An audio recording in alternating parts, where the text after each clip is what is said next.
Welcome to sitting number 2 with Fire Emblem Engage. We finished the first 4 chapters of the game in the previous session, also took some time to explore our home base, the Somniel, very heavily inspired by the castle feature in Fire Emblem Fates 2 games ago. We are going to focus mainly on showing off the battles, though. I did take some time off stream to look around at some of the management features on the side, such as, for example, crafting all kinds of rings that are based on the characters that are the party members in each of the respective games. Fire Emblem 1 with Marth, Fire Emblem Gaiden with Celica, Genealogy of the Holy War with Sigurd. That you roll some of these rings and you get some additional accessories that apparently will allow my other party members to start stacking up some skill points on the side, even when they are not bound to some of the main lords. So we've been looking at some of that in detail, also managed to figure out a few things finally about the interface that was eluding me, such as if you go into your items, you're actually able to swap between the stat screen that takes your character into account and a stat screen that says performance here, as you can see, where you can see the hard-coded stats for each weapon. Very notably, the weight statistic, which is relevant when it comes to calculating weapon speed and whether a character is able to bear it accordingly. I was trying to figure out where that information was located because it was clearly in the formula somewhere. And at last we have found it. Last thing though is that I do want to make sure I catch up on supports before we move on to the new chapter, so don't know if I can look at this right from the map, but this was one that was still available at the end of our previous session, and I neglected to look into it, so let's look at Etier and Boucheron. And it looks like you can select the supports right from the main screen. Are you ready yet, Boucheron? Ready for what? Ready to tell me what you're mixing into your food to get those muscles. Not this again. That's what you say, yes. But today, I'm going to get the truth. But that is the truth. Muscles come naturally to me. Still sticking to that story, because I should tell you up front that I've been watching you, Boucheron. You have? And I know you don't do anything but fish or read all day after. There I am, working up a sweat. Well, there's no way you can do that and still stay in such incredible shape. The so secret, of course, I is that we gave Boucheron whatever you're doing one on of the the slide emblem really rings. worked. All right, listen. I didn't think it was a terrible secret, but that's okay. Wait, are you using magic? Unbelievable. No, it's nothing like that. I'm done arguing with you about this. Good day. Right. That's just... Anyway, for anybody just joining me with this session, I read quickly enough that I do tend to skip through the dialogue before it is completely spoken. I usually try to at least let the characters finish some clauses or sentences, but we will not spend too long letting them say everything, although I'll occasionally try to sit through some dialogue to catch things like pronunciations that are made official in the localization. So, many of which, it seems, are heavily French, at least in the kingdoms that we've seen so far. Boucheron, of course, being a lumberjack. Now, I think we're just going to dive straight into the next battle. You'll notice that I have no cash because I spent it on upgrading Firene to donation level 3, which required my entire bank of 15k that was given to me at the end of the previous chapter. And so it means we have not bought any additional weapons or items or anything else just yet, so hopefully we're not in a situation here where we suddenly realize we need torches for Fog of War or something like that. But let's dive in and take a look.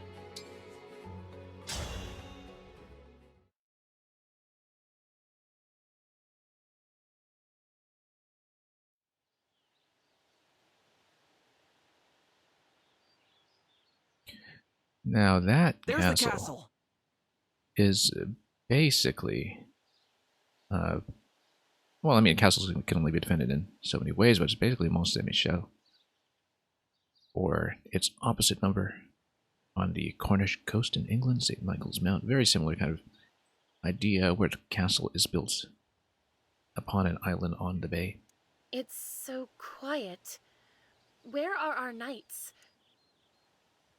You said they were marching toward the castle when you left. Given the French flavor of everything that we've seen in Vernet so far, probably much more inspired by Mont Saint-Michel. They've probably made their way inside. But then, what of the townsfolk? Let's hurry. Anyway, invaders have come, so let's deal with them accordingly. Hate to break it to you, Queenie, but our forces have taken the castle. This is the part where you tell me where you've got the ring stashed in here. Who's to say? Now, I don't know if it had been specified yet which ring that will be, but I'm asking all polite like. Come on. let's not talk too much over the cutscene. I'm not in the habit of speaking to lowly vermin. That's all that you are, the lot of you. The mouth on this one. You think I won't get you where you stand?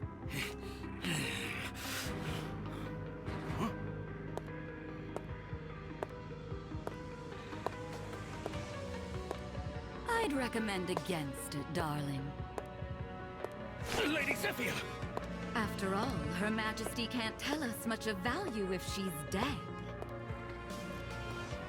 Now, I come bearing news. One of our soldiers said he spotted the princess fleeing before we arrived. How curious. Did you perhaps give that daughter of yours the ring for safekeeping? Okay, so they're just talking about Celica's ring, Oh, well, which incidentally isn't this allows the sparrow to tragic? just teleport We'd 10 simply squares, so hate to resort to violence. hence her daughter's escape. You leave us no choice. By virtue of your silence, we will now kill every living soul in this castle one by one. Please, no! The design of the queen here strongly resembles... Who was that? It was Emerin from the Fire Emblem Awakening. I mean, you gradually recognize a lot of Fire Emblem design tropes, even if the art styles do change from time to time. Mother, we're here! Alfred, Saline. Oh, look. The kids are home. You Illusian scum! Who's going to make us? I'm glad you've come. No, please. Of course. Ah, young Saline does have it, doesn't she? So the funny thing is that I was thinking about reassigning We'll Celica's have ring to kill her to then. The prince too, for good measure. my other mage. That would be Clan, right? Is it Clan and Frem or Clam and Frem? No, yeah, it's Clan and Frem. I was going to give it to Clan. But I thought better of it, and I thought, okay, I might as well get Celine and Celica as a pairing to level 5 before we do any of that, just to let her start inheriting skills. Take Her Majesty away. We'll continue our conversation later if need be. But the game certainly lets you reassign Celica's ring before ever coming into this map. And it certainly wouldn't Mother! be able to acknowledge that Let her go! in a voice cutscene. All right, and... Huh? You look familiar. No, it couldn't be. It could. Who are you? I am the Divine Dragon. Such lies. Lumera is the last of her kind. Shows what you know. Really? When did that beastly woman have a child? So perhaps that's not entirely the truth of it. Very Yes. well. We shall Perhaps see. you can tell me what happened to dear Lumera then. I've been so worried about her since that awful battle at Lethos Castle. How do you know about that? How indeed. You stole the rings? You killed my mother? She died? Murderer. I will avenge her. She probably didn't actually have anything Why, to do with I it. didn't kill her. I will say your coming here was quite helpful, because that means you have them, don't you? You'll never take them. Never.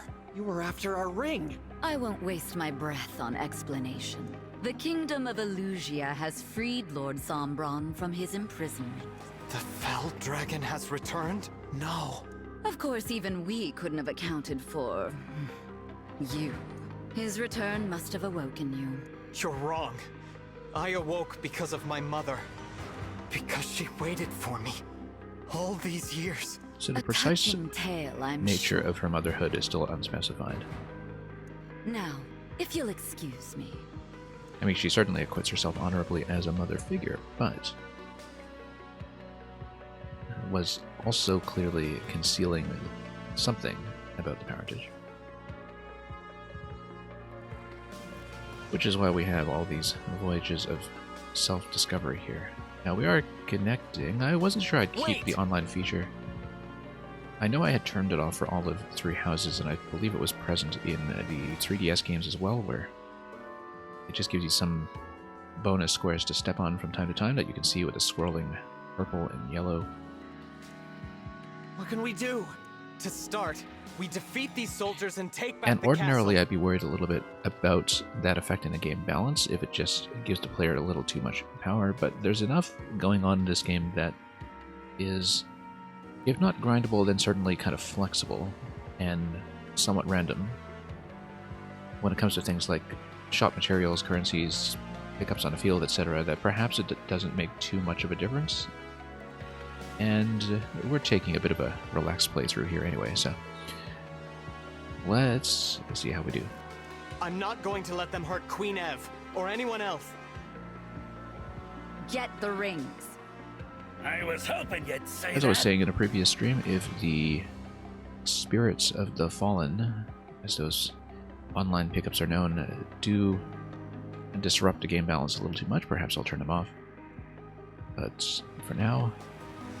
And if they, of course, spoil critical locations on the map, just from signifying where conflicts are likely to occur, then that's something I might wish to deactivate as well. But for now, we'll leave it for at least this map.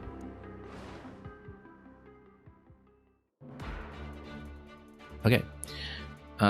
We definitely do want to do the preparation phase. I sometimes take forever to do this because I tend to map out my entire first turn, but it looks like we do get the full party, 10 out of 10, so we don't need to make any cuts or other selections. I did think about my ring assignments beforehand. As you can see, I've got enough silver grade bands, at least a B grade minor bonds to actually fill out the party. Let's see here. There's a lot of spaces. Let's scout the map a little bit and see what we're dealing with. Physical attack. Let's turn that on. Also, yeah, we should keep an eye on anybody super high crit. But no, nothing really above 5% or so. I mean, you know, even low crit numbers in Fire Emblem can be quite terrifying, but this is, as long as we know there aren't any myrmidons or something camping out on the field. And we should be aware of some fairly high speed numbers in the soldiers later. And replenishment is all the way over here. Treasure chest and escape route. Some possibility that we have to race a thief over there. That is a classic Fire Emblem trope. Also notice that there is a destructible wall that currently does not have any hit points attached to it that I know of, but if I could just see a raw hit point number, that would be great, but unfortunately the game will not be so abiding. A couple of ranged attacks that we have to be aware of, things like hand axes. But for the most part, nothing too critical. Let's take a look at the boss enemies. See who we're dealing with here. You got a Rider's Bane over here. Yeah, notice that I don't think this game is quite as generous as Three Houses when it comes to signifying type counters. Like if you're selecting a rider, I don't know if it's actually going to highlight Rider's Bane or anything like that, so we do need to keep that in mind. Notice too that the Rider's Bane on this one is lootable. which will be good because we can just attack it on one of our other Lancers. But yeah, let's just scan around and see what we're dealing with. Pretty high attack all around. Not really going to get within reach of this guy here. Unless, of course, we activate one of the bonds right away, which we can always do. Yeah, you can kind of get within range, but do we have bows to deal with? We would... Yeah, if we're going Pegasus, she'd have to go over here, probably Javelin this guy. It would be Lance over Sword, so that would be not awful. Speed 13, speed 14, okay.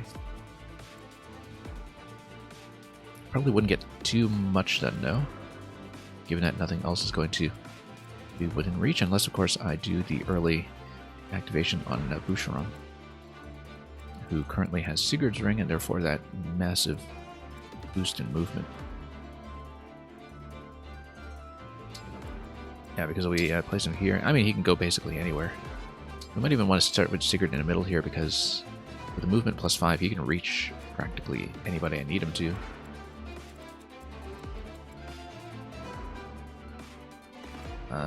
Let's see here. Because if I went here, yeah, you'd be within plus 5 to get over here. And this position might be better in terms of facing in. Defense 6, let's take a look at some resistances here. Let's see who we're going to take with magic. Yeah, have to be wary of the bow. If we start with Boucheron here, we can start with my Avatar and Martha over here, and then, yeah, we definitely want Vander on this side to probably obstruct spacing, tank some kind of position with these 22 attack characters coming in. Since he is... other than Louis, actually, our best defender right now. So we should get our defenders in place over here. I don't know where attackers can do much more than that. We move Clan over here. Clan is able to assist with the first attack. It's at 17 defense. Yeah, we definitely want magic attack against this guy, so it's going to be Celica and, or rather Selena and Celica plus Clan ganging up on that guy. Then we need to do something about the bow. Luckily, all these guys are pretty much out of reach of the bow, except, of course, for this spot right below it.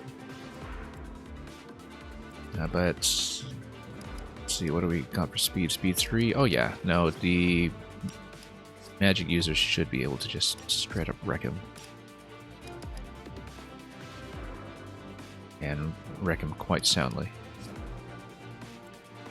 So yeah, it'll be magic users against this guy, probably Pegasus over here.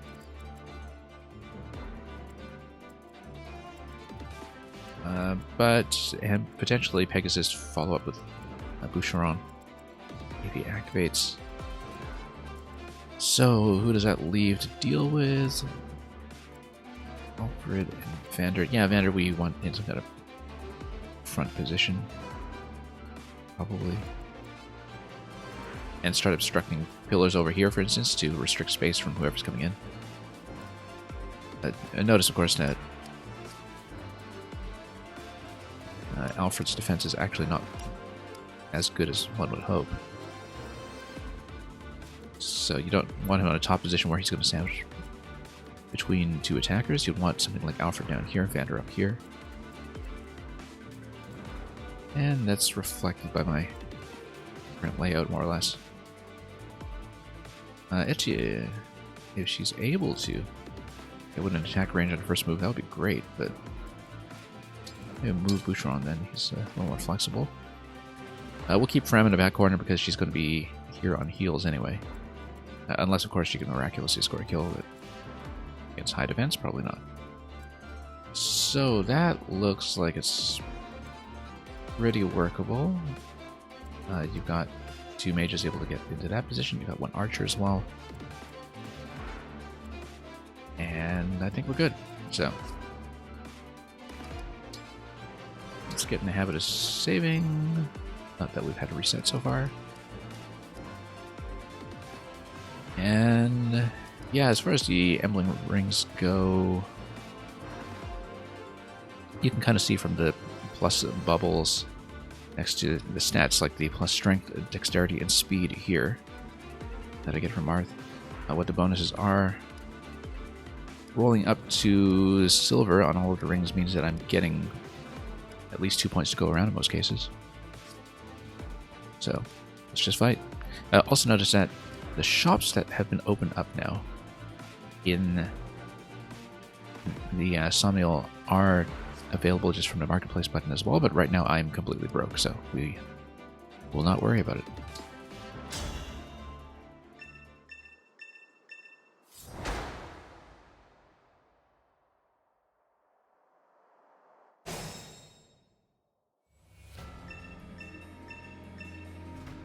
The door's locked. What? Oh, we need a key. There's no time to find the key. Yeah. I wonder if there's going to be a recruitable thief then. We don't have a thief yet, so far as I know. But the treasure chests in the top left are just a treasure chest race waiting to happen, so I wonder if there is something like a recruitable thief that you can talk to along the way there. If there is, I certainly don't see them on the map so far, but maybe that will change. A very important thing to take a look at here is speed 8 on the archer. Just making sure we don't really get nuked by anything serious. The only one who is necessarily threatened by that Louis, and he's in a very good position defensively. He's not really going to be hit for any points by that guy, so not too worried. Oh yeah, also this is not an obstruction, this is just an avoidance spot, so stationing 2 units will not help. We do need a wall. Okay, in that case, let's see, just do a damage check on this guy. By herself, she already gets him down to 3. I actually should have put Fram up top so Fram could do the little death poke. I am ready to serve. Yeah, that gets you down to 9. And indeed... Here goes. I don't know if I want to save engage for later.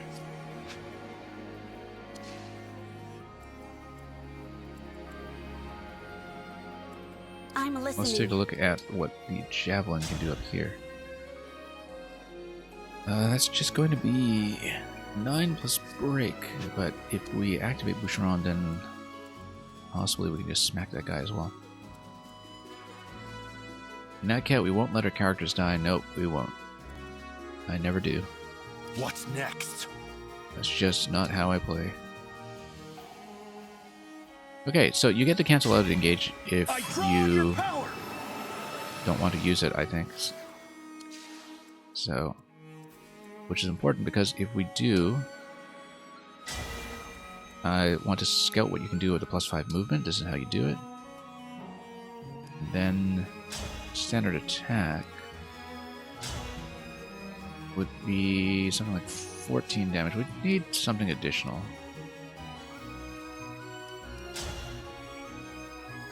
And yeah, we don't want to go axes against that. We would want to go rider spitting. That'd be 14. So 26 and 14. We need 14 and 12. I don't think we currently have that. We have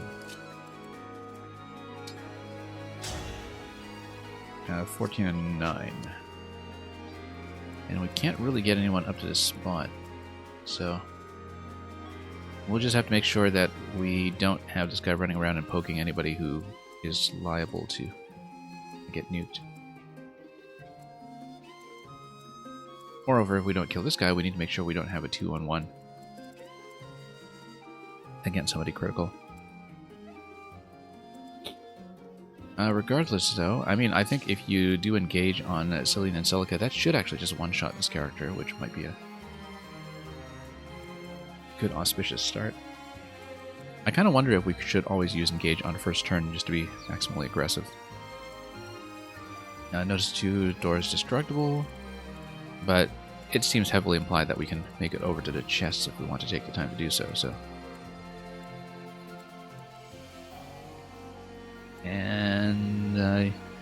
Yeah, she can just potentially straight up get to kill.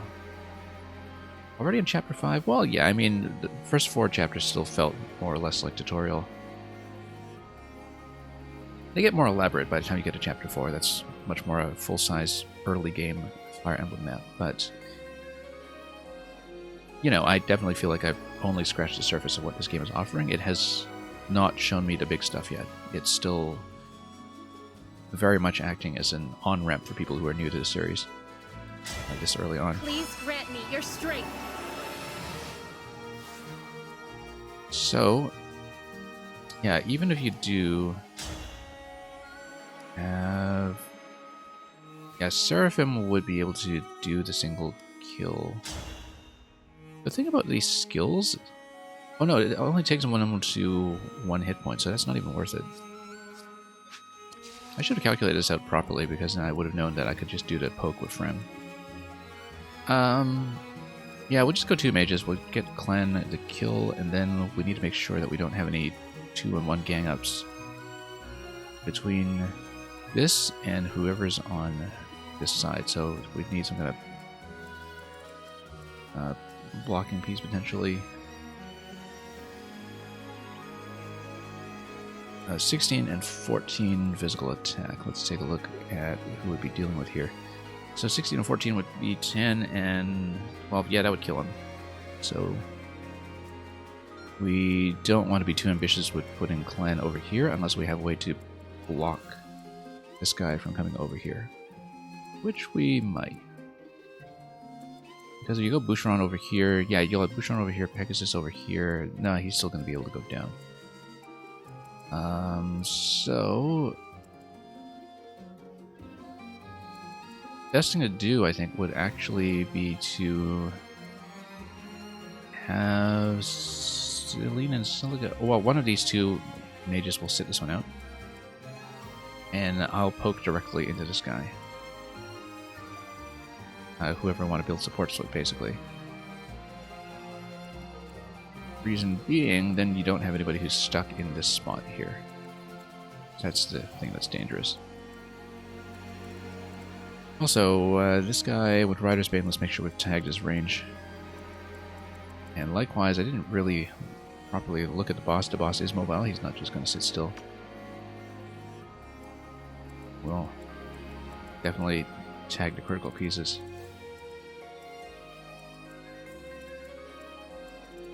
Oh, yes, here's the thief. Iron Dagger. I suspect that it is going to be a thief race over to the chest. Which means that we should prepare to have everybody else blitz to the left. Oh, also, Gotcha. here's one thing I haven't considered is how much damage can I do over here? Iron Bow. Notice that I would have tons of incoming damage. That's not really an acceptable amount. Also, that I don't want to stand there anyway because of, that guy doesn't go too far. Yeah, probably going to keep Etier on this side then. And have her maybe stand back here to fire. Yeah, she'll be part of that squad. In that case, and if I am going to engage here, then Lend me your strength. How much damage am I doing? Let's just preview that.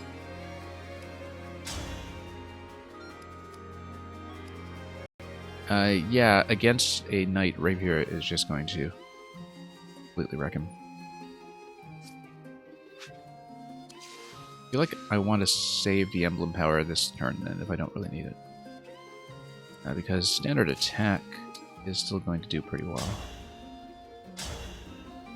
No, standard attack's going to do 0, actually. Not going to do well at all. Steel Sword is going to do 1. 100% hit chance. Yeah, we can do that. And so basically we would get in there and poke him after Celica has weakened him down to 1. So Clan will not get a chance to poke on this fight, but that's okay. Alright. Let's do it that way. We'll just play aggressively, engage immediately, and then we can keep the engaged state for the next turn as well when we have a couple of other troops coming in. Unless, well, let's check one thing. It takes him down to 9. Not really good enough for what I'm trying to do here.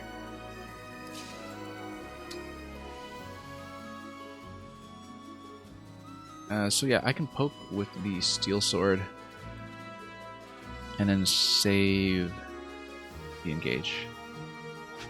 Oh, also, no, I should actually keep her in the back line in case I want to do a warp 10 spaces with her.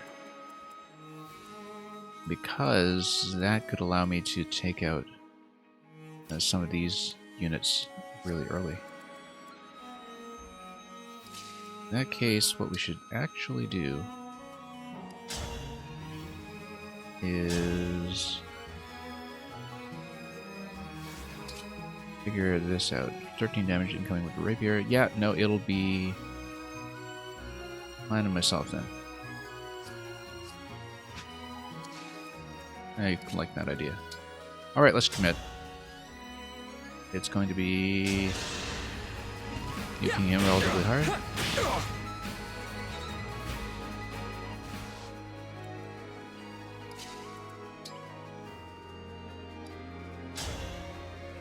Then, which sword do we use here? We use rapier. And that's just going to straight up kill. Dream well. So we're getting leveled up nice and early.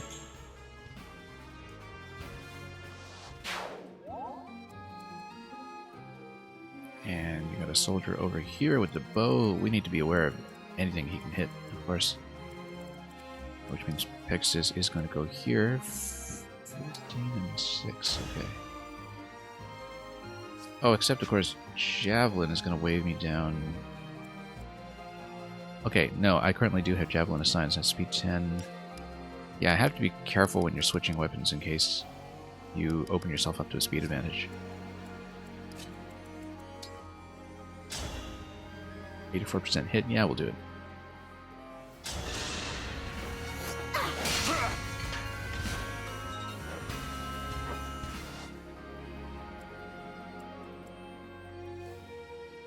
Also, the thing worth noting about sending Boucheron on the huge run up here is that I need to make sure he survives this guy.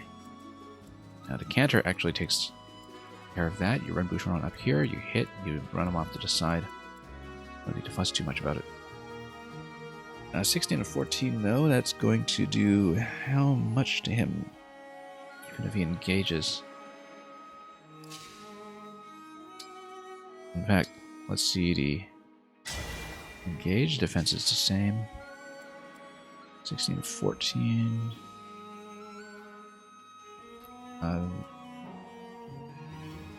Yeah, there's going to be 14 incoming damage to him. That's okay. We'll try to take out this end first. As your steward. Let's take a look at the bow range on this guy, so we know what we're dealing with. Down to 12 HP.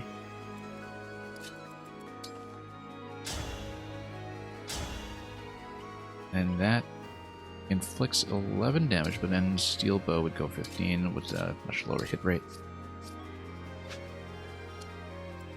And then you can just guard her over here. Understood. Or indeed hit him quite a bit harder.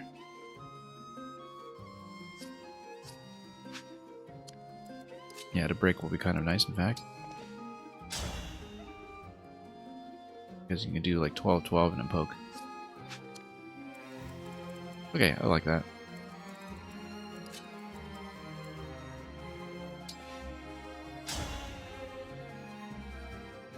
Unless you want Louis to get the kill. Louis level 6. Yeah, we'll definitely go Vander first, though. Down here. Except this gets to break. What do we do to break first?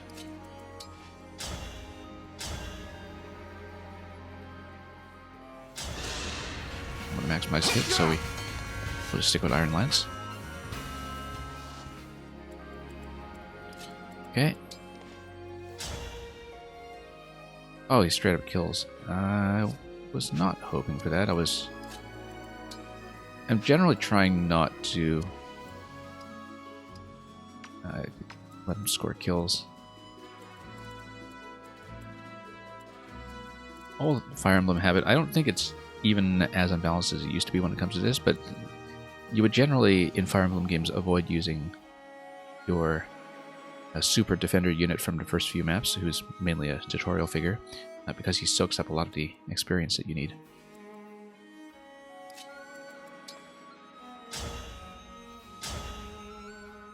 Iron bow, let's go steel bow then. 81%. If it hits, it hits.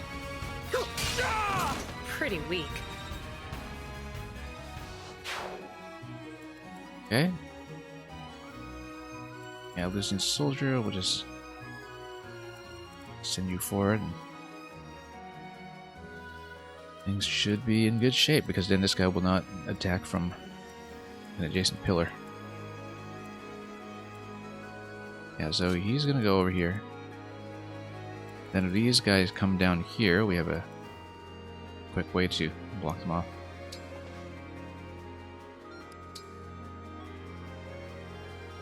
Yeah, just physical attacks all around, I should be okay.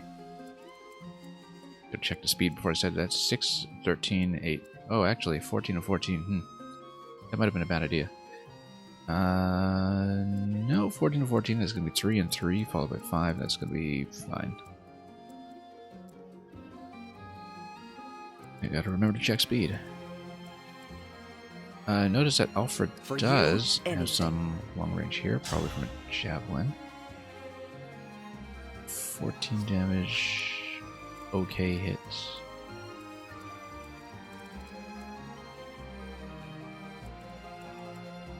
Yeah, sure, let's engage this guy.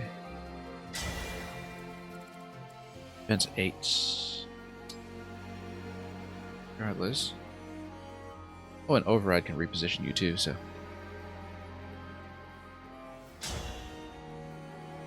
And it takes you down to 3 hit points. Just short of what I need. Unfortunately, nobody else I have here can reach. Except for Selena and Celica doing the warp followed by the warp kill. So yeah, that's actually possible. So for example, let's say we engage.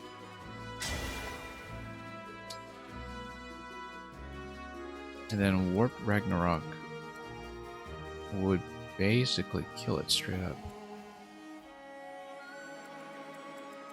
But I wondered what the limit is on the skill usage.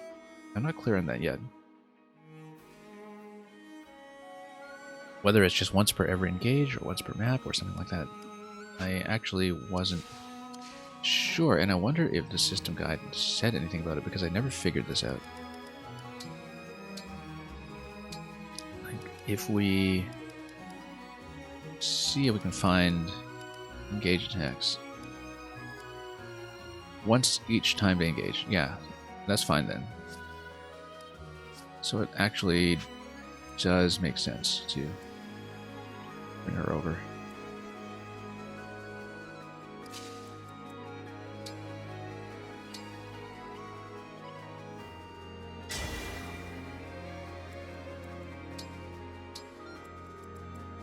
Okay. This guy's gonna hit regardless, so I think I actually do want to be in as central a position as possible, because then I can get out of it easily. And that's just going to kill 100%. And that should also bait the archer away. Let's take a look at speed for a moment. Speed 10, speed 8. Okay, we're fine.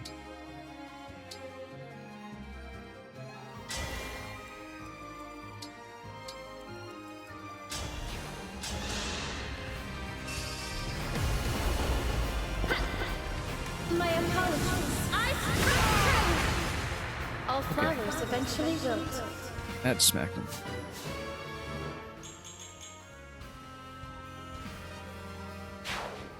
And that worked out really well. He's probably going to hit her at this point. Let's move cavalry to the left here so we have a cluster here ready to take on both sides, either sandwiching this one or going left. I might even want cavalry over here just so we make sure we can deal with incoming units. And yeah, we potentially have an attack coming in there. I don't really think that's a problem. We should tag this guy though, just to see.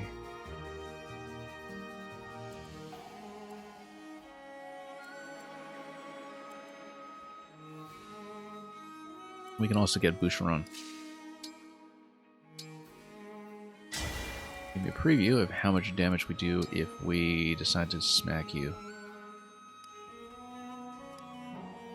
Oh, the destroy ability. So this guy can do an instant breakthrough obstacle. So I should actually save his ability for when we need it.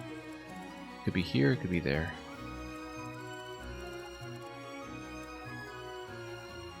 Yeah, not just a matter of poking it. The skill does let you do that much more expeditiously.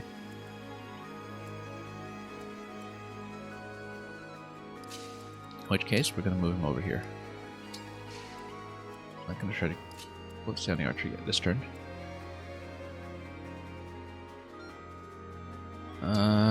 Yeah, we want Alfred on Javelin because if we're attacked by a bow, we can counter. Except, let's take a look at ranges here. Okay.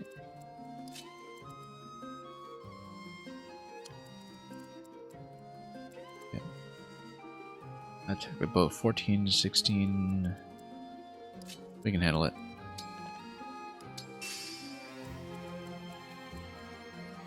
Whatever you say. Then we'll move her up here. Not within attack range, but within range to what we need.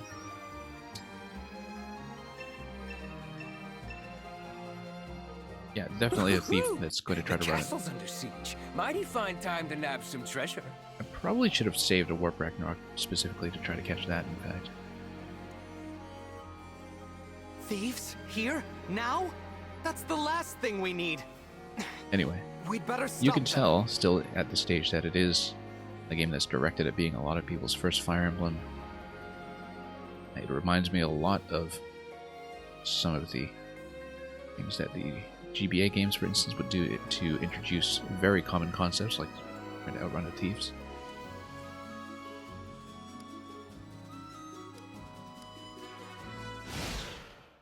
I wonder what his exit route is going to be. Probably to the left.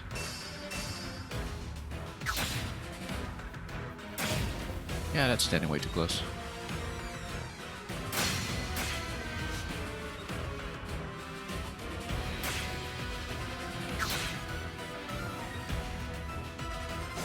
Okay, having Vander just kind of stand there works for me.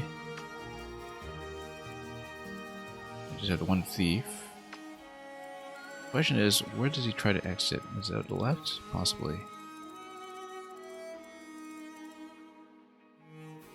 And what have we got for movement? Movement 3, so we can catch him if we just go full speed. Especially with the cavalry.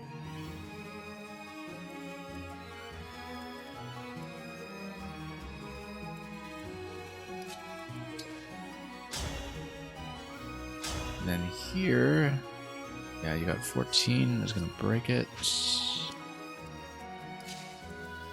would be kind of strangle, but 73 hit is the main problem with this. If we do engage, then Rider's Bane does even worse despite being a lance. So yeah, low hit rate on him is the main thing I'm worried about here. But we can always get Roland to just come in and smack him as well.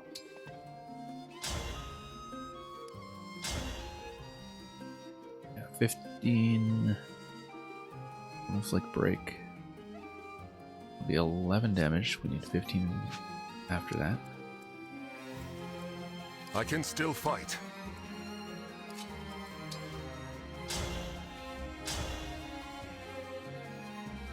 That's 14 damage. We actually need one more point. The archer can carry some of that. Then we'll need to take care of the bow afterwards. We've got plenty of options for it.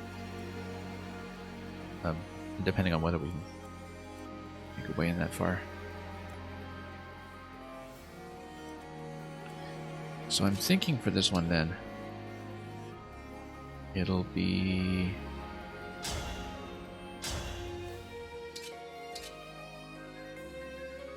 steel bow is 81%. I feel like we want to do something more reliable. 15 damage. That's good. We've got lots of options. We don't need to cost that much. But I also noticed that here I've got the possibility of firing over to the other side here safely, which might be really helpful.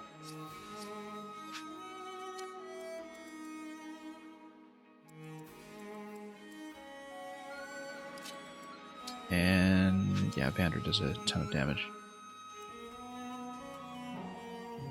So we get rid of this guy without using these two. And then we're actually in really good shape. So for example... yeah, I don't like some of the hit chances here.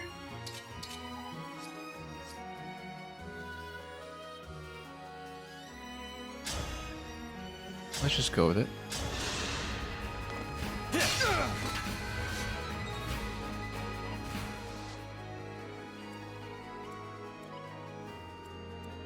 We should take advantage of some of these skills too. For instance, 2 female allies are adjacent within 2 spaces. This unit takes 2 less. I think it was Chloe who had a similar effect, but which is a buff damage.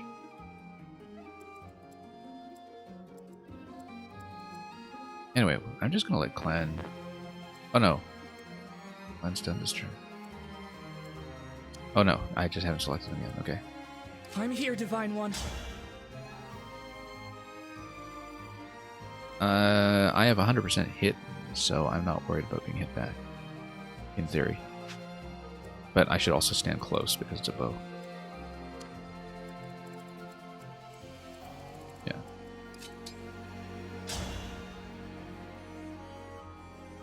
Nope, because I want to stand beside my avatar to get that hit. Let's grab this then. I'll be out of range for heal 1, 2, 3, 4. Now we can do it.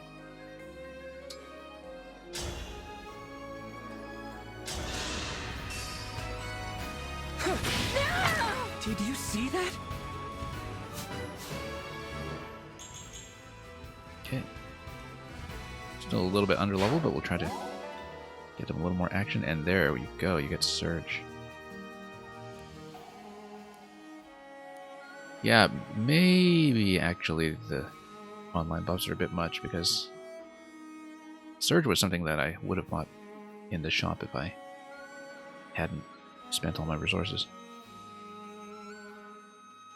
And it's not cheap. Like, giving you free weapons on a map is a pretty significant gain. Anyway, you do need to be adjacent for heals. We'll do that when it becomes relevant. And yeah, Lan's got a sense of style. It's the Jedi Padawan braid. That's what it is. Okay, so we are kind of wasting a bit of a turn with Celica here, but let me make sure. Range check. Who's hitting this spot? Oh, hand axe. Okay, so this is not a safe spot. But 20 attack with an axe against high avoidance sword. It'll miss. We're going to camp out. You can destroy obstacles, but I feel like we don't want to do that yet. We want to wait for the third turn. Although if we lose our chance with the first obstacle, that might not be a good idea. Nah, we'll just fight. Yeah, the opening cutscene, the kind of launch cutscene before you see the main menu is pretty spectacular cinematic. And yeah, I was telling somebody about this yesterday, that this is the first game in the series where instead of using just hand-drawn 2D illustrations for all the close-ups, they are using 3D models for everything. So the characters in the cinematic look completely continuous with the characters that you see, for example, in this picture here on the left. That's... they are all 3D model designs, which I understand were designed by a lead artist who had previously done a lot of high-profile contracts for people like VTubers in Japan, and was familiar with how to do that style of 3D portrait art.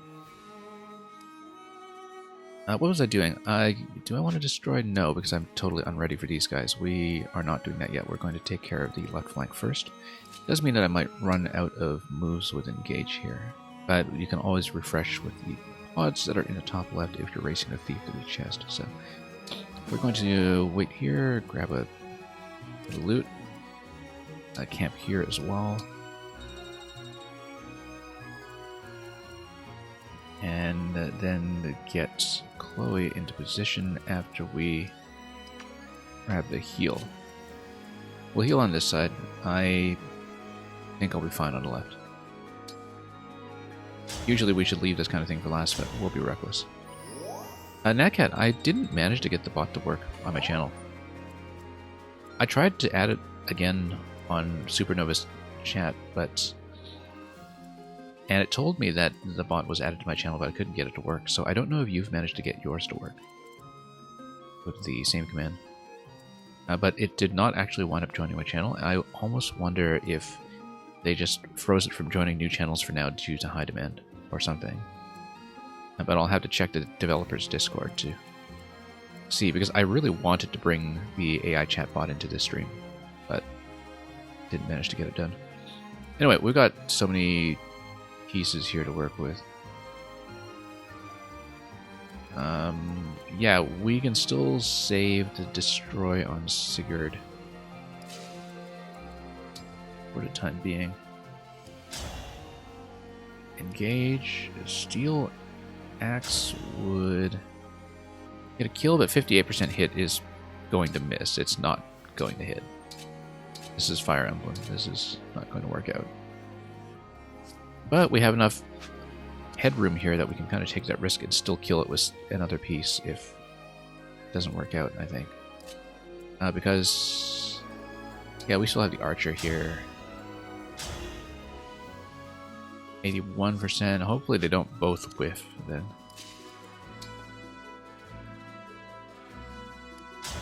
Yeah, hopefully they don't both completely whiff. I feel like this attack's going to miss.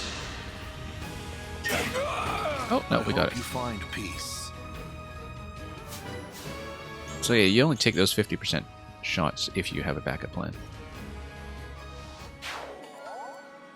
Okay, and then you get to move him, which is good because this guy does automatic follow-up attacks because of the backup class. Backup type, I should say. Axe Fighter is the class, backup is the type. They kind of have this dual class system going on in this game that I haven't really fully engaged with yet, since we're not at the point where we're promoting units or making decisions about that. But yeah, you can come over here. He's going to do follow-up attacks on this guy if I just swipe him with something else, so we'll camp up right over here and end turn.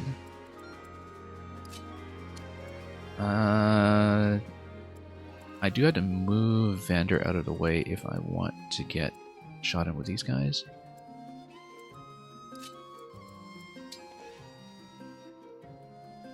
And yeah, this is going to take him down pretty considerably, and then I can just go in with the kill with something else. One of these two. But I should probably also, if I can, get Vander out as far as I can, just to run down the thief. Because I want to run down the thief as quickly as possible. Okay, this gives you... yeah, always 2 off the chain attack and 15 off the attack over here. Physical attack. Yeah, between these two, they'll kill. Probably. And if not, this guy's not really a threat to do too much harm here. So I think what I'll do is I'm going to do this plus the bow.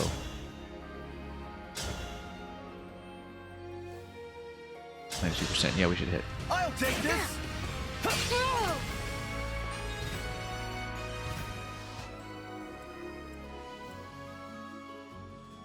And then, yeah, we'll just run Vander up. 25 out of 40, he should probably heal up with an item since my healers are so far out of range.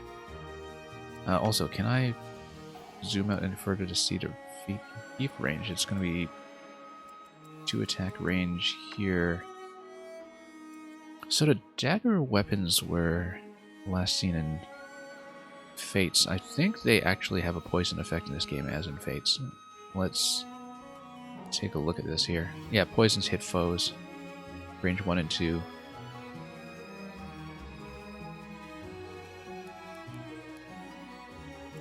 Okay. Yeah, Netcat, I tried to add it while I was streaming as well, and it didn't work. I think it might just be closed to request for now if it's overloaded, for instance. But I would have to ask. Okay, we'll just take Vander. Let's take another look at a range here. Oh yeah, let's deactivate this because we can actually see. And then I'm going to move in my archer to get the kill. This guy.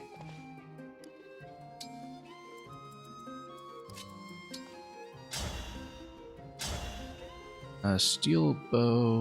Let's go iron just to guarantee to kill. We don't want to mess with the hit chance here. Let me help. I can still do more.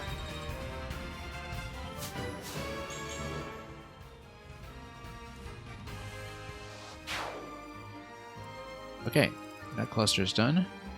Then we just need to get the Pegasus in position, so we'll do that. And yeah, we're going to hold off on the wall for now until we actually need to deal with it, just so we can deal with the cluster on the left side first.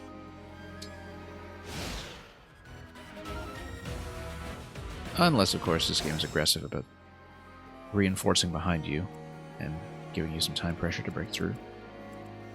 Notice, first of all, that, as we said earlier, the archer is able to hit over here. Yeah, the mage able to hit over here. Yeah, a lot of this is just high damage that we need to deal with. And my units being kind of out of range. Physical attack. Speed 5 on these guys.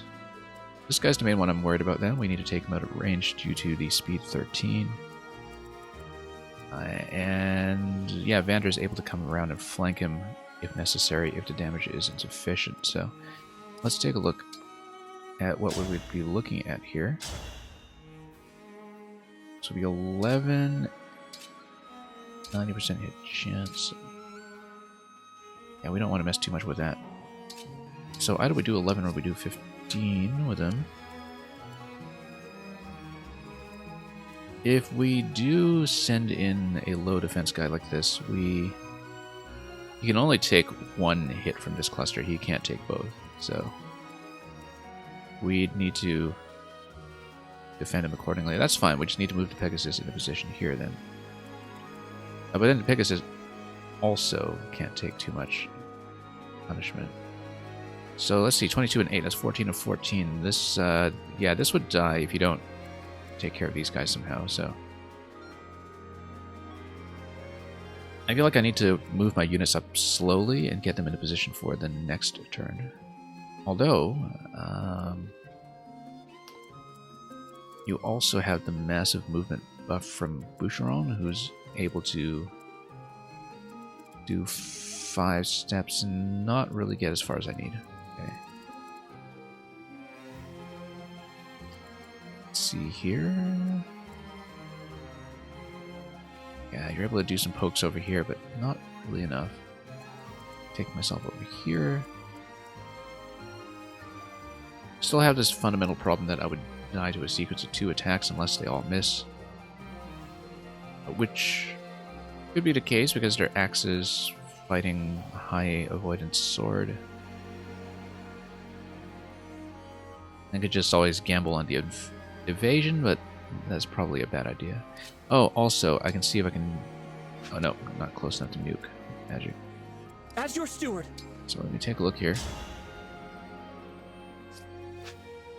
Yeah, we're going to close in on these guys patiently. Because I can't kill them fast enough to take out both. I do need to chase the thief, though.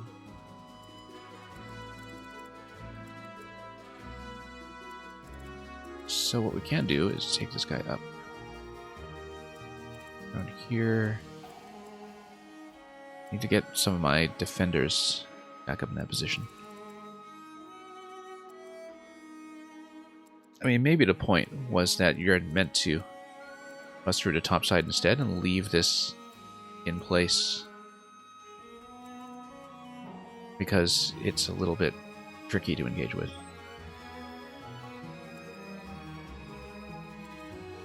Yeah, because it seems like this is a simple route, just bust through, complete the objective. What is the objective? It's got to be kill the boss, right? That's...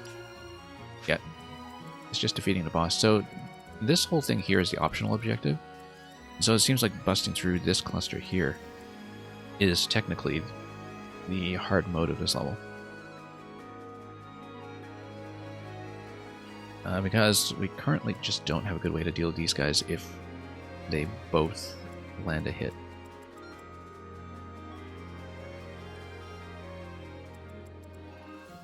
What I should do is I should bait them out. We need to actually distinguish this cluster from the other thing. 14 attack, 22 attack. 14, that's going to be 6 and 14, 20 damage. Okay. So if this guy's out of the way, I'm fine. Like if you have one attacker at melee range, 2... Yeah, so I can tank the hits over here by putting myself there with the bond. Unless they have hand axes. No, no hand axes. Okay. And then we can use the backline buffs from these units to clean things up behind that. Yeah, I think that's the way to do it. We go here. As far as weapons go, do we stick with Mars Rapier? 5, 13. It's the 13 I'm a little concerned about, but I've got speed 11, so I'm okay. And nothing else is faster here, so... Yeah, we camp out here. We move this cluster behind, and then we move these guys up on the side. Or maybe use a tank here to draw one of them out.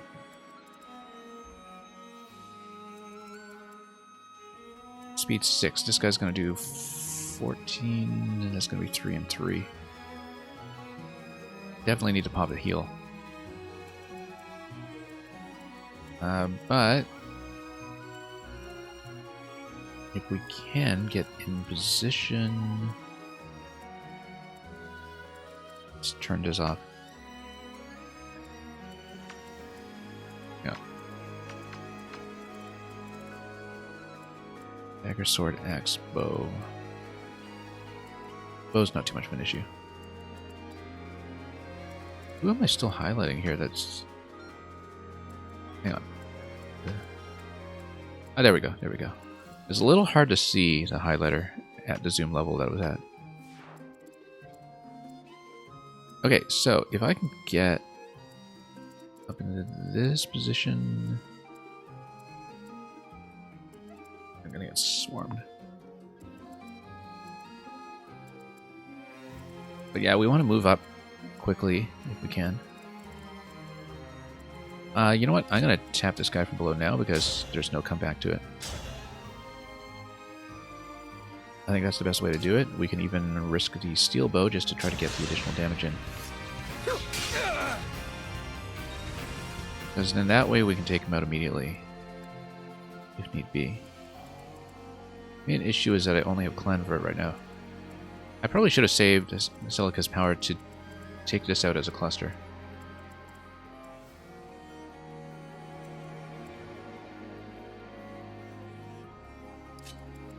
Let me just do a damage check here. Javelin's going to hit pretty cleanly. 20 damage, really. Problem is I don't have a second hit. So, yeah. I park here. Basically, wait. And the main thing I'm worried about is just getting up there fast enough to catch the thief. But we can do that with Boucheron once this passage clears, I think. So we just need to clear it out. In which case... let's just try to move over here. Let me just do a quick damage check on this guy. He's barely going to poke me. So we'll move over here. Oh, I should have healed. Ah, well, whatever. Boucheron and Sigurd over here. I'll use their movement skill probably next turn if this has unclogged itself, because then you can just run around everything and just go after the thief with my speed power.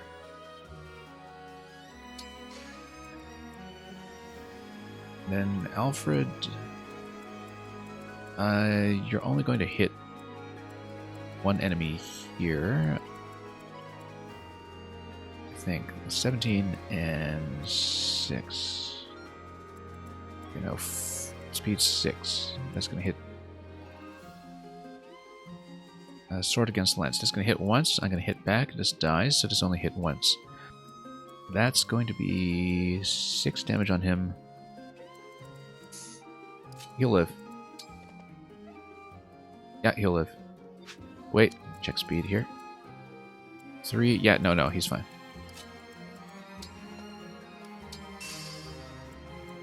And Louis hanging around here. We might as well just grab the bonus spot. Yeah, I actually do think that maybe the online buffs are way too generous. Size match with Ike. Supernova, we'll get to that. We know from the opening cinematic or the opening prologue that Ike is definitely in this game, so... there will come a point where we do that. So this is kind of like a Fire Emblem series all-star game, basically, where my main characters are original characters, but they pair up with characters who are the heroes from past entries in the series. So Celica, for instance, is from Fire Emblem Gaiden, which was Fire Emblem 2. That was originally released in Japan. Sigurd is from Fire Emblem 4. And so Ike is in this, and there are also accessory rings that represent the minor characters from each of the games that you can kind of grind out and collect. So, who's remaining in this? Oh yes, that's right, we need to do this cluster. I think the strategy will work, except... oh no, if this comes and hits, and then it dies... so, yeah, it's going to go 17 against 6. It's going to die, though. And then that means I would take a great deal of damage. But I would still only take an additional hit over here. 14 and 22. Because you can't have 2 of these attack the same spot here, so I should be okay. And it's mission failure if I die anyway, so... okay, adjacency bonus. Let's see who we want. Hit chance plus 10 and avoidance plus 10. So we want avoidance just to try to get the misses going. Do we have anyone we need to heal? Yeah, we might as well just heal up for the extra bit of experience. Could even try out the chain guard thing, but I don't think that's necessary. We'll keep the mages over here. And just stay in position. Who have I got left? Yeah, Clan can just stay. Yeah, main thing I'm avoiding is I could have killed this with Clan, but I don't want these guys to gang up on him. So, units ready, 1. Yeah, let's just end turn. We're good.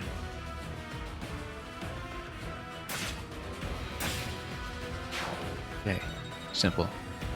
Now, are these guys going to get baited out? Yes, they are. Got very high avoidance. Look at that. That's a triple hit. Okay, great. That works perfectly. Main thing is chasing down a thief now. This is going to be a column that I need to bust through completely. And if the thief grabs an item, we just need to obstruct the exit, I think, because it looks like this is liable to be the exit route given the artwork. So, let's see who we want to level up. 3 HP, I bet I can just get my healer to punch them out. 3 times 2, yeah. I will actually even survive this hit. So we'll do that. For the Divine Dragon. Yeah, she's a bit underleveled right now, so I do want her to engage in some fisticuffs.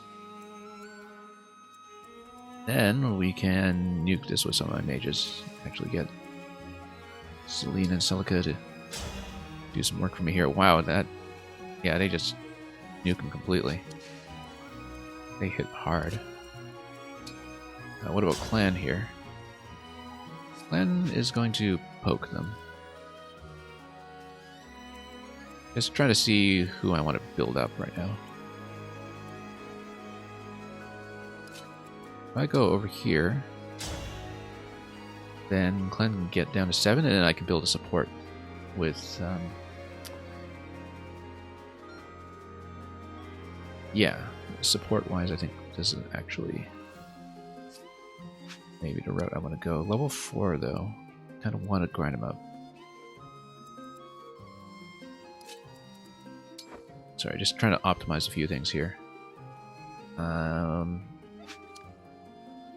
Because we want to feed him, but we also want to feed their ring bond. Which tells me... Clan's got a C support already. Yeah, well... Oh, we can actually park them on either side of my avatar here. I actually want him on the low position, because then Celine Celica can go a little further. Okay, here's how we're doing it.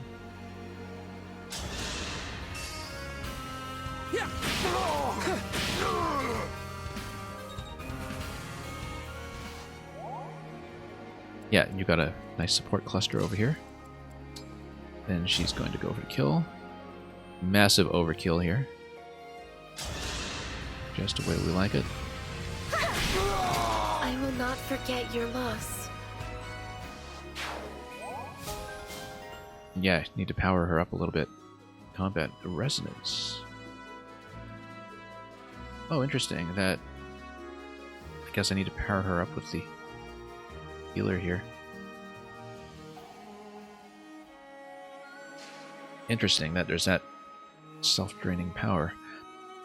Is this active immediately, though, or is it a skill that... Yeah. So if I don't want her to be draining HP, like if I'm in the middle of the map, I want to unequip the tome. Interesting kind of risk-reward mechanic. Alright, what was the ranged attack over here that is going to hit? Is it a hand axe? It is a hand axe.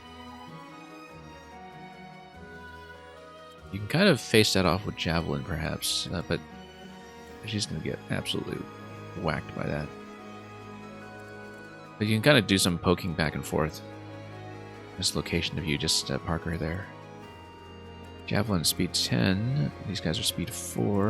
You know, that might be promising. You could do 20 damage outgoing. That'd be 15 incoming. Heal up behind her. I can also park my character beside her to get the extra bonus.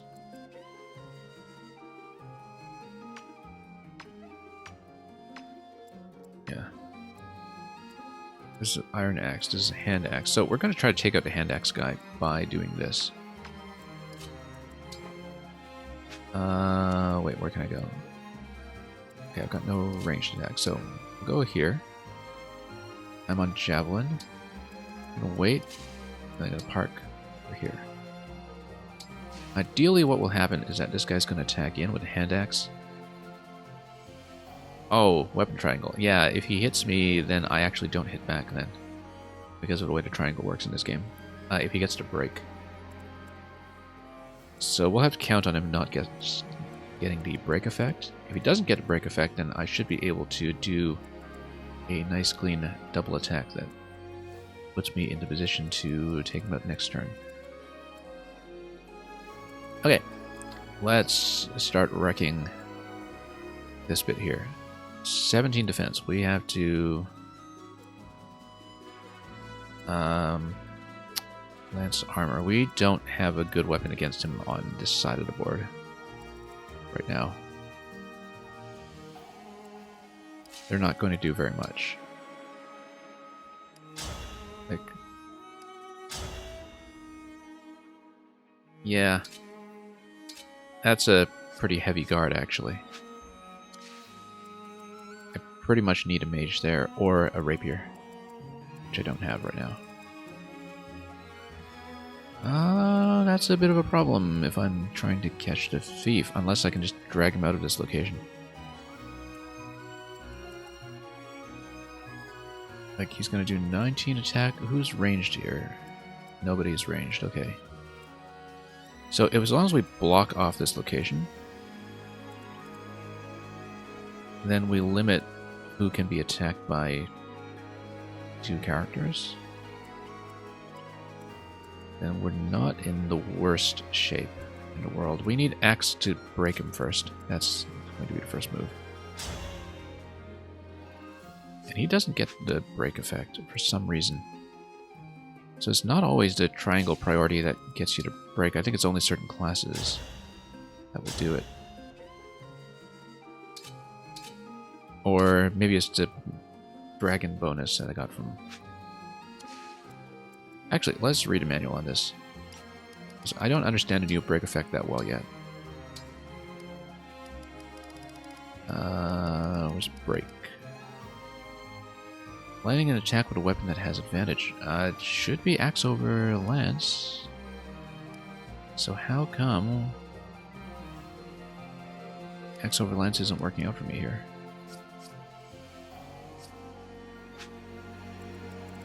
This is lance, right? Yeah, axe over lance. So... Oh, possibly. No, why would this be break resistant then? Not clear on that. Let me just see what my options are here. So for example, if we engage, that doesn't improve anything. Yeah, best I can do is 25 with the Rider's Bane. And I get hit pretty hard in return.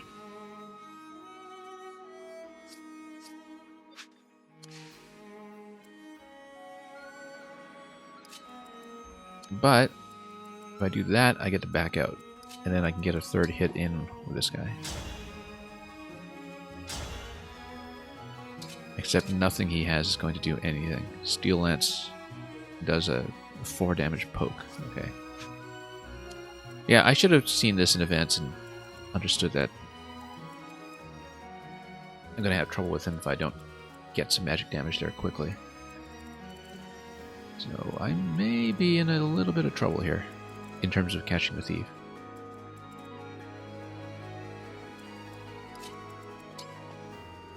Let's see, can I get him within 2 turns?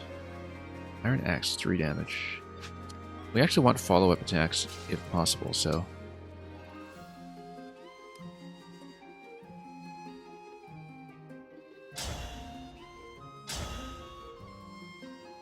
which means using this guy.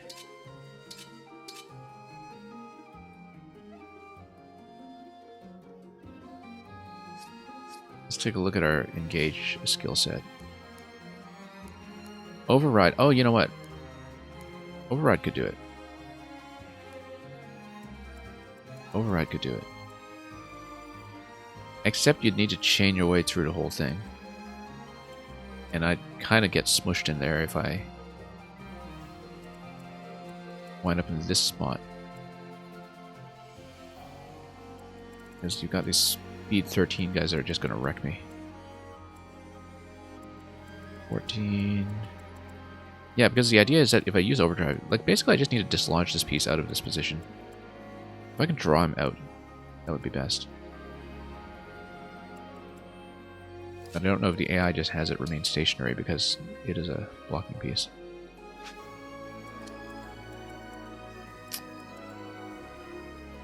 Yeah, we're gonna go up with this. 21 steel bow is good. We'll have some extra damage from her, perhaps in a turn or 2. Yeah, let's just move pieces in and see what happens.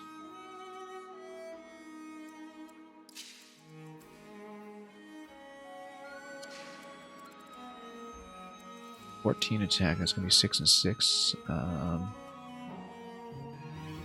Movement 1, 2, 3, 4. 1, 2, 3, 4.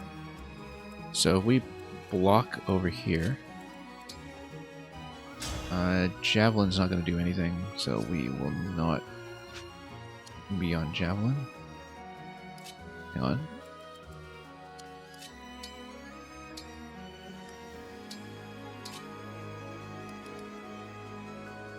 Yeah, we don't want to be losing too much speed here. 13, 5, 13... Well, the 13s are going to wreck you anyway, but... Alfred goes here. Boucheron goes here. Vander pokes over here. If these guys start to cluster up, that's perfect, because then... the next turn, Boucheron and Sigurd activate. You do... the... whatever the rush ability is called here. Override? Yeah, override. You override, you bust through the cluster, you catch the thief.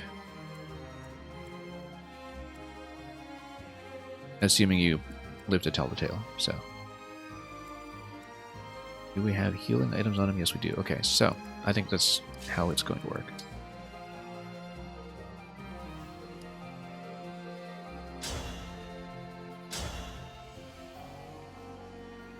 Do I get brakes on anything else here? No.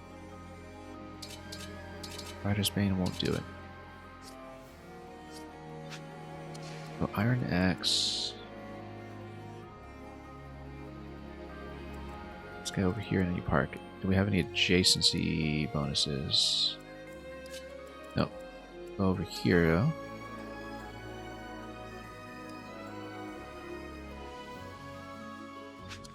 Is there a risk of 3-on-1 over here? Shouldn't be, because nobody's going to come around here from up there. You block these 2 locations. Okay, no, I'm fine. This could be a disaster. But we need to chip him down. And we need to do it now. Give that 27... Yeah, we need to maximize hit chance for this, I think. 7... Okay, just gotta do it.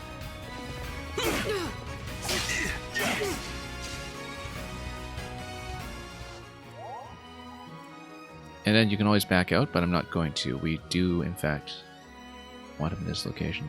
I could have trapped him in here, but I feel like that would have been a bad idea. Unless I was dependent on doing override next turn to push through, which... maybe that was the right idea then. Like, nudge him out of the way, then do a triangle like this. Trap this guy, so you have nobody running around on the side. But I do want him to run around on the side, that's the thing. I don't want him to stay here.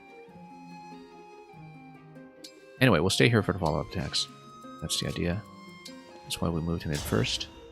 And then that way we can actually get the additional 3 damage from chain attack. I'll take this!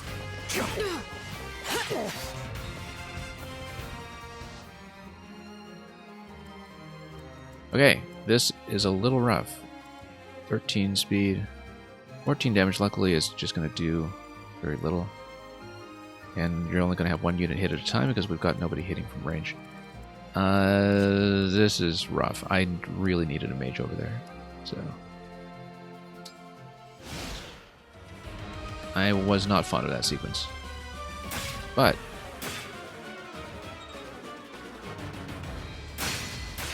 ooh, that was rough. That was not good. And I don't even get the override out of it.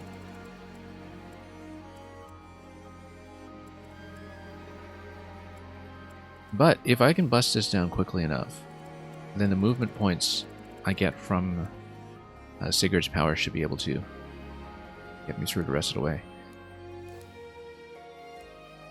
Yeah, this guy's not going to get up there fast enough to be useful. Also, I totally did not bait the hand axe. This guy was not fooled. Okay, let's see if we can win a race then. It's just an optional objective I'm doing anyway. Also, I wonder, can you use vulneraries to heal allies in this game, or just yourself? I don't remember, because I never use consumables usually when I play these. Yeah, no, you have to use it for yourself. So I will almost certainly have to do that, self-heal. And see if I can bust through the rest of these guys without losing to everything. This guy now can go around and flank. Is it my turn?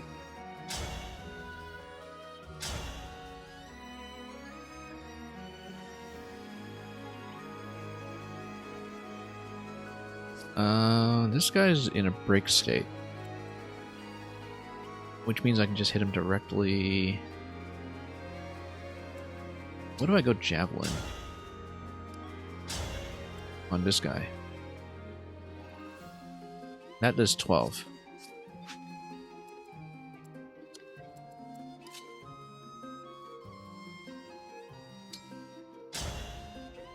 And that does 16. I might actually have to let Vander get a kill for the first time this game, because I want to minimize incoming damage. And that might be the only way to do it.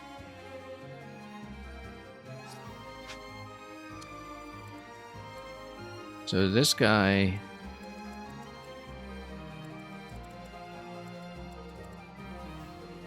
yeah, because you go Javelin, then these two can kill this.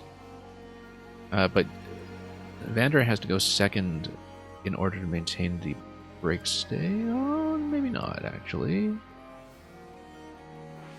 Zoom in here.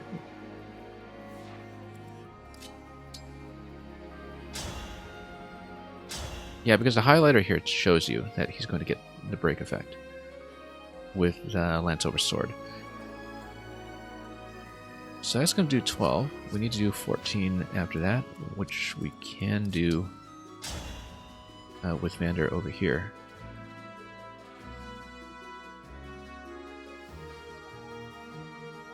Normally, if you go Vander first, you're going to take 6 damage as him, which is going to be a liability because 6 damage, that takes him down to 11.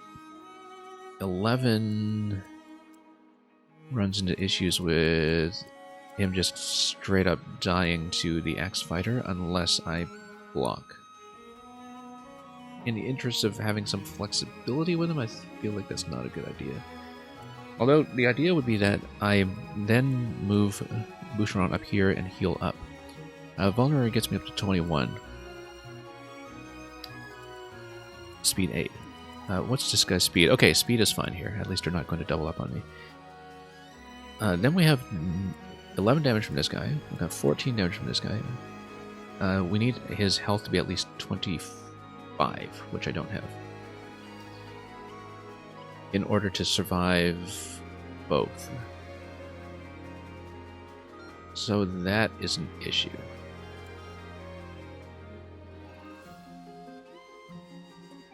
What I can do is do a bit of a poke attack, move him out of the way, block this location.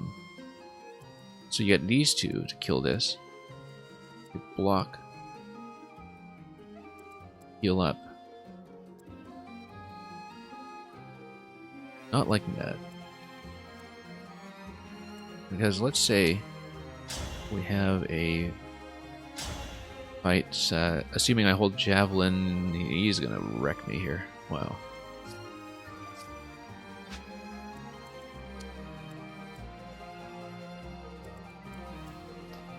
Gotta think through this. This is gonna be a very critical step, and the thief is already like way up here.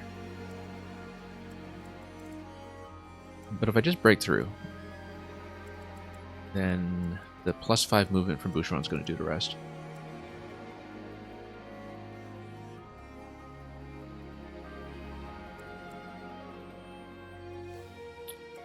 Okay, so let's say we go... Yeah, we know these two together can kill. Let's do a damage assessment here. That's going to be 14 as well. And 14 with the Canter ability already plugged in, right? Yeah, so Canter's already plugged in. We can move him out of the way. That way this guy, if he moves kind of around, he's not going to hit me.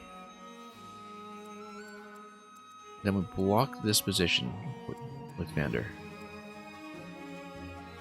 And then so I control this passage.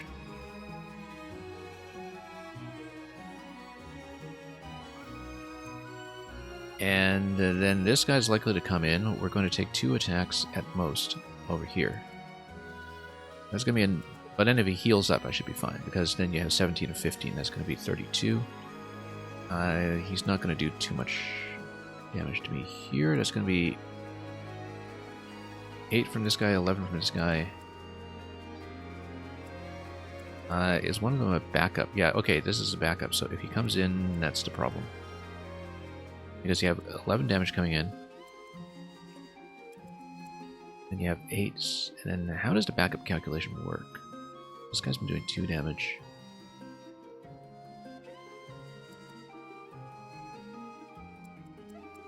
Hang on. We need to understand the backup calculation. It is imperative I understand the backup calculation. Because as the backup class, he's going to make a chain attack, but chain attack for how much? I've been doing 2 from my position here. But how is the chain attack number calculated? We need to know that.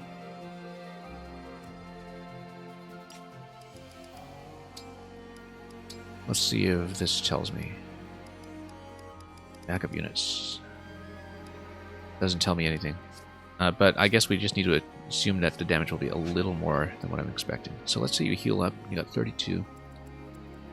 You got 8 coming in here. You got 11 coming in here. It has 19. Even if it's a full 11 additional damage, which it won't be, then I survive that.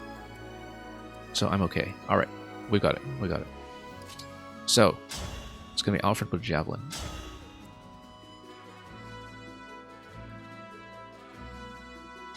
Yeah. Let me help. That was assuming I'd hit, of course. If I didn't hit, that would have been awful. I keep forgetting to really pay attention to my hit chances, because in the worst case, we run back and send Louis forward to tank. But then you still have a pretty serious positional weakness here. Because, yeah, 75% hit, I do not like that. That is rough. I might have to pull him back regardless, just to make sure we are out of range of everything here. Movement 4, 1, 2, 3, 4. We need to get out of this cluster. And yeah, we need to move back to this spot.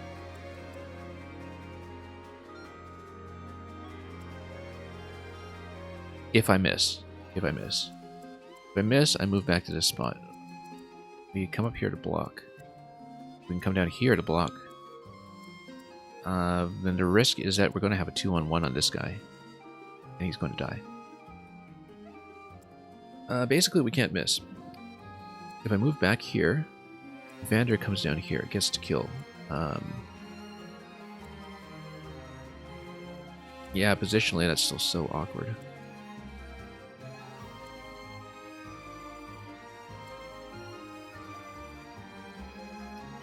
Basically, we need to take the 75% shot and hope for the best. Or just do the simple thing and use Vander.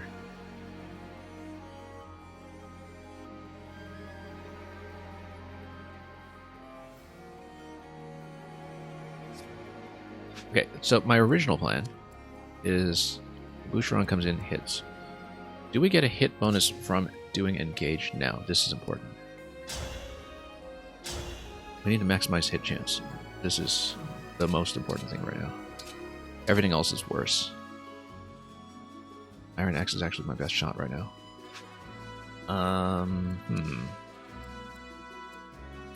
75% chance to kill this guy, then I park Vander here. Done.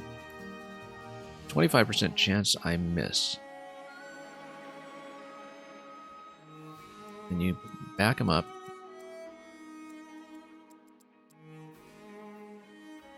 And 2, 3, 4. Up here. Yeah, you run into a risk that Alfred gets mobbed by a 2-on-1.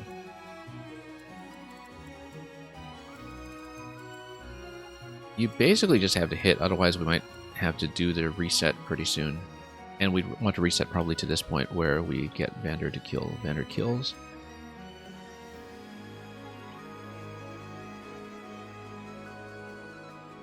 Yeah, I probably shouldn't have committed to Alfred until I read the hit chance on this guy. Because Soldier comes in 22. It's going to be 14.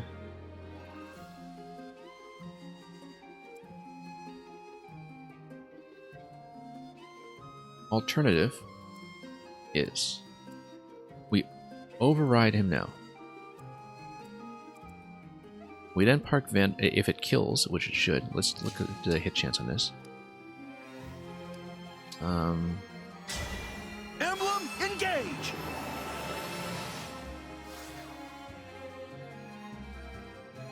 Okay. Let's say we override now. That's 100% hit rate. It brings me over to this side. It also allows me to pull back. Then I pull back and tank. Or I get up there. No, because you can't afford to fight this guy. 19 and 8, that's going to do 11, he's going to die. So I think it's actually going to be override. You push through 100% and then you pull back. That's the only way to guarantee it. Otherwise, you're relying on a 75% roll that I can't really get out of. So you override, pull back 2 spots, park, heal. That's the way. That's the way we like it. It means that I spent my override and I can't use it on the other enemy up above, though, which is a problem, potentially, if I'm trying to catch the thief. But it solves the hit chance problem completely. Or Better yet. No, not better yet. We're doing it this way.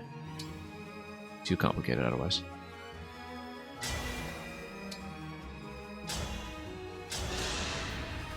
Raise your sword!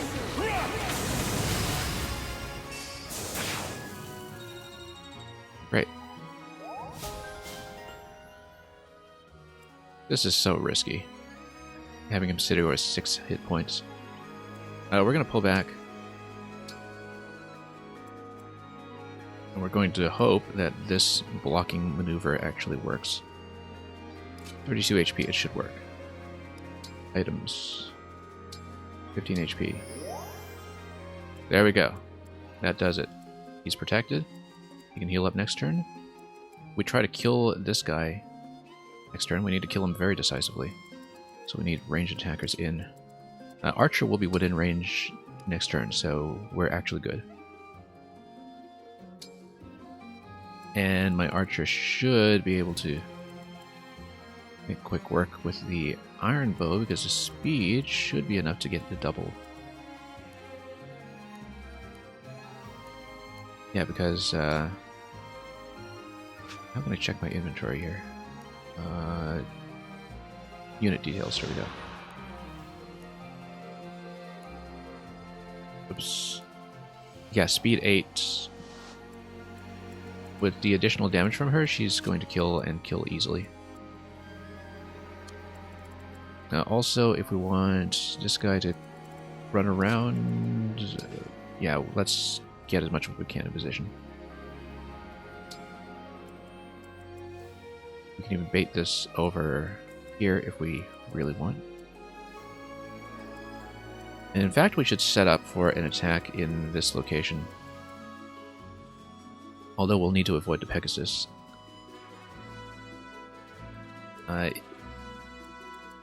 We need probably much better physical defense before we try to bust a door, but movement 1, 2, 3, 4. If we, for instance, attack the door at range, yeah, we can actually start this turn just to chip it down. And then we can bait the first attacker out. 22 damage in. And then we can fight over here. Because these guys are not going to do anything on this end at this stage. It's too late. We'd want ranged attack for sure, though, because 1, 2, 3, 4. So we do 2 ranged attacks. How about that? We need to check this guy's range. 1, 2, 3, 4. Okay, we'll cluster these guys up here. We'll break down a door with 2 attacks, ideally. 15 and 15, yeah, they should do it. And they'll be out of range of everybody here.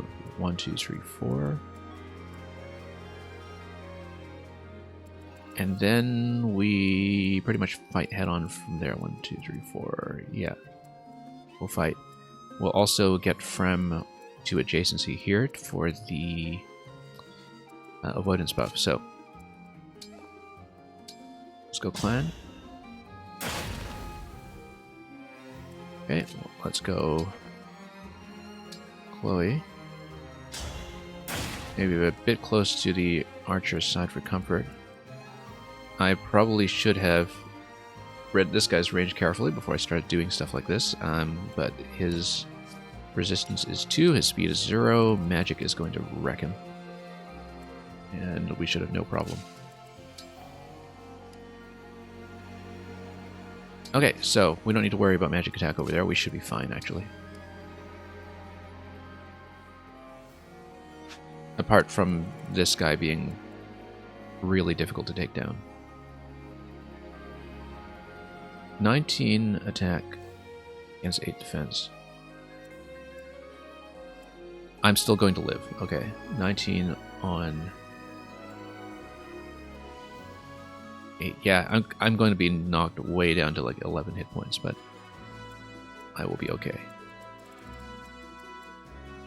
Unless there's some kind of skill I don't know about. It's just backup ability that I'm more concerned about. Speaking of which, what does Covert do? Double their avoidance from terrain effects. Okay, so basically, when we have thieves and bows, we want to hide them. Pretty intuitive. I want this cluster over here, though, for sure, and we'll see. Who do I need to heal up? 1 point of healing? We might as well do it.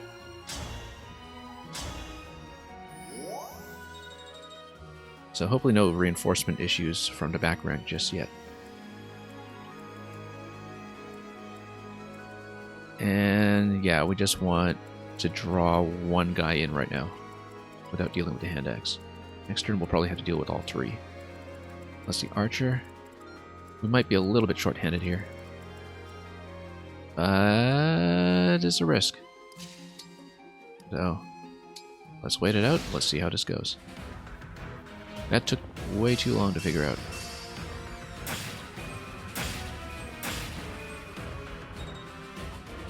The axe was supposed to miss. Okay, down to 2 HP as expected.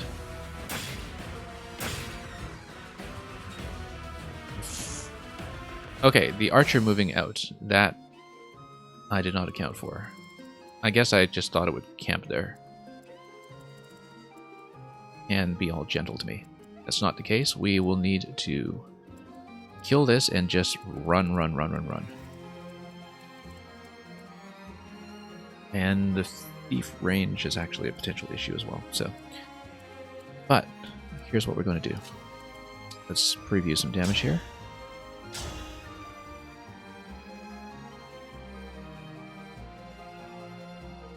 That's going to be 4 damage on this guy. Much more against this guy, but to kill him first, we would need to get her into this position. We can't do that right now because I'm using this unit.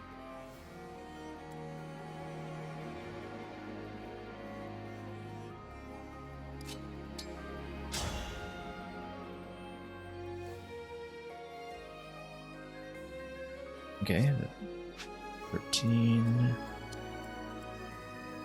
It's a little bit rough here.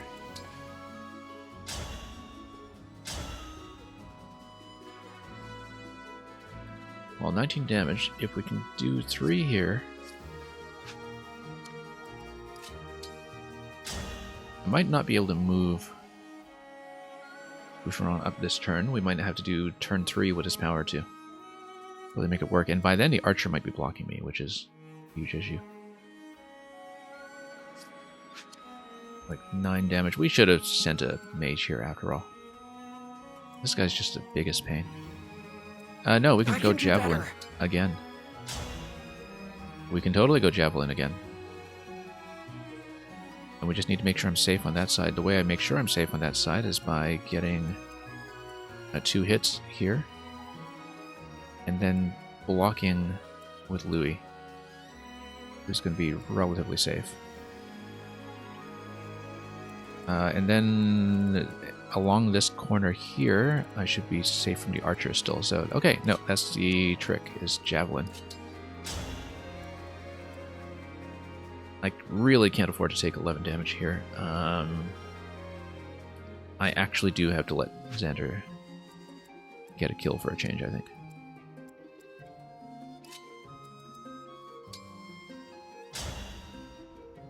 Javelin. Speaking of which, normally my attack against this guy would be at most 4 from Steel Lance. Okay. Also, hit chance on a Javelin is a potential issue. Let's take a look. 96%. No, it's not an issue. We chip him down. We kill with Xander. And both Xander and Louis should be able to survive a direct hit. And then you can come in and start chipping away with the bow. And then this guy, he'll run. He's got 21 after a healing item.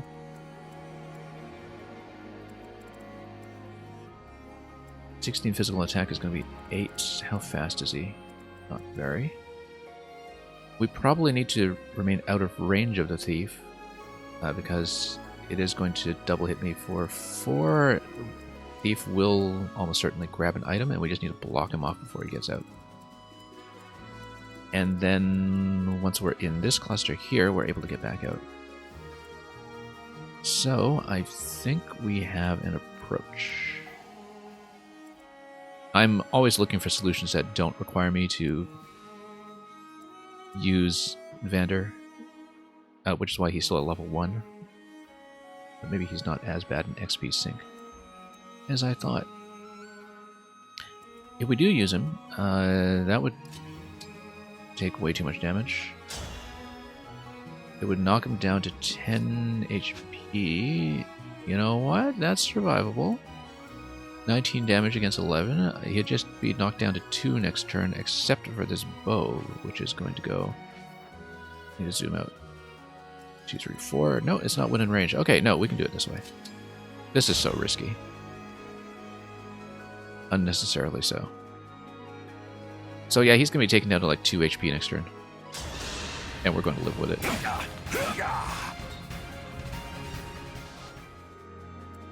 This is a terrible idea. Anyway, let's do that. Javelin. You were a good fight. Really trusting a lot of my arithmetic here, which is why, you know, little chippy follow-up attacks on the side are always a bit of a risk. Okay, here's the thing about Boucheron. I can attack in, but I must use the healing item this move. I'm not going to live otherwise. But notice that I could actually take this guy out completely. 80% hit, though. I don't like that. That's not good enough. But notice that if I got an 80% hit with the Rider's Bane, then I would actually take out the bow and be able to move 2 slots to escape the thief range. That would solve a lot of problems. I kind of want to try it. And I know there are resets in this game, I just don't like using them. Because if it's a miss on an 80%, then realistically we have to reset and pop a heal. I don't like that style of play, even though it's available. But that's what modern Fire Emblem lets you do, I suppose, is to just try to score to hit. Because you would never ever do that in actual classic Fire Emblem with no rewinds. So do we want to go for that 80% hit? Don't like it. But it solves so many problems. You know what? You can even just kill the thief. If I get a good hit chance on the thief... 70%, not nearly good enough. I'll just die to that. I should just heal up. If I heal up and I'm out of thief range, I can just run it down the next turn. Important thing is to get across the boundary, though, so... Can I run across and be out of thief range? 1, 2, 3... No, you can hit. So either way, you get 15, that brings you up to 21 out of 30. That's 8 damage and 8 damage, 16. Yeah, if I heal up, I will actually live. So the risky move is just try to take out one of these 2 pieces immediately. Well, take out the archer immediately and then move 2 spots. That's 80%. The safe thing to do is to get over here to the corner and pop a heal. And then the next move, you can probably run up here, recharge, and then wreck everything all over again.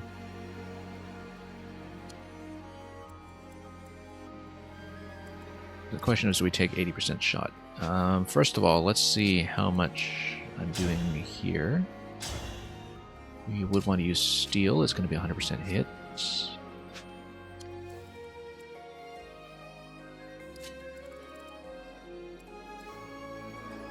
Well, we've been pretty risk-averse so far, like when we got the 100% hit in the last turn.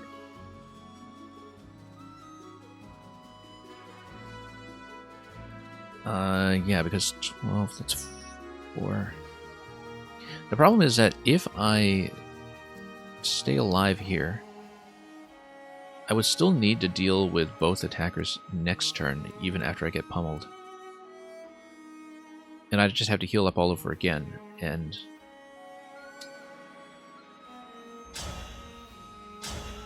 but if I get attacked by the thief, unless his AI just tells it to go for the chest immediately, which it might, then I would hit back and I would disable it. So the smart thing to do actually is to heal up here.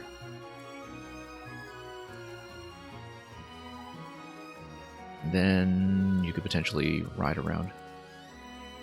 So yeah, I'm so tempted. I am so tempted, but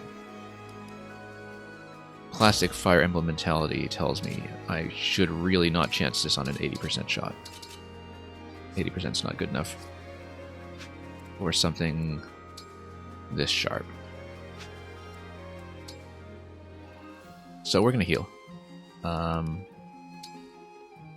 going to be cowards. It looks like we can break that wall. Yeah, like if you wanted to get up there and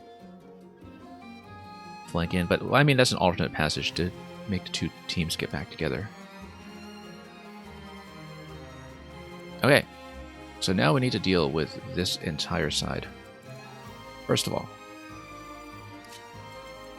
let's do something about this guy. Let's make sure my positioning is what I think it is. And we'll bring him in first. Good thing that he doesn't have a ranged attack. I only have a Slim Lance because I needed it to go somewhere. Steel Lance is actually going to hit really hard. We could have taken this guy out, maybe. We'll do it.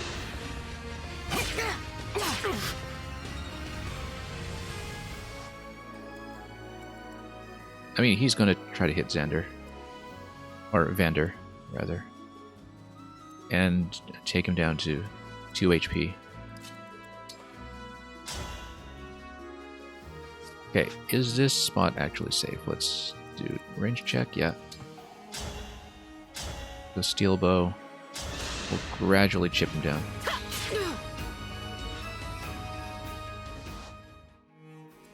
Okay, now we need to deal with this cluster over here. And a soldier has indeed come down. We need to deal with all 4. Either that or we retreat and drag them back.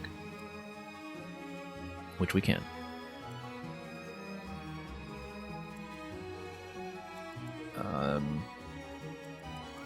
Iron Bow is an obvious problem. It can't have it within range of the Pegasus. Slim Lance would get a double on it, though. And if we have Slim Lance adjacent to... Our foes are strong. My unit, then that would get to kill. We almost certainly need to heal up here. Now, if I'm here, that does nothing. That doesn't even poke it. We need, well, as we could tell from the physical attack numbers. However, as we can tell from the resistance numbers, this guy I should be able to one-shot with one of the mages. And with 100% hit too, so okay. Celine Celica, take this out. I can stand here. Or I can even stand here to hit the hand axe. Hitting the hand axe is probably the best idea here, because then we can move up. Speed 4, that's going to be a double attack. That's going to be 15 over 5. That's going to be 22. 22 against this guy. Possibly a break.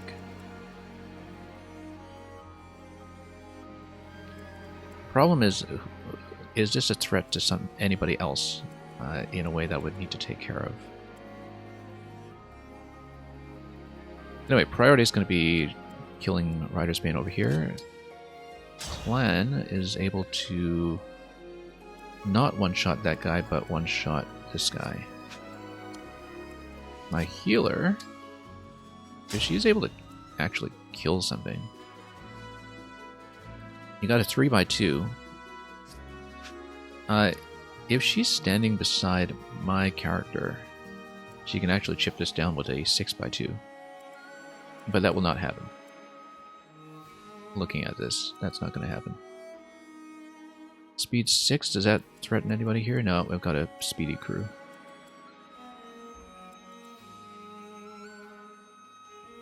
So, we would kill.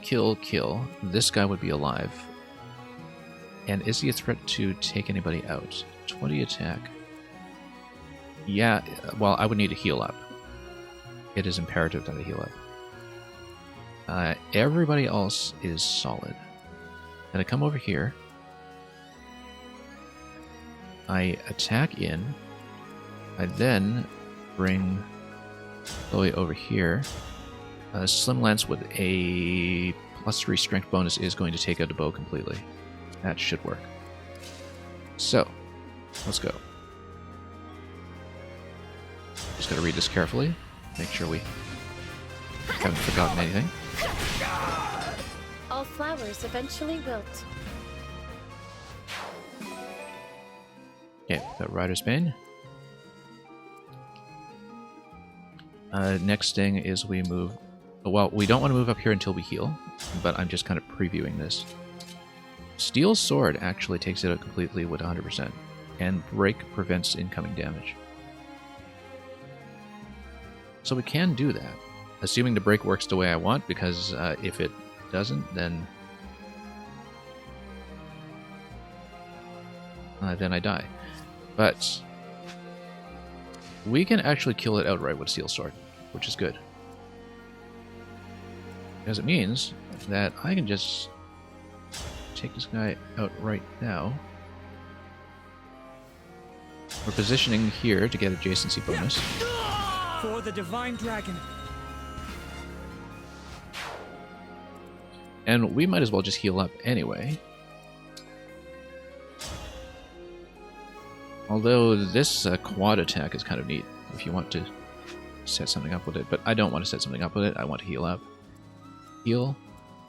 My unit runs over here. We kill with Steel Sword. Then we kill over here. And that'll just clear the board on this side anyway. So this is just as insurance. The break mechanic should actually be fine. And all right. It means I free up my healer for next turn. Okay, good thing I parked a Steel Sword on him. That's going to be 100%, plus the break effect. So I wonder why Axe over Lance doesn't seem to do a break, given that it is a triangle advantage. Because that seems to be the consistent pattern that we're seeing. Steel Sword is going to remove this though. I had to stop you. Great, got some supports here too. Chloe's going to come here with the +3 bonus. Is going to kill it. Simple enough. Very satisfying to have exactly the party members I needed to make that work in one maneuver. That essentially, aside from not having... Okay, so he's going to move in. Good, good. Oh, the Vander killed somebody, and you see how little XP he picks up because he's the paladin. That's why I didn't want to use him, but okay, that's fine. We need to outrun the archer and kill the thief, and we've got that objective set, basically. Vander's in no shape to fight right now, so he's not going to fight. But we're going to move in and we're going to mob the archer soon enough. Archer's range goes up to here. We can always kill and then jump 2 spots. I can keep going. Assuming that we actually do kill. The Thief AI is going to go for the other chest after this, if it works the way that Fire Emblem always works.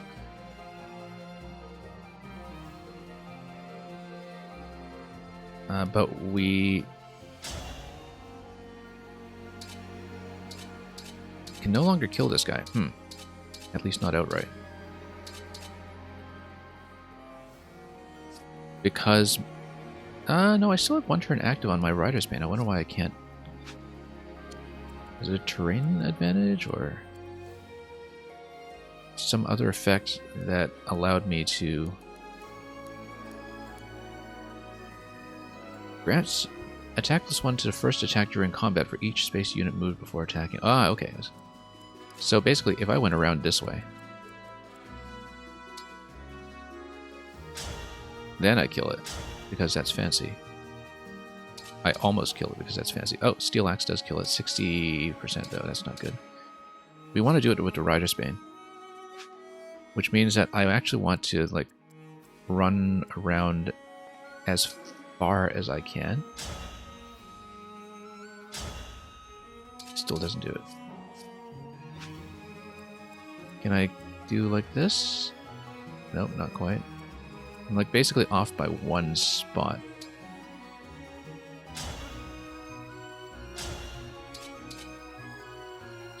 So yeah, that's an interesting effect, though. But that's dependent on a 60% hit. I don't like it. I think probably we'll come up here. And we'll replenish. And we'll heal up, and we'll try to do it next turn. Because he's still going to go for the other chest. We still have a pretty clear opportunity to kill, so...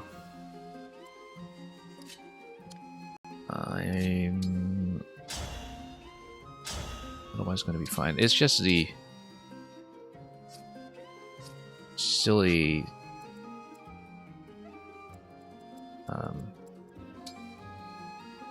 hit chance here. We can set it up somehow. Still +2. How do we add 2 movement points to this in a way that will actually loop correctly?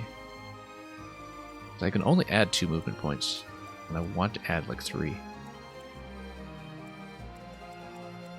Yeah, you see? I'm out of range by 1.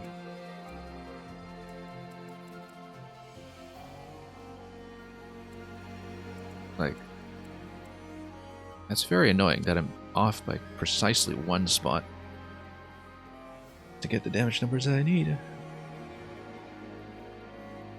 And I must absolutely hit, right? That's not something negotiable. Also, since Vander's busy stealing kills anyway. Yeah, we can have an archer versus archer battle coming up. But also just start healing up down here.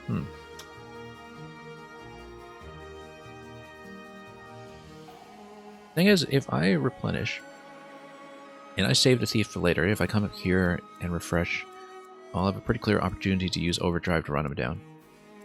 I actually have more time than I think I do, because he's going to take 1 turn here. Supposing this is the escape route, then it's going to be 1, 2 turns at most. I should be able to catch him. Here, incidentally... What's this sitting on stairs? Oh, okay, yeah, stairs are going to spawn reinforcements at some point. So if we take these positions, we need to stomp on it. Probably take 1 side at a time. Let's just take a look at damage check here. Yeah, we'll just take 1 at a time. And... yeah, magic resistance a little bit. There's the bow, though. On either side. So we need to get out of bow range. I'm able to park myself on top, so I might as well do so. Unless we want to save it. We can bust this side down. We might want to save it for when we actually take on the boss cluster.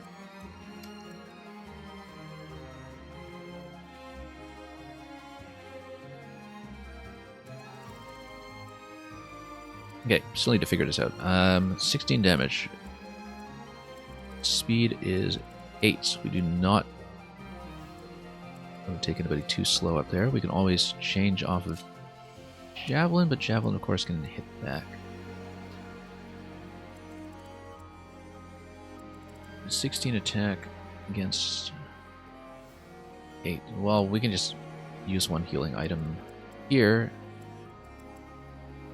but offer it up front. Then what do I do with this guy this turn? I'll probably just heal. Unless you can get like a really solid high percentage hit that will kill him. You know, like do a massive run around like this.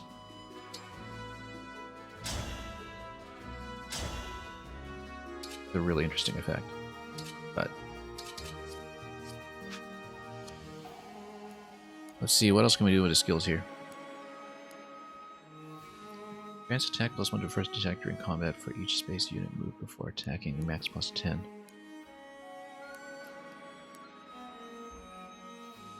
Yeah.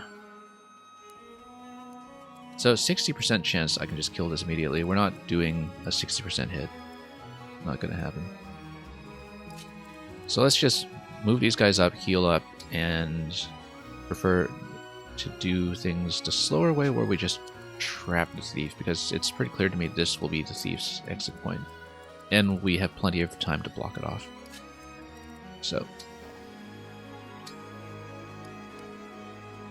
this is the most I've used healing items in a Fire Emblem game in a very long time.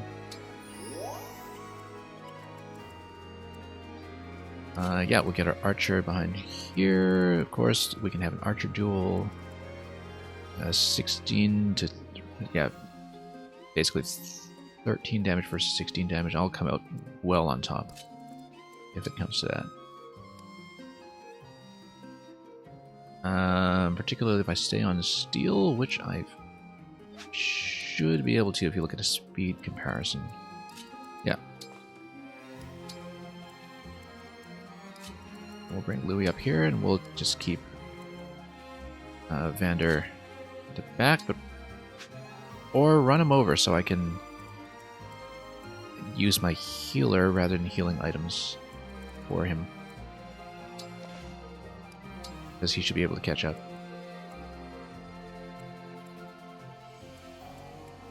Okay, let's position this cluster.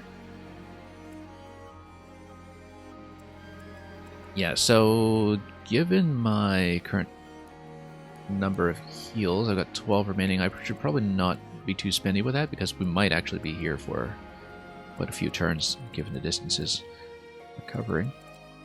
We need to stay out of bow range. That's the most important thing right now.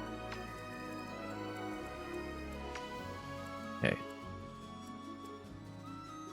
So yeah, we need to stay away from this guy's range, so along this diagonal here, and out of bow range. So that means this guy will go here. I'm partially charged. How do I get a more detailed look at my charge level? I'm about halfway charged. I think I'd want a replenishment. But what would I use it for? Because that would be anti-cavalry. To rapier. And do I want to save that? Sword fighters. Axe fighters. I might want to save that for the cavaliers later. There's 2 units here, I should take them out independently first. In which case, let's say this guy attacks in, he's going to be 17. Yeah, everybody here is really low defense, but we'll deal with it. Also, speed-wise, 9 and 11. Does he have an alternate? No. Whoops. I want to switch back to Liberation.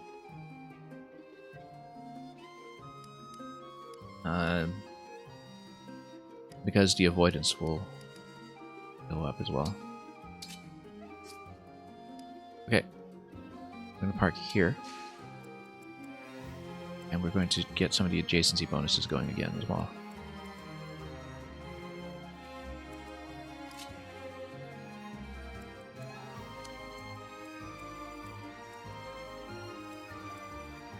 Yeah, we'll get Mage up here. Actually, Archer here. Yeah, we want to close in as close as possible.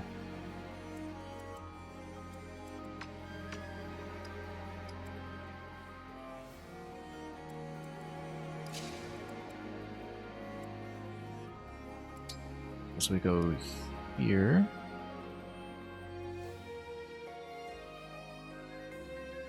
No, we can get a support if she's on defense. Let's go here. We'll just set up kind of like this. Do we want to spend a heal? 12 turns remaining on that before we have to punish. Assuming that we can't even have money to get healing staves next time. You never know. 1 hit point. Might as well grind out some experience as a healer, as we're always a little short on that. And then put the mage over here. Then we do this cluster. So the idea will be that I maybe step on one of these spots and heal up. And so that would basically refresh my power for another engage next round. I think, assuming that I can actually get a full meter when I land there if I'm already engaged. That I don't know, and this would be a good time to test it.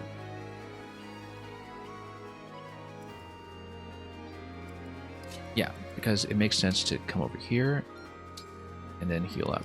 This is my last healing item. And yeah, as you can see, it actually doesn't consume the energy pool if you are already engaged, so... Whoa, okay. That hit harder than I thought it would. Okay, all of them are going to mob me at once. That was not what I hoped for. I was hoping it would stand back a little further. Bow coming in here. That's okay, we'll deal with these guys in a moment. Alright, so he's got Obstruct Staff. I'm all set. We've lost a bond here, but we'll take 8 damage and get poisoned, and this guy can't run very far, so we'll be able to chase it down for sure. I'm starting to feel it. 91%. Do I want to try it? Iron Bow. Iron Bow will be 100% hit. Unless I want Alfred. Take it. No, I want my Archer.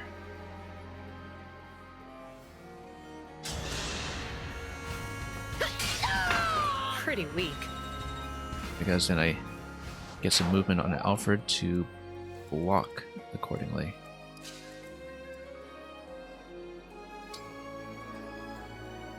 And yeah, I can basically move back here to kind of force the movement on the unit.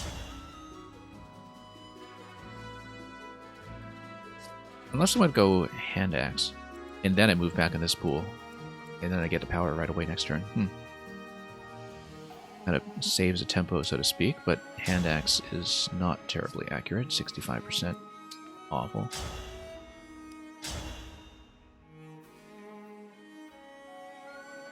Let's go for it. Yeah, as you can see, 75% miss. That's why we've not been relying too heavily on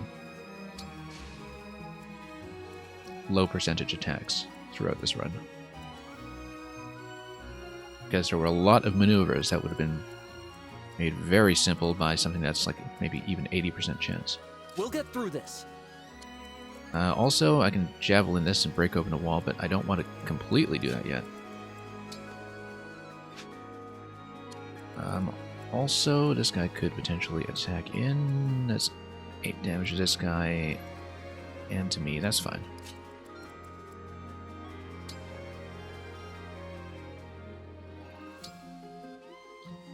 That's mostly going to take it down, which is fine, because then we can just break it down as soon as we want. I'll take it.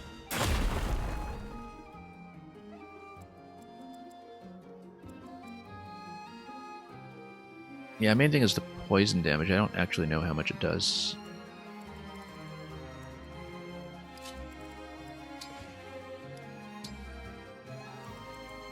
That's true. I don't know how much the poison does. That is important.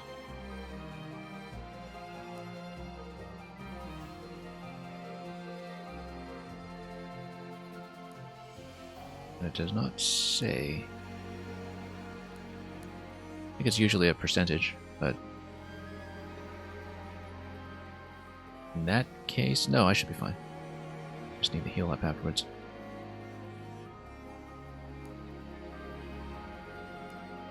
Okay. Anyway, let's see, who do we have remaining. Let's do this cluster now.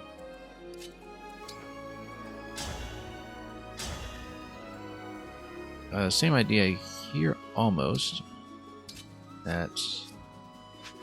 Well, unless we take out one of the bows, we can't engage with the archer, so... luckily, this is within spell range. But being within spell range might not help when it's going to hit back. That's okay, she'll go second. Because that way you get... So you need to do minimum 9 damage with Chloe.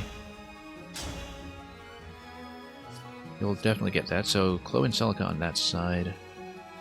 Frem might be interesting here. Break. Not good enough.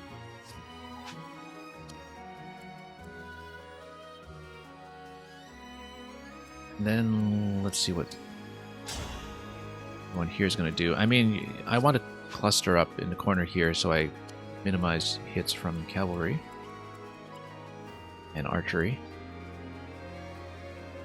Archer is basically going to hit everything along the diagonal. Let's make sure I can actually see my markings. So yeah, this is the archer range.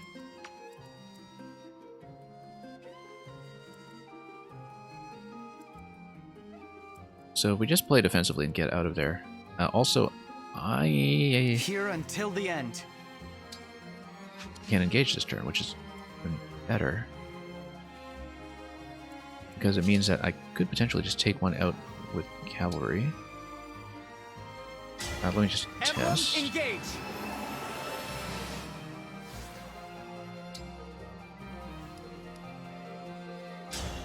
Yeah, Lodestar Rush. Actually, anything with the rapier is just going to wreck them. 100%. And that does have some incoming damage, though, whereas if I... Oh, except it's going to heal up. That's what it previews with the 7 that's in green, is that you're expected to heal 7.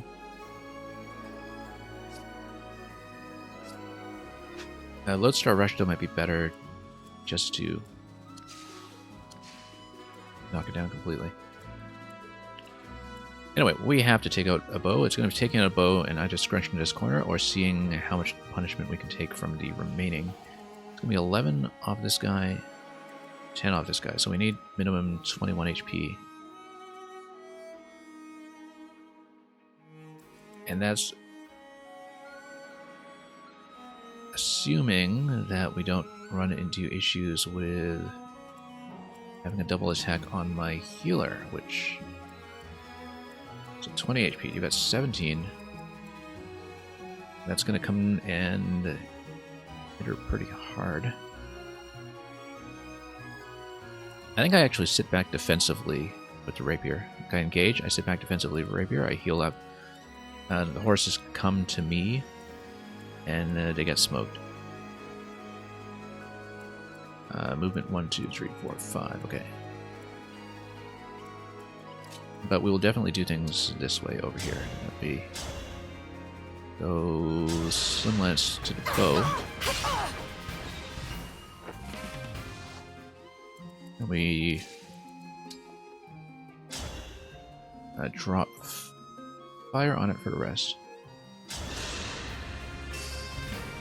I will not forget your loss.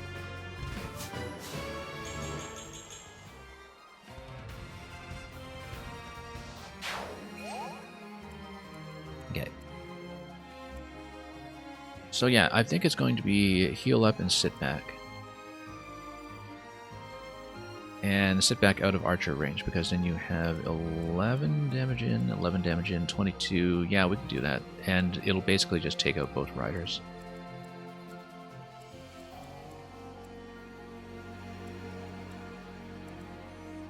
And then we just move everybody else out of the way.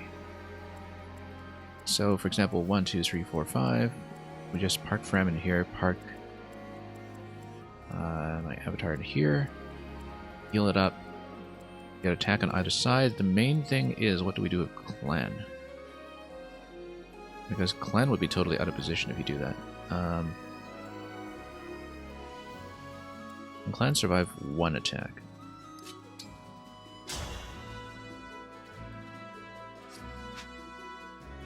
Yeah, that's kind of an issue, actually.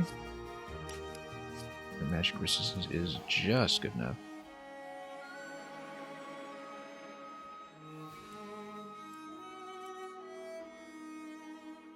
I need to park in a slightly different spot here and just absorb one attack from these guys.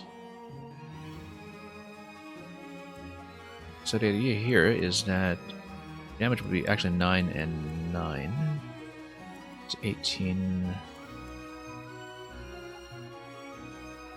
and 8. 9, 9, and 8. So I need to be at 26 if I want to tank all three. I think Clan comes down here.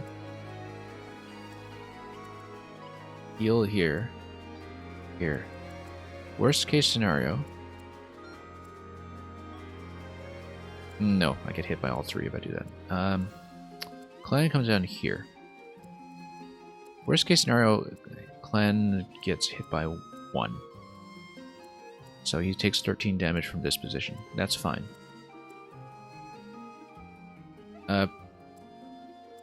Problem is that because Frem is sitting here, I can't come down to this position and heal at the same time. The position doesn't quite work out. 1, 2, 3, 4, 5. Also, I can just back up, actually. You just back up. 1, 2, 3, 4, 5.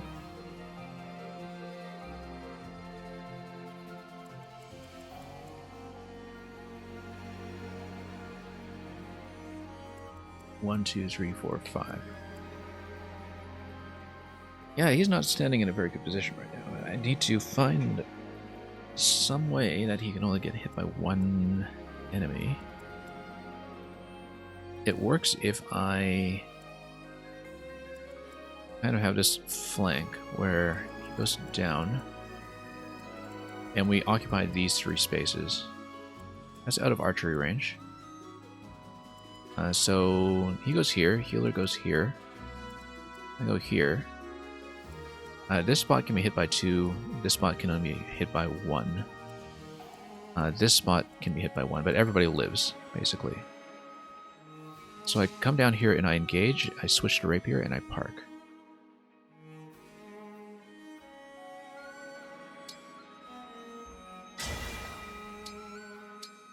Okay.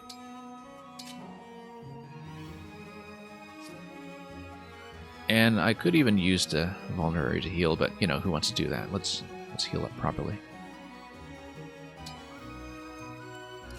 We come down here. Oh, also I still have this guy hanging around. We can't go this far because he'll die. But the idea here is that 1, 2, 3, 4, 5, you can only be hit by 1.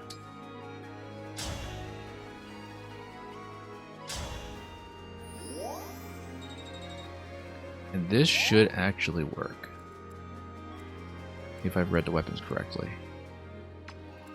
Because we're totally out of archery range.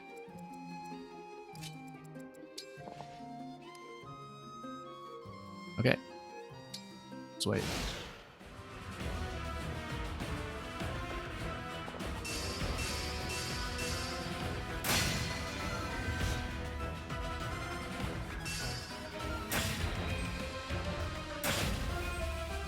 That hit a little harder than I hoped, but I should have just done the arithmetic. Notice that we can do the same maneuvers before to take out Archer, as long as we make sure we're out of the way of everything else that is about to hit me from up there. So, yeah, we can easily take out all three. Because even if you go one with the damage bonus, maybe. No, not quite enough.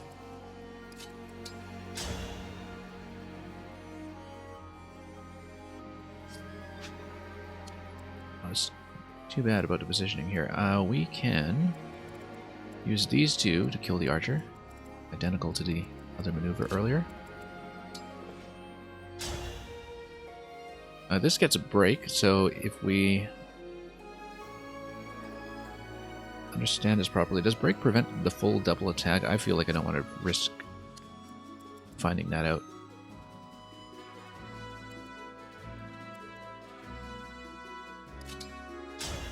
But then we would get him in here.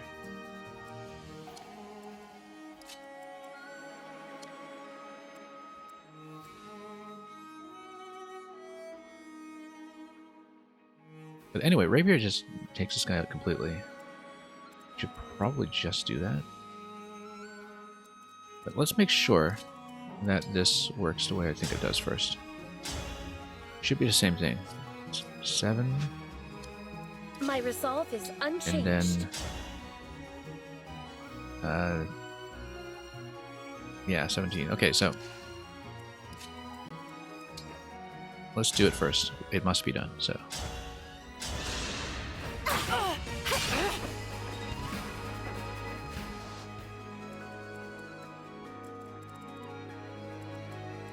yeah, and the thief is still up there. Okay, just checking. Now, if we have reinforcements from the stairs the very next turn, then I might be in some trouble, but we'll have to park units there and see what happens.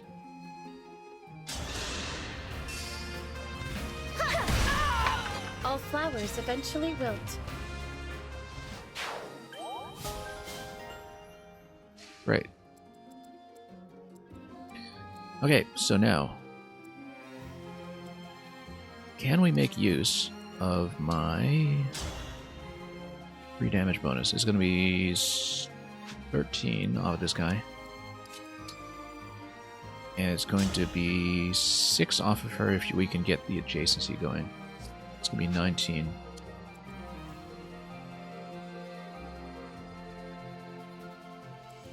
Ideally, the 2 of them could have killed this one, but the positioning doesn't work because my not be standing in the right location to make that happen. Because I would have to stand here to kill, and I can't get in close enough with my mage if I do that. So we have to kill this. Then we can pick away at this guy. I guess we're about to find out if break works the way I think it does, because we can go for a straight kill with Rapier over here. And then if we have a break over here, it goes down to 18. That'll be 13 from there. From the magic attack.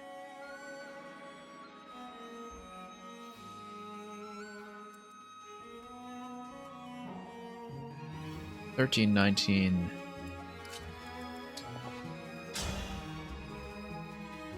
and 12. It might work, but that's assuming that break works the way I think it does, which is that it should stop the entirety of the double attack. Because it should be in the break state for the entirety of the attack phase. So, assuming I'm correct, this is how it's going to go. This is awfully risky. If he dies, we reset, I guess, but it says break, so... oh, okay, it doesn't miss. 82%. Okay, fine. First reset of the day. I could not face Queen Lumera. First reset of the day. Okay, never mind that. 80%. I should read that next time before I do something that silly. Okay. Time crystal.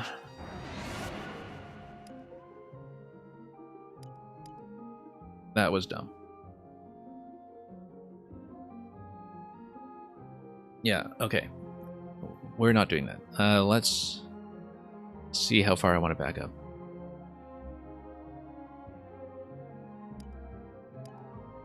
Yeah, I didn't even think about the hit chance there. That all this work to try to avoid doing the reset, and we end up doing the reset. After being risk averse for the whole map. Do I still want to do this maneuver then? Because I might have trouble now killing the remaining piece. No, I won't. I just leave one alive. I have to leave one alive. That's all there is to it.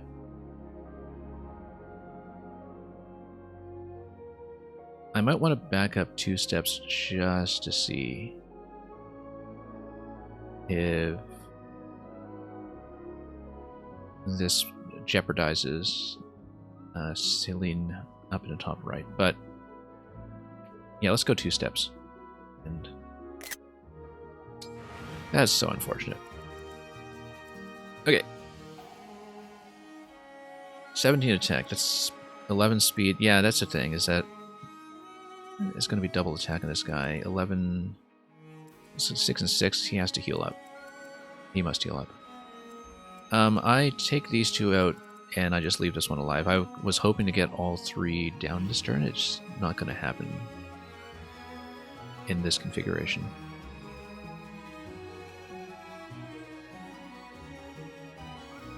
And the archer must die now, or it's just going to take out my unit over there. So we'll go with the same thing as before. We'll go over here. Trying to get so fancy there. No, because the thing I had in mind was that I added it up precisely so that I could actually have Frem get the kill.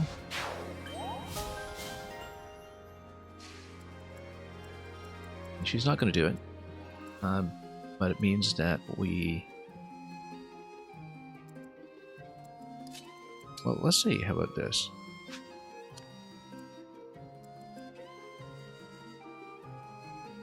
Yeah, because... You know what? We hadn't even considered using Surge.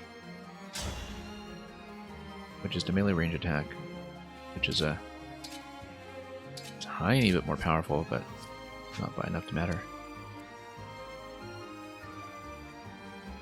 Anyway. 17, can I survive? Yes. We will just go for attack. That's just gonna smoke it. Dream well.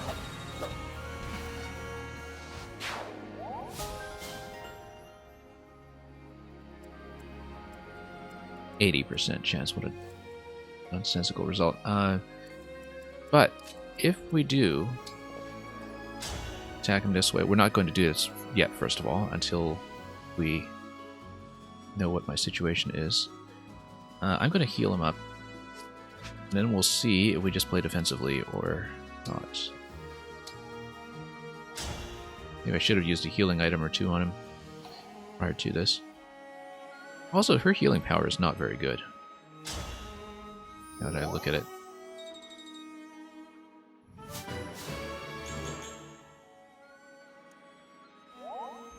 Okay. 17, that's still going to be double attack. That's going to be 6 and 6. It's going to be 12. Stand. I can only really do 1 attack round if I'm not going to kill it outright. We'll just stand aside.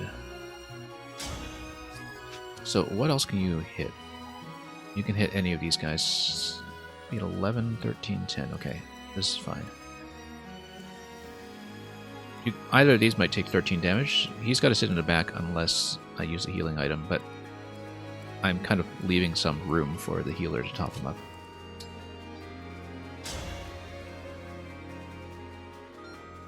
That should be correct. Never underestimate me! Did you see that? Okay, that works too. Just crit him in the face. Problem solved. Problem solved. Why didn't you just do that in the first place? Alright, that's fine. Let's make sure I get it within healing range. 1, 2, 3, 4, heal. Okay.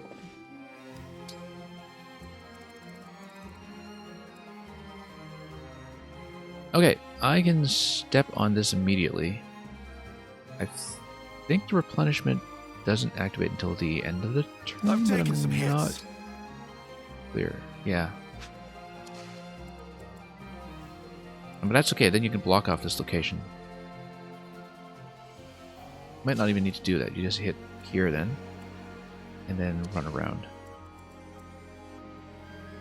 Louis can also block off that location. Also, if you hit this, and these guys are able to leak to the left side, how far did they go? 1, 2, 3, 4. And they're able to attack up to this spot.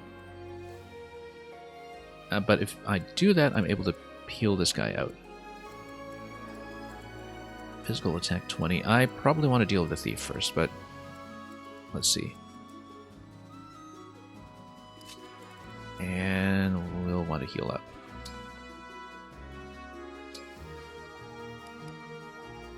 Although maybe not this turn, because she has the bonus to damage from when she does use a healing item. So I might want to save it for when I'm within 1 turn of an attack.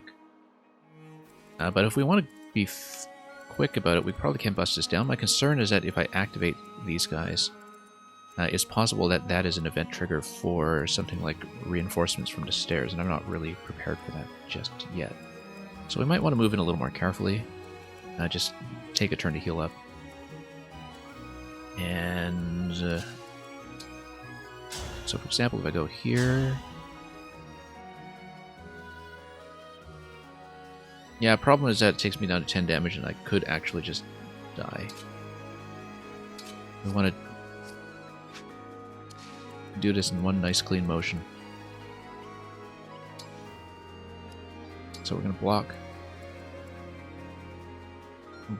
and probably step on one of these and heal, and then we just box it in and kill it.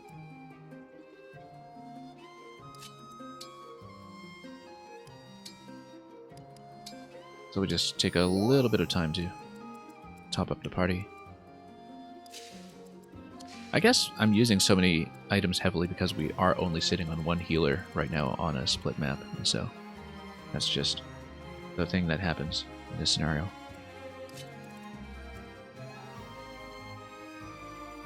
Yeah.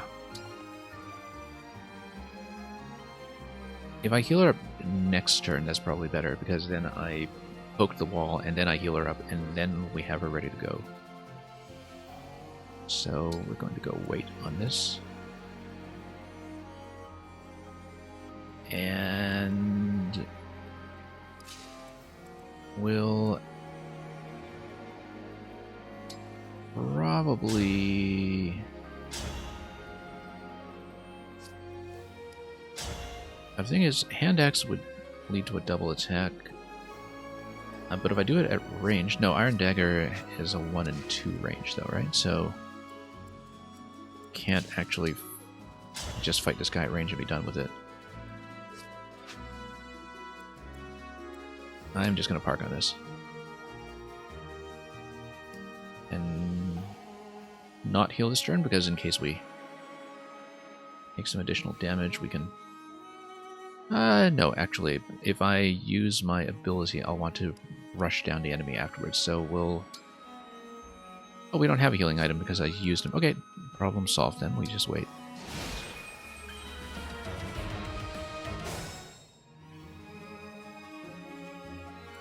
Okay, we want to stomp on this for sure. Also, who's within range of those stairs? It is... Hand axe.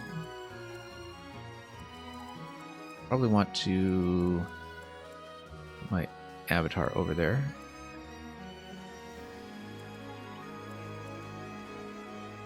Let's heal up first.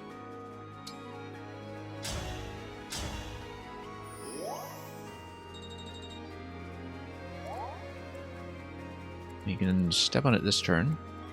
That's going to start to pull, and that's okay because we're going to break it down this turn. And so we'll see which direction this guy moves in. It'll be one of the two. And 11 defense. Yeah, he should be fine. It's speed 4, speed 6. And then we just need to kind of box these guys. Speed 13 on these guys is the main issue here, but we've got a pretty switch party, so... Yes, here. We're just going to block here. And then I'm still at one more turn on engage, so I can probably... And Selena and Celica are ready to go as well. They should probably heal up with an item, though, because I'm unlikely to run over in time. 1, 2, 3, 4, heal. I should come down here, we block. Then we can heal her up next turn. Okay, we'll do it that way. As long as we don't have bows to deal with. We do have fists over here, but fists will disable tomes and archers, I believe. So we block. Then this is a clear spot, actually, and then that's nice and central. We'll get everybody in position.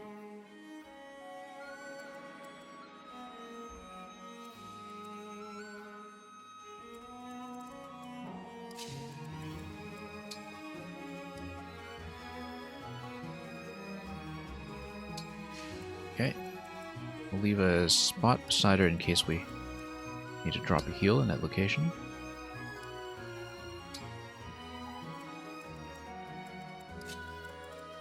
We'll block here.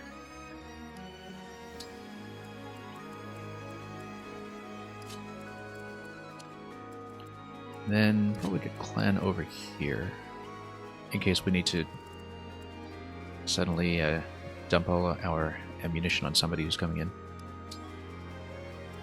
Okay. I'm gonna go for the kill on this guy, finally. Hit chances are really quite poor, though. That's the main issue that we're running into. And yeah, we'll let Bushran get to kill probably. So she's going to heal up this turn. We're not going to use her. This is going to go 1, 2, 3, 4. Possibly baits him in with a 20 attack against 8. If we park Alfred here and we want to continue holding on to hand axe versus javelin in case we get attacked from range.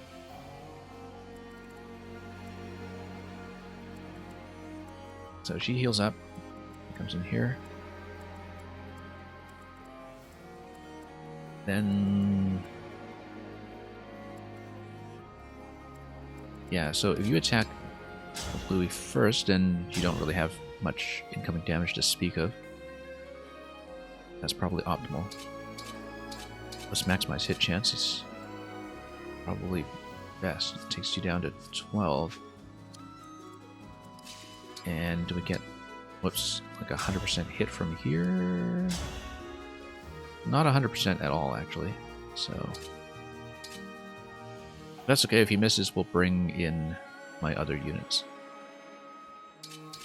75 is best we can hope for. Okay. Not great.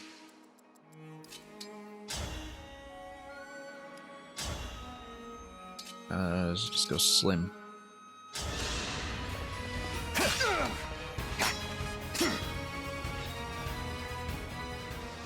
No damage also means no poison.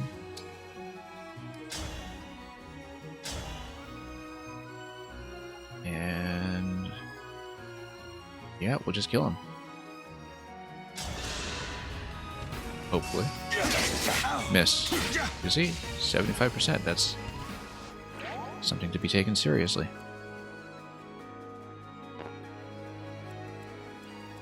And we can maybe move him out of the way. Although, well, no, we need to go for the kill, and we actually do want the follow-up damage, so we're going to wait. What's our move? We can't all miss. Isn't that right? Okay, that'll be 84%. And then, like I said, I do want to heal her up. I don't really want to risk this on a 90%. Let's go Albert first. Yeah, bit of a hard thing to hit, but I'll take this. here we go, finally. That's what I trained for. We'll pick up the loot. And we'll need to trade some of this off anyway. And we pass over the obstruct staff, then from convoy I can pass it on to a Frem. Where's a friend? Clem and Frem. Clan and Frem. We can pass it on to Frem next turn via convoy if we need. So we pass the obstruct, and then somebody here should pick up Armor Slayer. Actually, I only really have one sword guy, and that's Avatar and Marth over here. So we should have passed on Armor Slayer. That would have been the better thing to do. But it's mainly cavalry that we have to deal with at this point. It's just backups. We have a healer over here. We need to keep that in mind. But the main thing in terms of type advantage is cavalry that we need to deal with.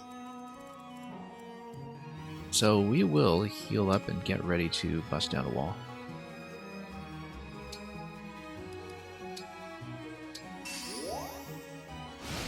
Okay, let's see if this works.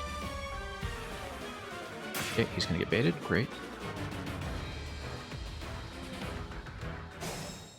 Might not be within range to get a solid kill out of that, though.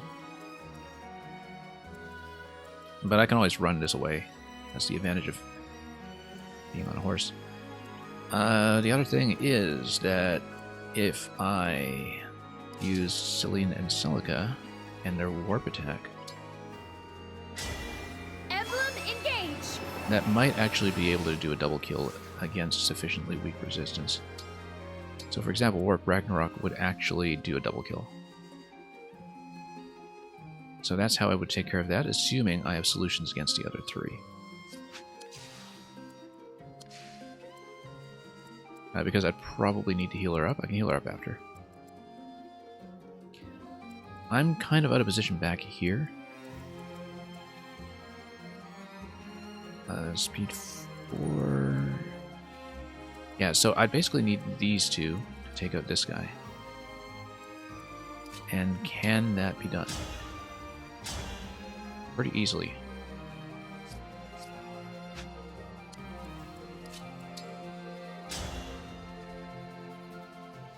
So that's how we'll do it.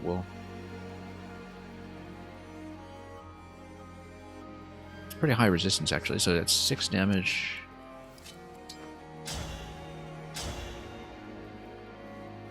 And 18, yeah, that'll do it.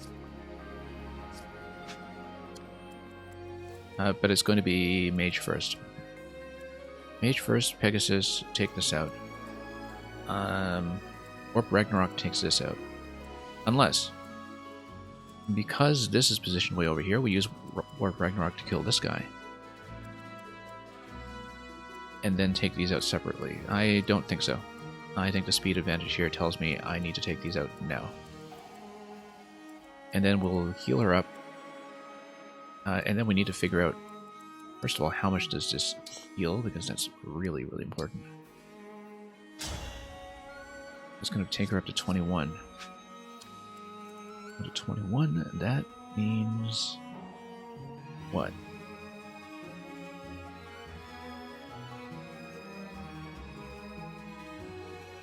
Takes her up to 21.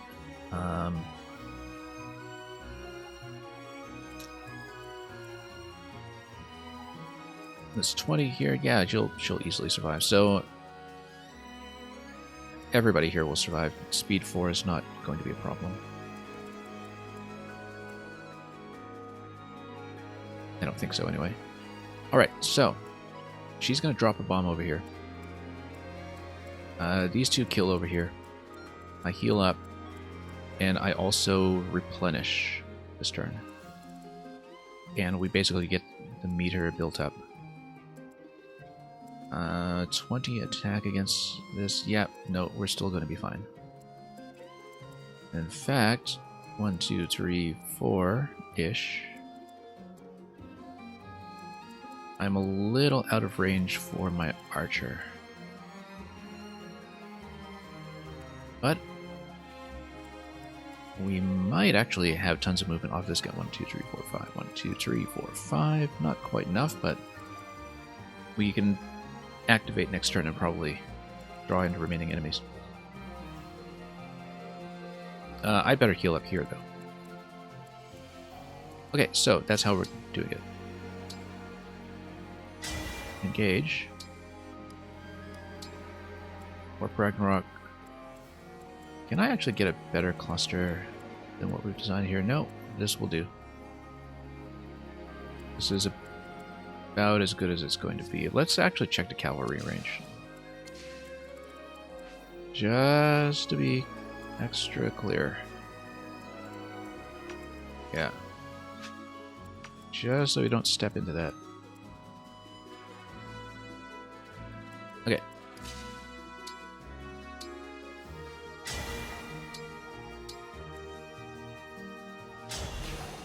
And yeah, it will stomp them both, right?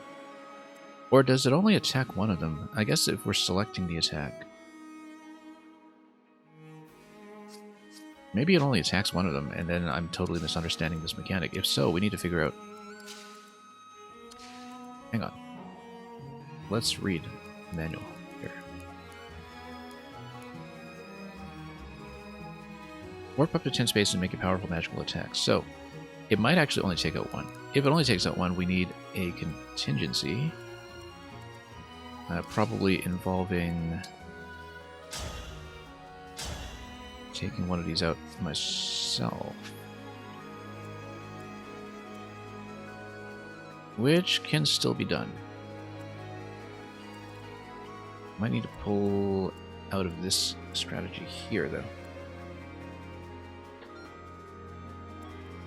Yeah, actually, I don't know if it hits both, or if it only hits one. I think it might actually only hit one. In which case, we need to rethink this completely.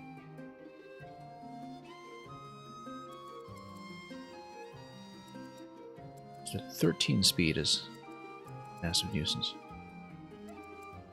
Because it means if we want to take one out, it'll need to be the one in the inside position. Because otherwise, it's going to cause problems.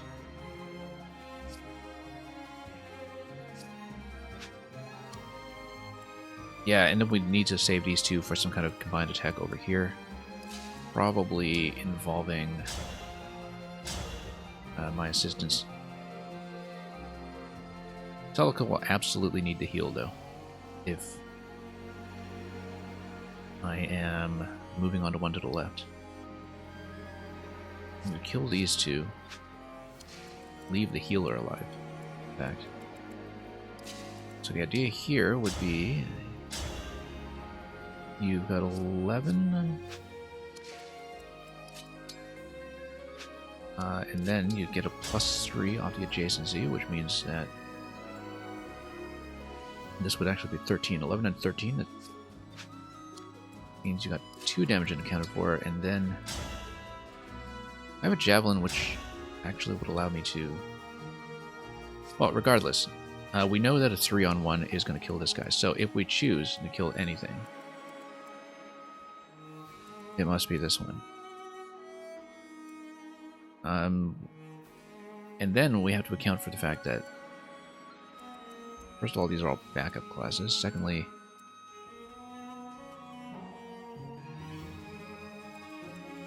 yeah, we remain in this position so we're out of range of this guy as far as the fist attack goes.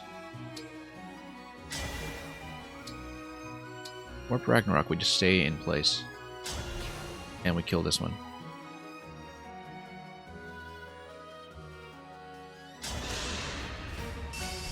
Has to be done this way. Yeah, it only kills one. All flowers It's not going to be some kind of eventually massive killing effect on an entire zone. It's not going to happen this way. Yeah, it also means I can protect her if I move the healer in position here. Also because I can use that take damage on behalf of your friend ability. You can, at this point,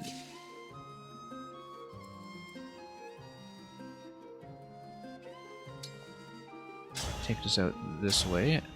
It's easier if I get the break, though, so we don't take so much incoming damage. And then eventually we can go 1, 2, 3, 4, 20 damage against him. Yeah, that's fine.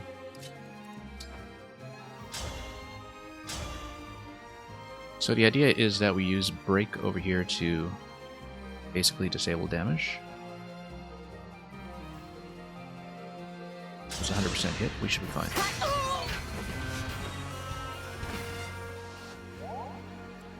Okay, next. We got 18 damage to account for here. Lan's going to be going here. And he's going to be doing 13, actually, if I go first.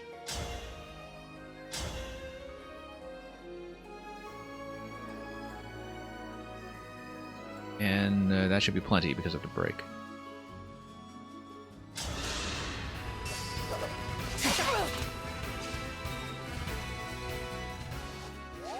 Yeah, so break makes you vulnerable once against one enemy in combat. Okay, so we definitely heal up here.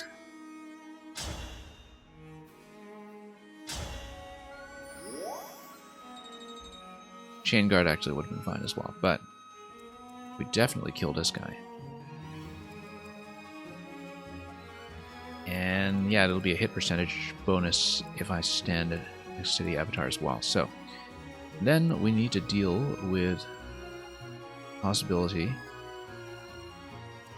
And if we stand here, then we still need to deal with the possibility of a double attack here and here. It's 20 and 9 times 2. That's 12 damage and 2 damage. We're fine. We're fine. As long as you do not go anywhere special. Yeah.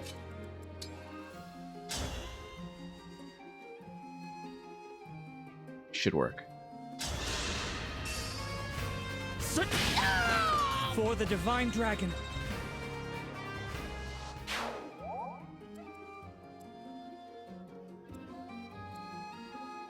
Okay, 34 out of 34. Yeah, we are camping here, but we do need to use the healing item, I think. It's too risky not to. And... oh yeah, ranged attack on a hand axe. I need to remember this stuff.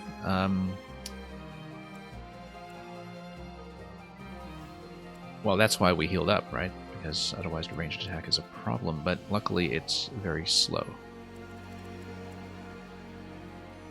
That's going to be 3 and 3, 6 damage on her. Yeah, no, we'll live. Everything will live. I can still fight. Heal up. Stay in place. Probably trade in a healing item and then heal up, because we'll need him at full capacity here. But let's open this up first. And we can do that. Louis does not have a javelin, does he? No, he doesn't.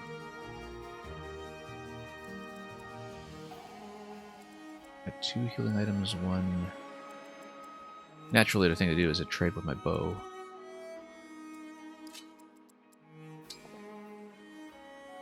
So, yeah, actually, we'll do that.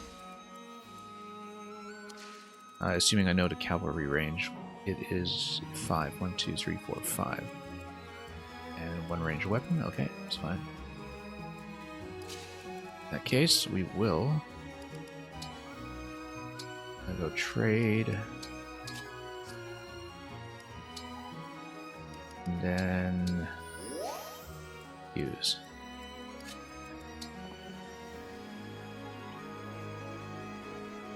Oh, how am I not able to hit the wall here?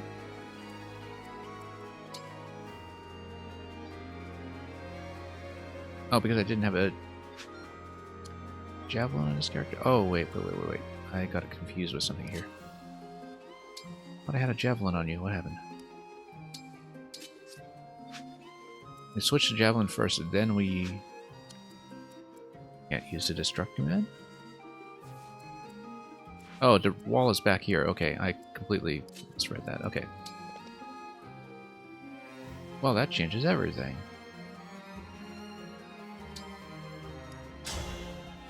No, we stay on javelin because of the range. Okay.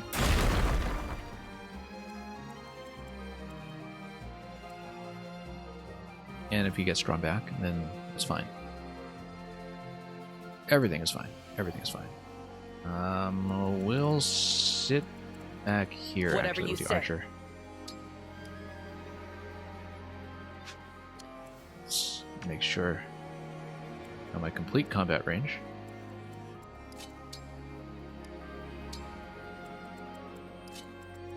And then we go down this way.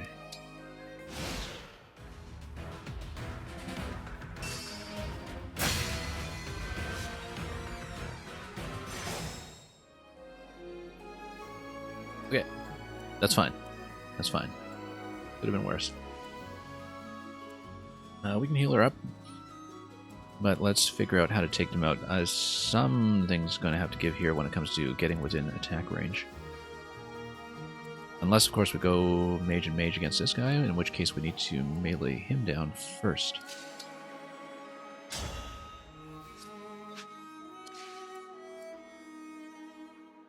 Is it go time? And if we wrap around, we should, in fact, be able to do something like that chain guard. Oh, because the chain guard ability from the healer class. So first attack is going to be negated. Is it only physical, though?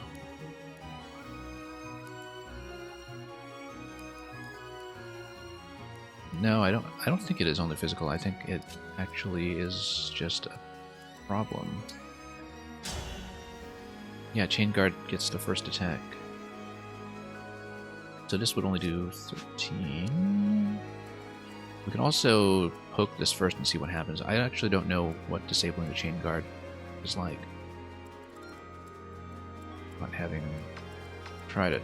But we want to stay out of boss range for sure. So we don't want anybody hanging around here. Unless we know we can survive it. Hand axe. 24 damage. What's his skill? Oh, that's just a Seraph Robe. Okay.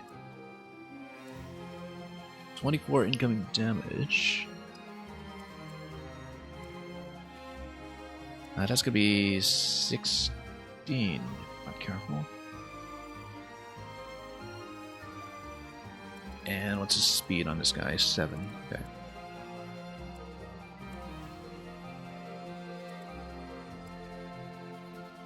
Well, I think we actually hit the healer first then. 6 and 6. Yeah, he's not going to be hit very hard. We need physical attacks against him, but we do not really have a way to reach that right now. Let's see, because, yeah, we don't want to be the target of a 3-on-1, obviously.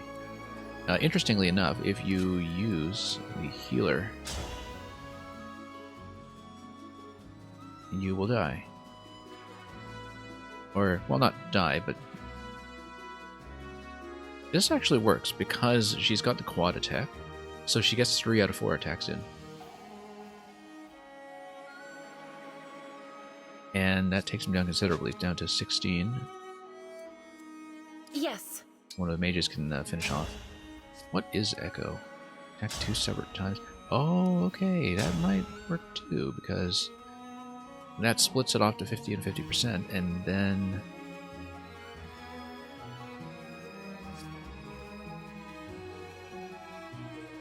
Yeah, that splits it.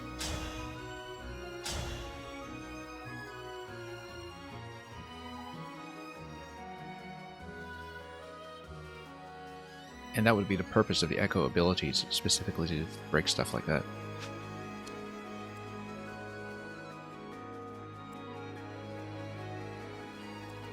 Or we could just... Do we have a Javelin? Yes, we do, but it's got a hand axe, so we don't do that.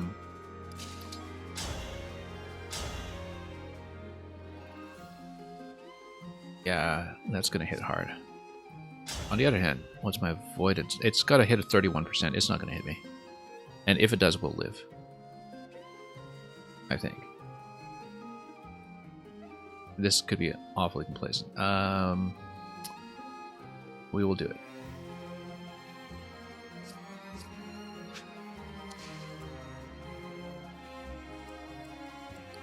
And then what's the finisher?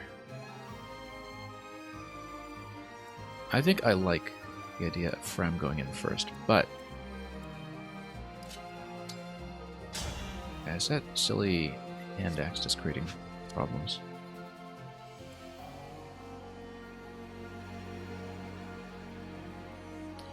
Let's think about it.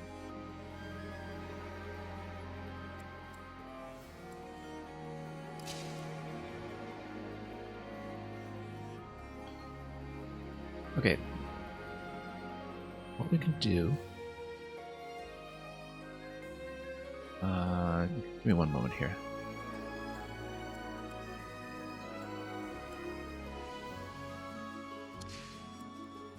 Now we still have some specials that we can use. We still have... We're able to use Seraphim. That'll be 13 there.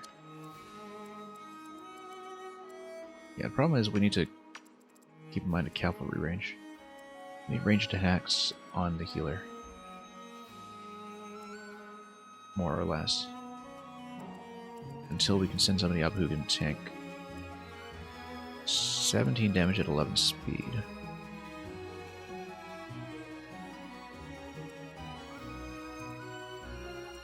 Who's gonna do it? Means I can get in close. Yes, this chain guard is just a massive nuisance. Yes, the main issue here is that even if you do a bit of an initial break with Ram, the problem is that you don't really have a good way to follow up from 2 range, because there's nowhere to stand. You could potentially wrap around the Pegasus. And then once the chain guard is down, that would do 9 damage, but only 9, not the full 18, because of once again a position. However, if you go Javelin against a healer, and you take it down to 13, 23. Also, well, the first hit is going to do 20% damage against a healer anyway, because of the chain guard effect. So, how much damage is that? That would be, depending on a rounding, 4 or 5. It does 10. You need to do another 13. You could also Javelin from here, and that does quite a bit more. But you don't have a good follow-up location once again. The ideal is to Javelin from over here, do a 2-range attack to this, and then come in and kill this guy with no chain guard active. So who's the best candidate for that? Well, we get 12 damage off of Clan. No. I did not mean to hit that button, but that's okay, that works. I did not mean to hit the attack button. Accidentally double tapped that. Okay, that was a mistake, but it works. It is actually what I wanted to check. Was, does she do enough damage to do this maneuver? And she does. And after you poke that damage, does that mean that Chain Guard is no longer active? We don't know the mechanics, so we need to check this stuff. Yes, that does mean that. That's perfect. It means we understand what's going on. And it means that 16 and 16 wouldn't be quite enough either, but we'll figure this out.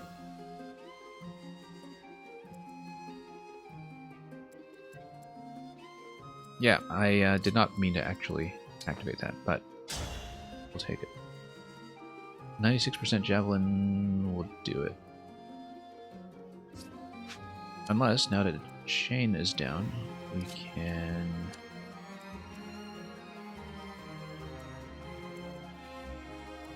Oh, yeah, this position is still just weird. We don't want to stand here, because you will have 3 attackers coming in. No, you won't. You'll have 1 attacker coming in. So we can stand there. Okay. You can stand there with 1 guy, as long as he can take 24.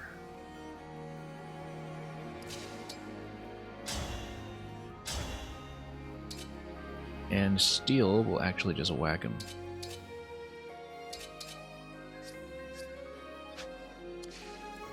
Okay, in that case, we're good.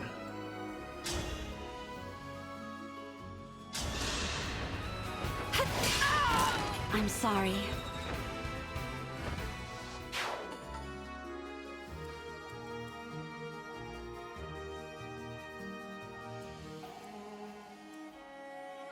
Ideally, I would wanted to put Marth back here to replenish in advance of the fight that we're about to have, but we can do that after.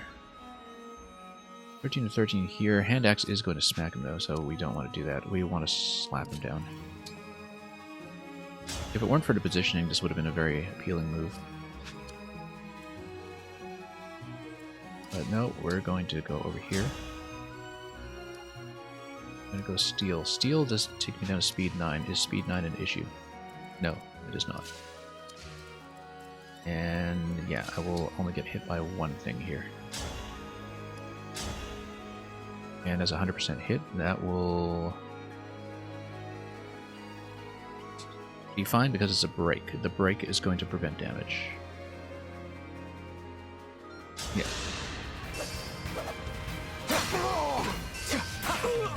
I had to stop you. Okay, then we get a bit of a stat boost over here.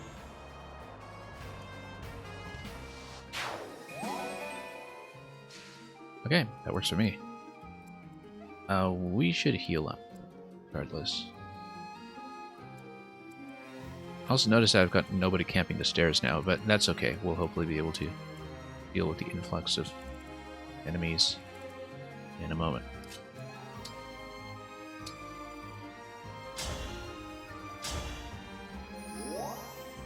And we'll need to get my Pegasus healed up next turn as well.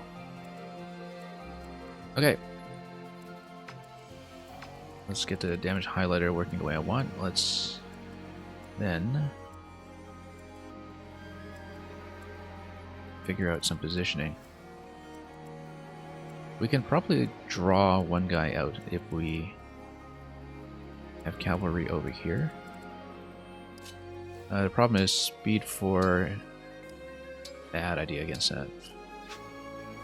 Speed 6 against speed 11. Yeah, no, he's going to get doubled if I try to bring him in. That's going to be 18 damage incoming. That's going to be awful.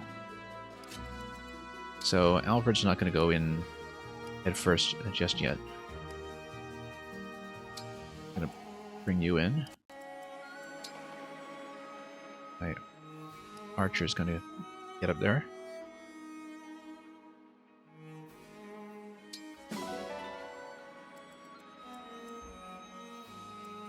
And then, what's next? Yeah, thing is with Boucheron we can just rush in with the secret ability.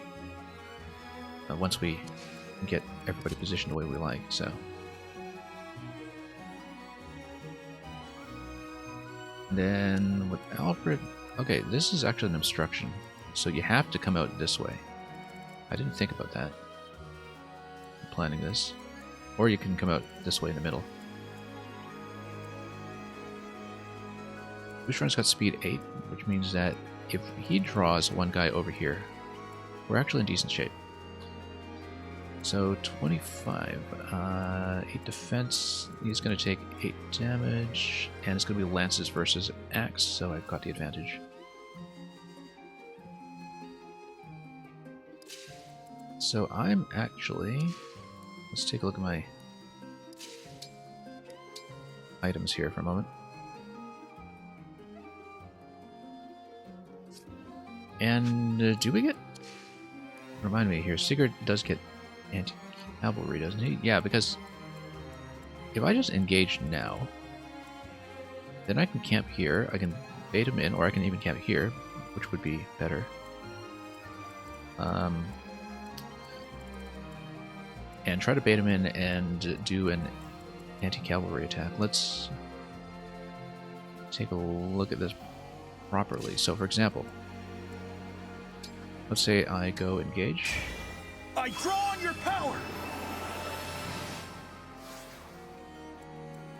Then I'm able to go to a position like this, and then we're able to switch to Rider's Bane.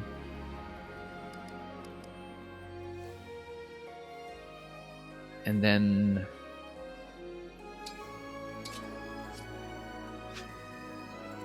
yeah, we can even preview how Rider's Bane is just going to kill him. In fact, even the override is just going to wreck everybody if you look at this. Now the problem is we need to know if I can survive this guy. Got hand axe, he's got 24. You actually see what else they're holding. Like if they have a weapon switch. Because override would actually just take out 2 cavalry at once, and the main issue is you'd have to deal with the boss himself. And I've got plenty of room to just run away from him afterwards, so... unit details... Okay, so you can see what he's holding, hand axe, yeah. I can just run through this then. There's no reason not to. Just run down all the horses. Those shiny rings of yours! Here I come! I hope I actually read this correctly. Rider's Bane, yeah.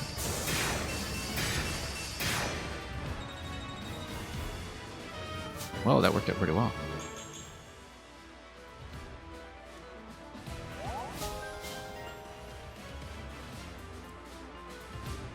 Because you've got 8 defense, 9 speed. I'm okay. I'm in great shape.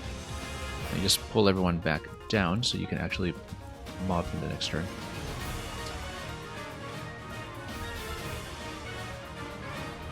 I might even go to a central position. Nah, you want to go down here.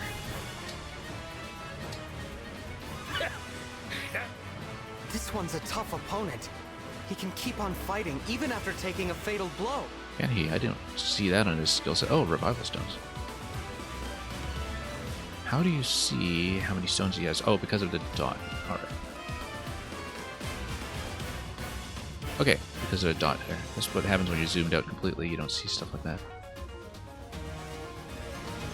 Well, I got no moves left after engaging him, so he's going to come in and smack me, but then we just need to burn him down quickly.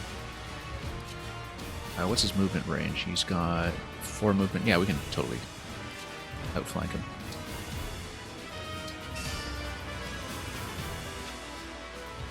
Right, and we keep somebody on the stairs here just in case.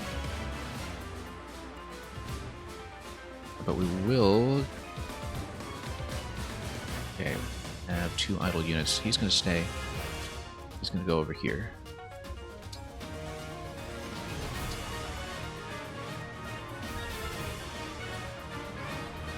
And that should be it.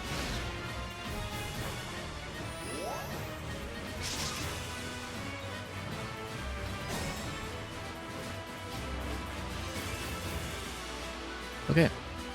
At this point,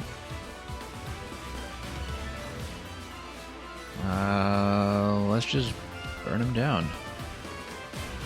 Burn down the house. Also, just gonna preview this just to see if potentially. I mean, it's 10 defense even with the eventual +3 from adjacency. You'd only do 2 damage, so we're not messing with that. But he's got hand axe, so we can't just hit him from 2 range and call it a day. It's gonna take me down to 21. Luckily, no crit. 90% hit there. That's going to take him down to 16. And we have to burn him down twice, which is important here.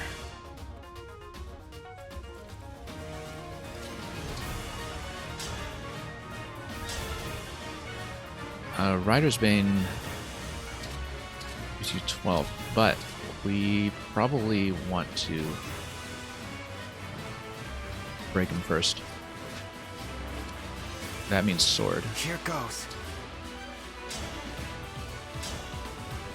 Yeah, that's gonna be a break. Best to stay on steel sword. I think that's not gonna have any particular disadvantage apart from 90%, 94% hit rate, and the break will prevent incoming damage on me. So let me just check a few things here. Yeah, then we've got a pretty good adjacency position too for ranged attacks. So we'll stay on steel. And we'll just knock him down.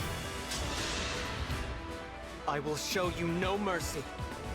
Ooh, the Divine Dragon.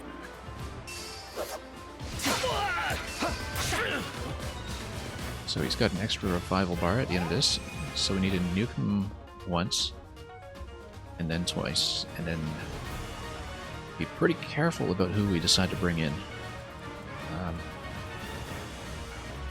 Notice that Celine and Celica are still currently bonded this turn, so we definitely want to use them for something interesting at some point, like having 20 damage come in. Notice too that we only had 1 break available against him, I think. So the next attack should be melee because we want to use somebody who's not going to take damage in return.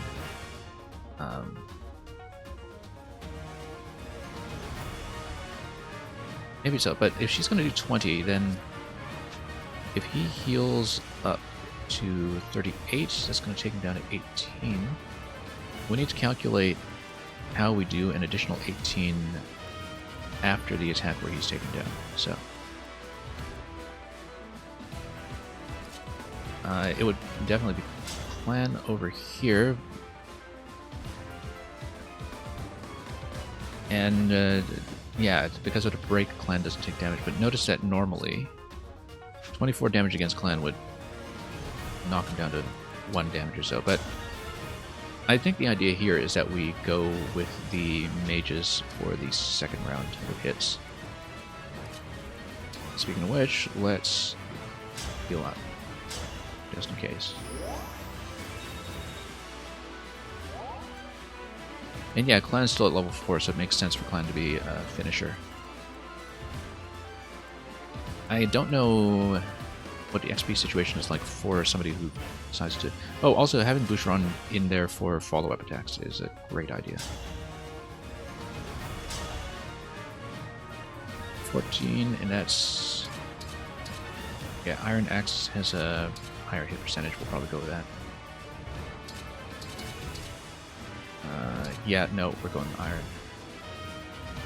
Yeah, this is ideal because we don't want him to take damage, and I don't know what the XP gain, once again, is like from knocking down the first life bar. Looks pretty good. Fund is at max. Okay, so it's already capped. We'll stay in this position because we want follow-up attacks, So, we're in decent shape, actually. We can go Celine and Celica. That's gonna... Oh, that's gonna kill me. So we can't do that. because I am at 19 out of 14, then how come?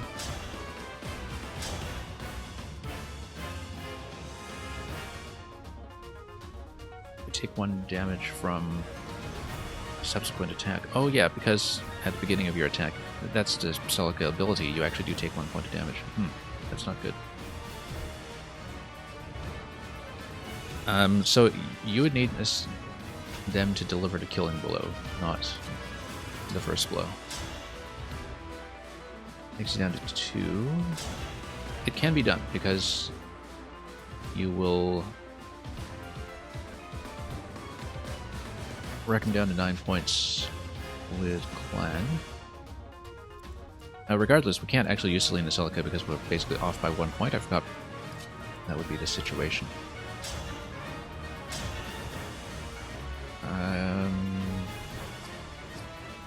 If we want Clan to get the kill, then we go Etia first. Yeah, it can be done. He's not going to die to anything, I don't think. Steel Bow does a little more damage.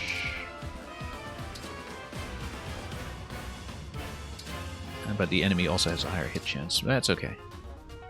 We'll take every point we can get, just to leave things nice and flexible. 0% crit? Yeah, that's fine. Need some help? Everybody's gonna get smacked around a little bit. Can we get to kill Israel without taking return fire? Yeah, 98 and 80% though. I don't like it. So we need all 21 points of damage. We want 0 room for error, if we can. So Clan is going to kill him out, right? Let's just see if we want to farm experience with anybody else.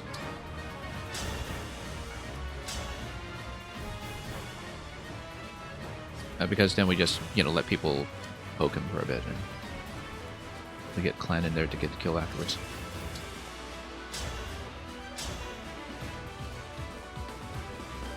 So you get 11 off of this.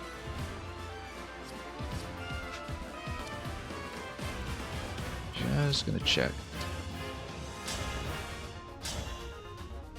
Probably not really necessary to optimize up these little bits of damage here and knock them down to 1 point or something silly. But we'll do it that way. Also, what's their bond level right now? 4. Okay. The incentive to use Selena and Celica right now is to get their bond up to 5. Which we can do this round. So I might actually want to use them as the finisher rather than Clan. No, actually, because the bond is easy to raise afterwards through activities on the map. So we will go with the original plan. We'll just chip away at him just to farm some experience and then dump Clan on top of him. Everything looks fine. Gotta be extra careful in these situations. So. You invaded my castle. And we get to see some dialogue, which is great. Oh, the Prince of Flowerland! Let me help!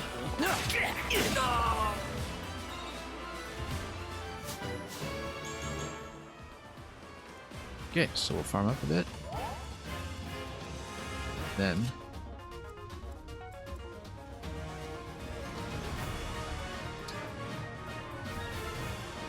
from this point, we're going to go. Oh, that's actually going to kill, which is great. Maybe great. What if I go Javelin? Javelin does a little less damage, and I actually do want to do a little less damage so I can get Clan to snipe at the end. So let's roll with it. I'm just making sure I don't die to this. Need some help? Solid. Yeah, just want to pick up a little bit of extra sauce on the side here. Then we get here with Clan. And yeah, even just a chain attack poke. We can actually poke him with anybody at this stage. And, I should have saved my healer actually just to run up with her. Not that she could get into position. Oh, you know what? We've got to grab these extra things here. Let's do that. As your steward. Easy to just ignore that stuff. But we might as well, since we're playing with that supplement anyway. We'd better check the hit percentage on this so we don't... Yeah, 100%. Yeah, well, no, everything's going to hit. So. I will just pick up a bunch of stuff. And then dunk on him. Let me help! There we go.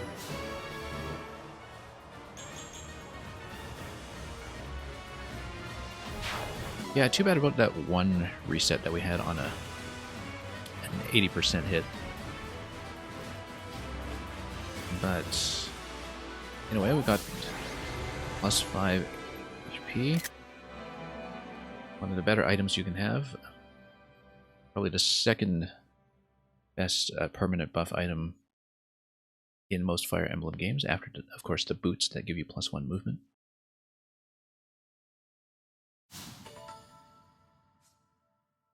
We took about 3 hours to do that map. That is the Fire Emblem experience. That's not quite the Fire Emblem experience. The Fire Emblem experience would have been to reset the entire thing upon losing Vander with that 80% hit earlier. That would actually be the real thing. But in the modern sense, that was actually a really solid map. A really big jump from Chapter 4. Particularly with the optional objectives. So, very happy with that one. We were clearly just kind of into the tutorial maps yesterday, Alfred, and Mother is in the back it felt room. a little bit She's underwhelming. Okay. We're going to do a few of the scenes here, and then we'll see if it's reasonable to actually stay on stream for an additional map today, because the thing is, that was such a huge map that, in some ways, that if we're as meticulous with the next level, we could be on stream for a while, so. Anyway, Mother's in the back room. Oh, that's a relief. Thank you, all of you, for rescuing me. So we'll My see children, you're safe. basically how much What a material relief. we're going to sit through here, and how much we want to do in town, which I wanted to keep to a minimum. I was hoping to do at least 2 maps today, but if we're stuck with one, then we're stuck with one. We have a guest, Mother. The divine... Queen Ev, it's an honor. I've come here by invitation of Prince Alfred. Just look at you. I am Ev, the Queen of Firene. The Divine Dragon has come to help our country, Mother. We were just in time to rescue Saline. And get this, the Divine One summoned Emblem Celica from our ring. A legendary emblem. Thank Yeah. you sincerely. You have my deepest. My family is safe because of you. You are blessed with the same powers as your mother. Well, she's gone. No, that's awful. Some intruders entered the castle. She gave her life to... Oh, I'm glad that... my heart goes out to you. Forgive me. We've only just met. I just wish I could have saved her too. Divine One, while I cannot take away your sorrow, to reunite with her and then lose her so soon. So what do we get from her? For now, allow yourself to grieve. Thank you, Queen Ev. Your warmth, your kindness. Anyway, I'm How hoping are you that feeling? Saline and Celica are close enough within range of their bond level 5 that I can actually get their support conversation and break that gap. Better. I'm sorry. No, we shouldn't have dragged you into all this. But there are a couple I'm of ways sorry, to do that Divine in One. town to raise the bond, so As am I. But if I hadn't left when I think that did, was the right what move might have to happened to you, Saline? Or you, have her Queen sit Ev? out on the last move. I'm proud to serve people in need. Thank you. Now, the Illusian leader. I take it that's why the corrupted are appearing in Elios again. Now there's no question that the Fell Dragon's after the rings, which means we need to hurry. Head them off before they can reach the next one. Queen Ev, your country's ring. May I take it? Now let's find out who it is. Of course. Well, no, I guess the Kingdom of one for Firene Celica gives it with is the one that we're love, taking. I don't know if there's trust, and gratitude. something additional. Thank you very much. There is something you should know, however. My kingdom has another emblem ring in its Exactly. possession. Let's grab another. What? Since when? There is another ring? It was kept secret to avoid conflict. For generations, knowledge of this ring has been confined to the monarchs of Firene. However, now that the Fell Dragon has arisen, it is best to dispel the shroud of secrecy. It is commonly thought that the Divine Dragon gave one ring to each country's leader. However, Firene received a second. The Ring of the Dawn Maiden. Okay, Dawn Maiden has to be Micaiah. I can't imagine that it's anybody else. I see. To ensure that no one would find it, the ring was hidden away far from the castle. It rests in a shrine on the Brodian border. Oh, I remember those old ruins. What? You do? Yeah. Mother took me there after Father died. She told me to keep the location in mind. Now it makes sense. I was preparing you for the day you became king. I'll take everyone to the shrine. From there, I can continue on with the Divine Dragon.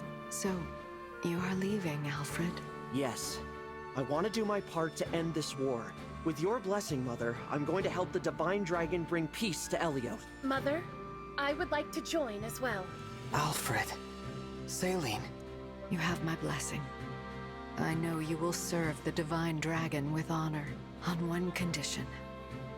Swear to me that you will come back alive. I swear it. I swear it. Thank you very much, Queen Ev. I trust that you will take some time to rest prior to your departure. The journey ahead will be arduous, but know that you are all in my prayers. May good fortune shine upon you. Alright. 10k. We can actually buy more healing staves, given that I practically exhausted the last one.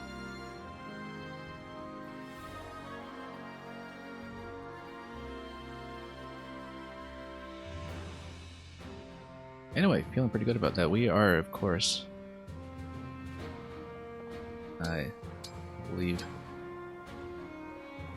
not in the battle map that we just were in. That's a break from precedent. Because that's what the previous exploration maps were all like. They were actually just where you had recently fought. Although, maybe that's the case. I mean, it's just that I was looking for landmarks like where the thief was stationed. Let's run around anyhow and just grab the collectibles and talk to everyone. And we'll see how we're doing. Iron ingot. Potato, potato.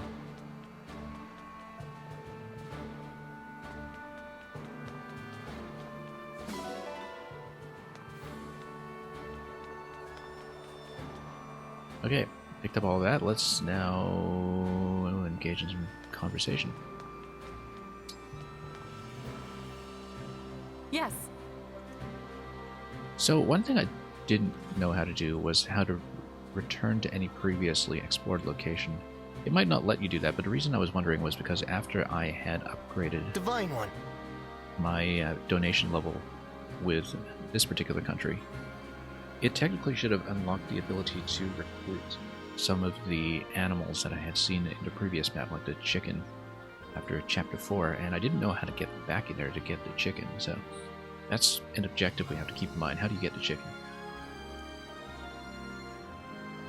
Surely it does eventually allow you back in, but I guess we haven't unlocked that condition yet to really get the map to open up. Anyway, we'll just scrape the map here and talk to everyone again. You did take out a lot of enemies. Well done, kiddo. Yes. Right. Hmm. Grab something during the fighting. Indeed. Sure. And yeah, I guess that this does respond dynamically to who actually put in a performance during that battle. I don't know if it's dependent on the supports or the number of kills or whatever, but from the dialogue, it looks like it does respond to their activity. I'm sure you'll get a certain number of bond fragments either way, but, you know, adds a bit of flavor to get them from your favorite soldiers from the previous skirmish. Wow! Right. And yeah, some 50s from them. We'll of course go back to talk to the ones marked in blue. Oh my. Yes. Yeah, I actually don't know if there's that much of a distinction between your troops when it comes to how much they give you in terms of the bond currency. But we'll Thanks. Divine talk One. to everyone else.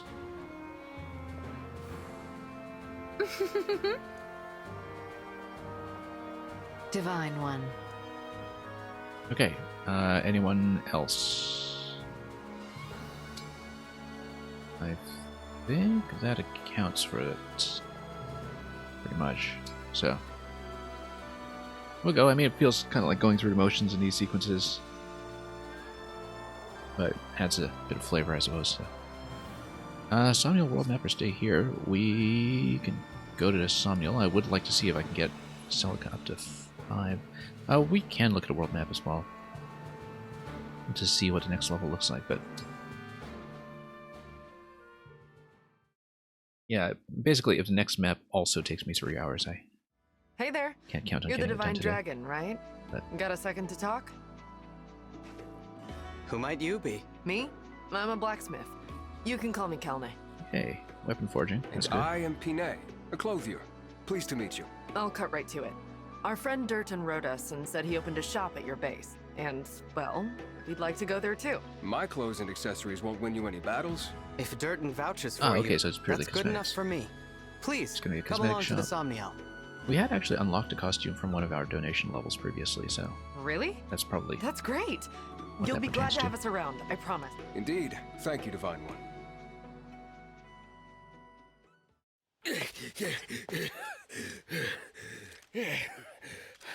Okay, I think I lost him. Really? You sure about that, darling? You're shaking like a leaf. I take it you failed to obtain the ring. Apologies, ma'am. Those guys were tougher than they looked. Hey, we look pretty tough. But That's I can not a tell nice thing you to say. things, stuff that'll help you track it down. Like the fact that Princess Saline ran off with it. The Divine Dragon has it now. Pretty good info, right? What do you say? How about we call it even this time around? I won't let you down again. He's gonna let us down again. How naive you are. After you fail me once, there is no second chance. No! Please don't kill me! Please don't kill me!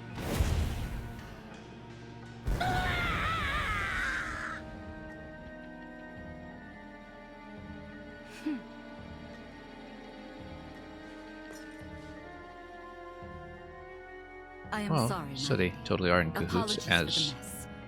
And our failure to acquire anyone the could have guessed.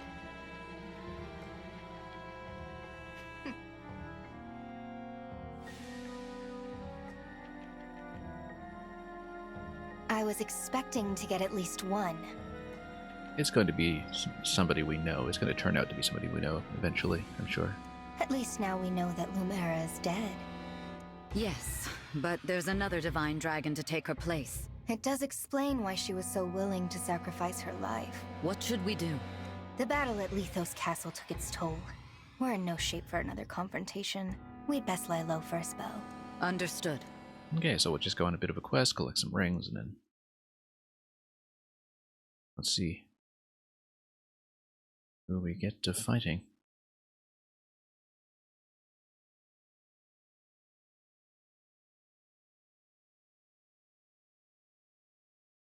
Yeah, considering that the Emblem Ring characters so far only go up to our Emblem 4, kind of sending us straight to Radiant Dawn is kind of nice.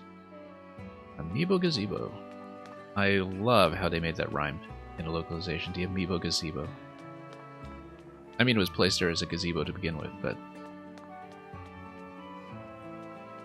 yeah, I actually do have one Fire Emblem Amiibo, that being Robin, but I don't have him with me at the moment, so can't really take advantage of that just yet. Anyway,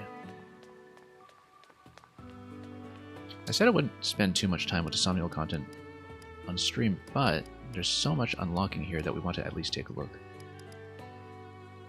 And see, okay, because Arena has opened up, that could be interesting.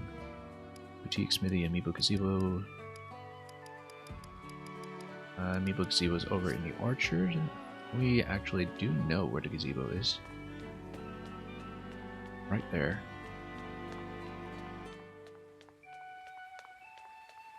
Not that we have anything to plug in right now, but let's just see what it does.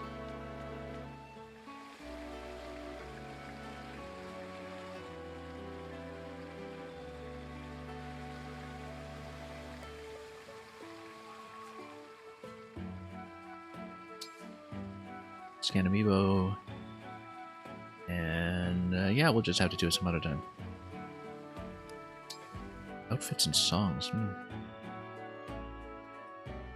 Okay, so I guess you would get tickets from unaffiliated Amiibo person, perhaps. So these are just avatar costumes for the rings that you have so far, but you have to claim them with tickets. And you just mimic the dress of your favorite Emblem hero. Oh, and you can do that with any of them. That's actually kind of nice. Then... oh, not available to this unit, so you can have a Celica costume, but only that. Avatar's got a lot of choices, but Avatar can't dress like Celica. Some things are going to be gender locked, perhaps. And yeah, we don't have anything to scan right now, so... and it's going to be a limit of 5 scans a day, as you can see, so... that's for random rewards. This is actually the first game in a while to have a serious Amiibo implementation out of Nintendo. It seemed like they had scaled back considerably. But I understand they have reprinted a lot of the Fire Emblem figures. So yeah, that's the ones that, of course, correspond to Fire Emblem 1, 2, and 4. Anyway, 12 remaining slots. We know... let me try to figure this out, because obviously there are more than 12 mainline games, but some of them are eliminated by way of being remakes. Fire Emblem 3 is kind of in that scenario, because it's sort of a Marth follow-up, so... we know who's accounted for. We know there's going to be Lynn, Ike, and Micaiah for sure, and Roy probably leave from Thracia, which is 5. Then Lucina and Corin, and then who does that leave? That would leave somebody from Sacred Stone, so one of the twins, so Erica or Ephraim. And then Byleth from Three Houses, so that's going to be everybody. I think this was known before the game's release, but it's pretty easy to deduce if you know the series. That with 12 rings, this would be the 12, so... the question basically is, you know, which form for Byleth or Corin, and... whether to go with Erica or Ephraim, probably Erica. Among the Sacred Stone's siblings.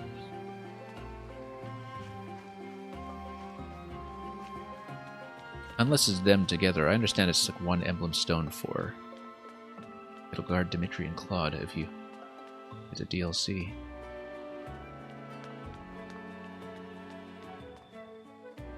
Anyway, let's hang out a bit and decide whether to proceed.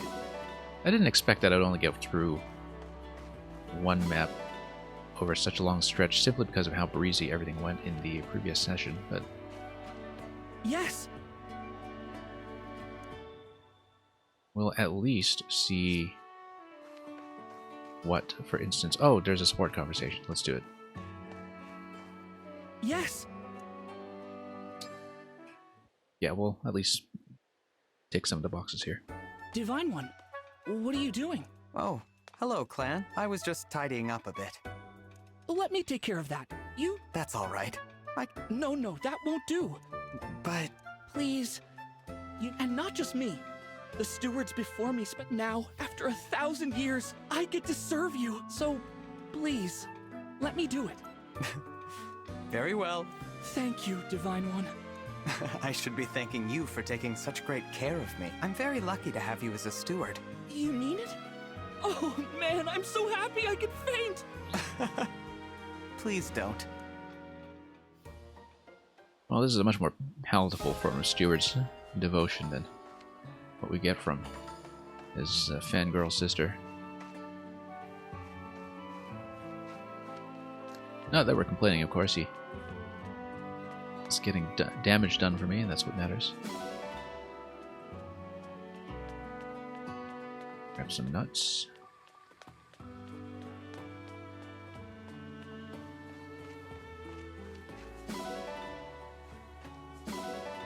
Spirit gem, interesting. It's another support gift. We'll think about the support gift some other time. I mean, oh, one thing that I had noticed about the interface that I had not shown off, in fact, is that in the ally notebook, the ally notes actually scale with your support. So notice how Vander only has a bronze. And now that we've got support level C, has bronze and silver, which then allows you to read about his likes and dislikes. So this is only true so far for the people with whom I have C supports. I don't think it's true of people who only have mutual C supports. So for example, we've seen an Etier and Boucheron C support, but not an Avatar in Boucheron C support, which is why we still don't know what he likes or dislikes. So I think we want to unlock the C level at least before we start assigning gifts and figuring out who gets the honorary supply of horse manure picked up last time. And yeah, we'll need to see some of the bond conversations. The thing I wanted to do was first of all check out the shops, the view ones.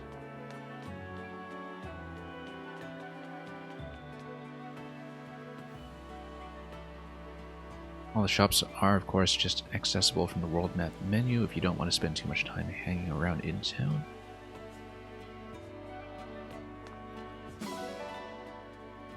Welcome, welcome.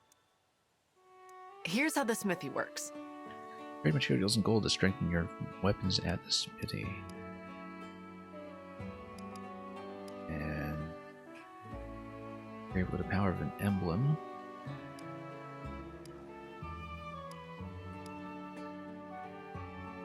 Each emblem can be applied to one weapon at a time. Okay, so you can basically tag a weapon and swap it around. And there will be some kind of cost to move it around, I'm sure, but let's just see what this is. Okay, so this just improves any given thing. We're not going to spend anything just yet. I just want to see what the cost scheme is like. Yeah, very similar to Fates once again, because you're working with weapons that are not going to be broken.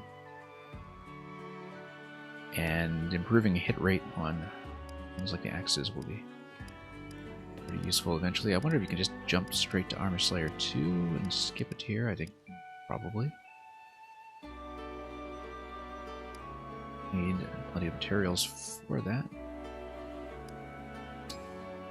You can also upgrade your main weapon, which is actually a +3 damage bonus. That's pretty significant. And will cost most of the current bag. But yeah, that'll keep it much more competitive with the steel sword that we've been relying upon at a far better weight. So we don't have any kind of speed penalty. Far better hit too, so Spending to upgrade the Liberación might actually be a decent idea. Rider's Bane over here, yeah. In terms of bang for your buck, that seems to go pretty well.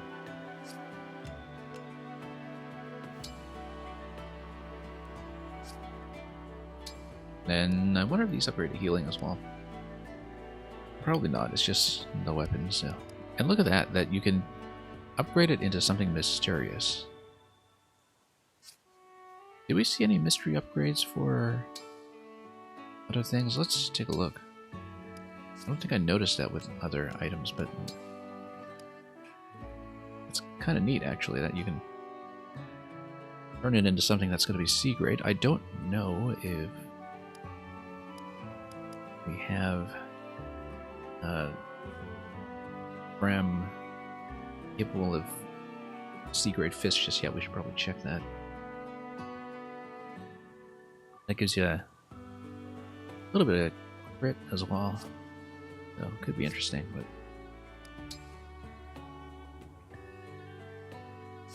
then what is this? Engrave. So let's say that we do this. Cost some bond crystals, and it's just kind of a straight buck or a trade-off. Yeah. Gives you plenty of evasion here. If you're willing to sacrifice some damage.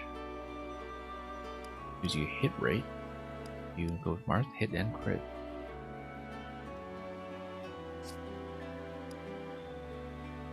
So yeah, this kind of stuff, this kind of configuration will likely... Oh, okay, so there's a bit of a trade conversion if you want to trade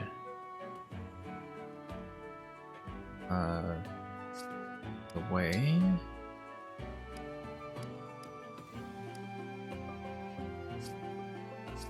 Yeah, it's... I'll be here. Not totally efficient, of course, but... Well then.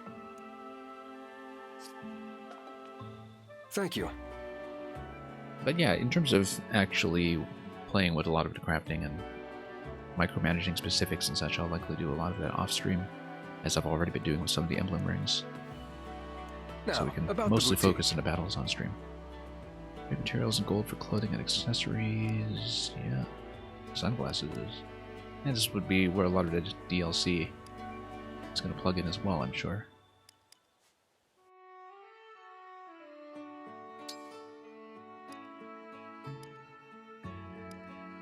And yeah, you got... So this is just what we're around town, though. Not in the battlefield. I understand.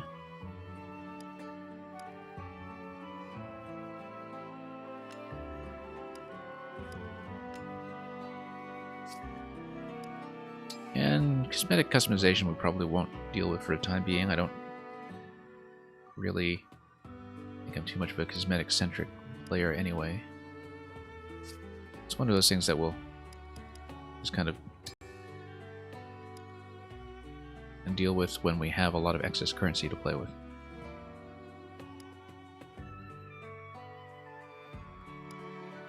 Interesting. Be well.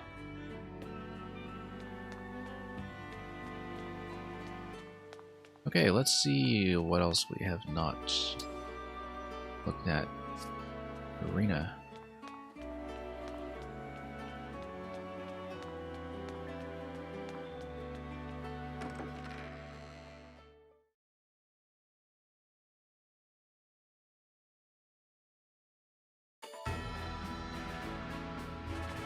And, well, playtime has just been very much exposed. So, training sigil, and what does this do? Somnial, that's just the exit. Is this also an exit? Let's take a look.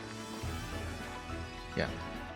Oh yeah, because you get two entrances, one to the outside, one to the cafe.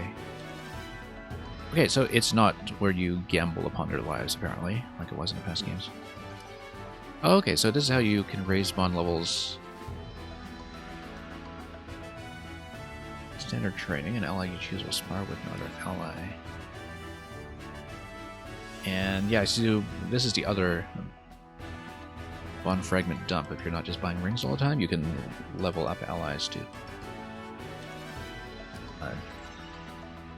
Customize them without just taking everything through a battle grind. I knew there would have to be something like this, I just didn't know where it was going to come in.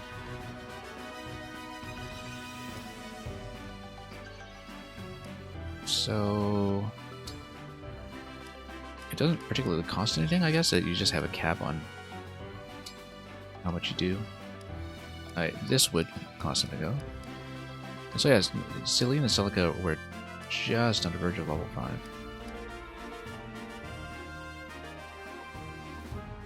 And it would have the support conversation coming as well.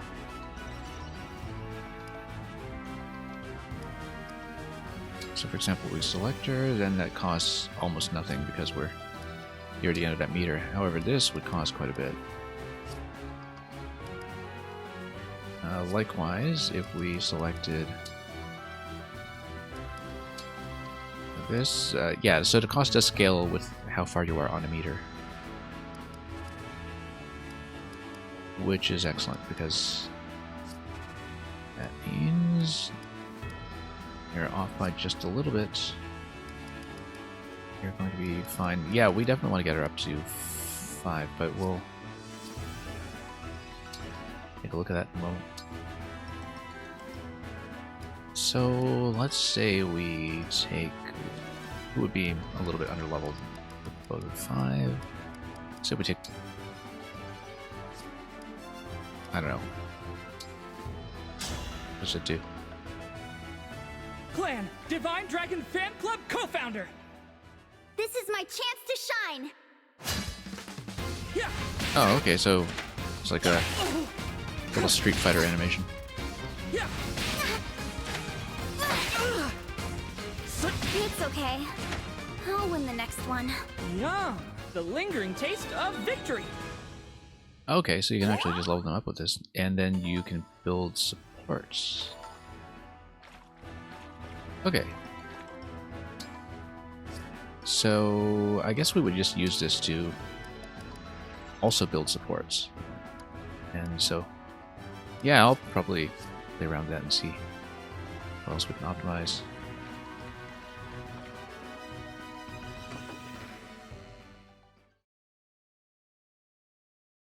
I dumped a lot of my bond fragments on crafting rings already. Spent my entire bank on that actually, so not much left to level anybody up at this stage, but we'll save up for that, grab some achievements.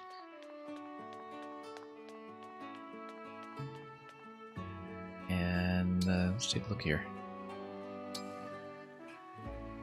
Yeah, we're quite a ways off from affording the next donation level, so I don't think too much about that. We've got quite a few rewards to pick up.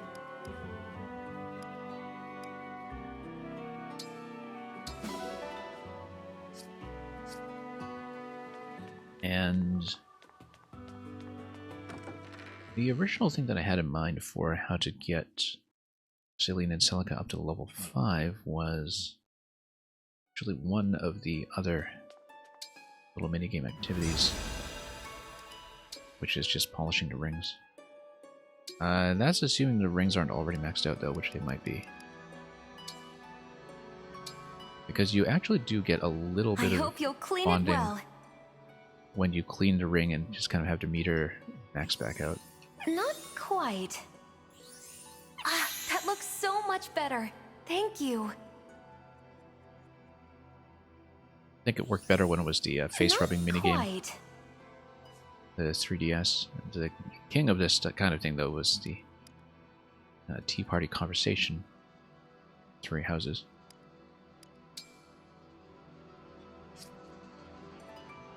So I don't know that actually was sufficient to get her up to level 5 there. No, not quite.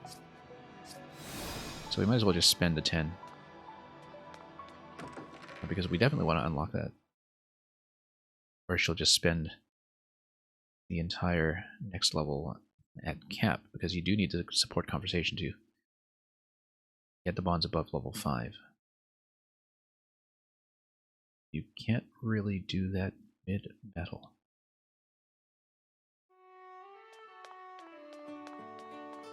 Go back to the arena it is. We'll just manage a few little things like this. Probably won't do too much of it.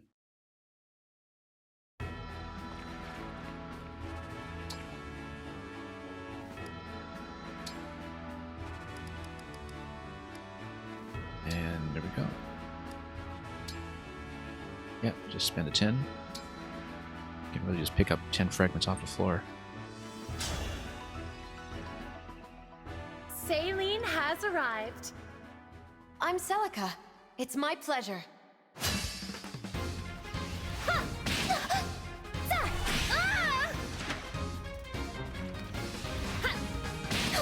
Anyway, they're gonna slug it out for a Cut me bit. down most effectively.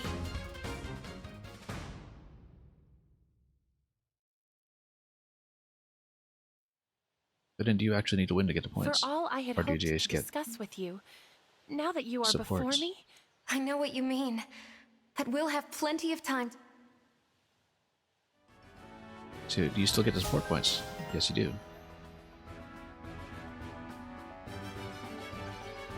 Okay.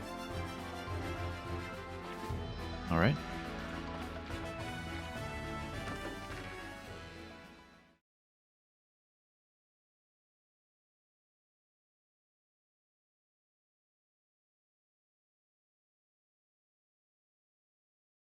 And then there are a couple of things that you can do. You can feed a little pet Sami. You can see who wakes you up in the morning. You crash in bed. That unlocks conversations. Lots of little things, not all of them particularly material. But I was trying to figure out what the activity cap is on feeding Sami. I think it is just once every chapter that you get the associated bonuses. I'll show you what I mean. Also, if you're in a grotto, we get more fragments. So anyway, here's Sami. So supposing that we feed a potato, I think it only works once every chapter that you're able to raise the bond a little bit. There is a limit on this.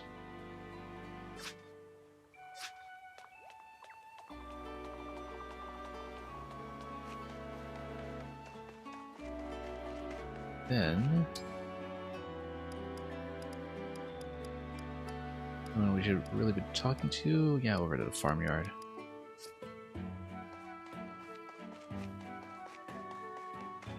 We'll probably take a peek at a map too to see what's there. But I would assume the next chapter is available pretty much right away.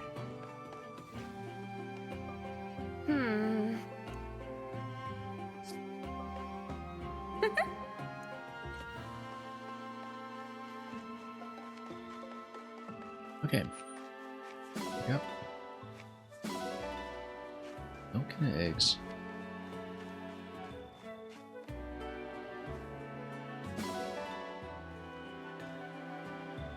I guess if you let your animal companions play around, they pick things up, or you're perhaps not really sure.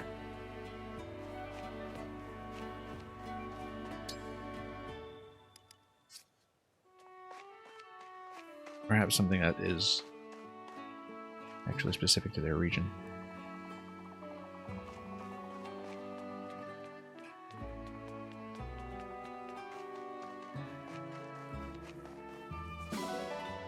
More horse manure, we got plenty of that to go around. Maybe we can eventually use it for gardening, that's likely enough.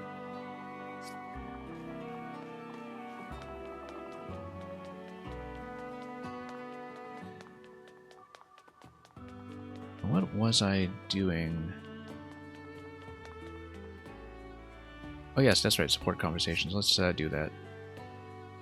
Just to make sure we've got them all ticked off for now.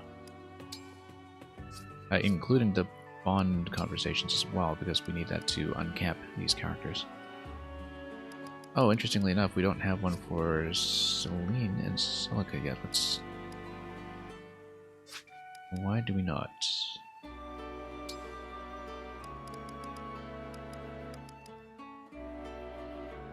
We do have Bond 5. So why no conversation?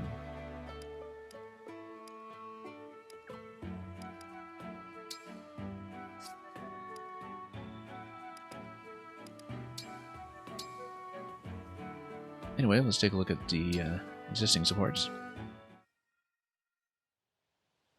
Fram! Huh? Why are you loafing about? I told you to sort through the... Oops! Grant me the patience. This is exactly why I fear for your future. I meant to do it, honest! You know I will not credit that excuse. Imagine how disappointed your parents would be if they found out. Fram, I have high expectations for you and your brother, for my peace of mind, and to honor the mother and father who left you in my care. Yes, sir! This is the last time I let you down. Very good.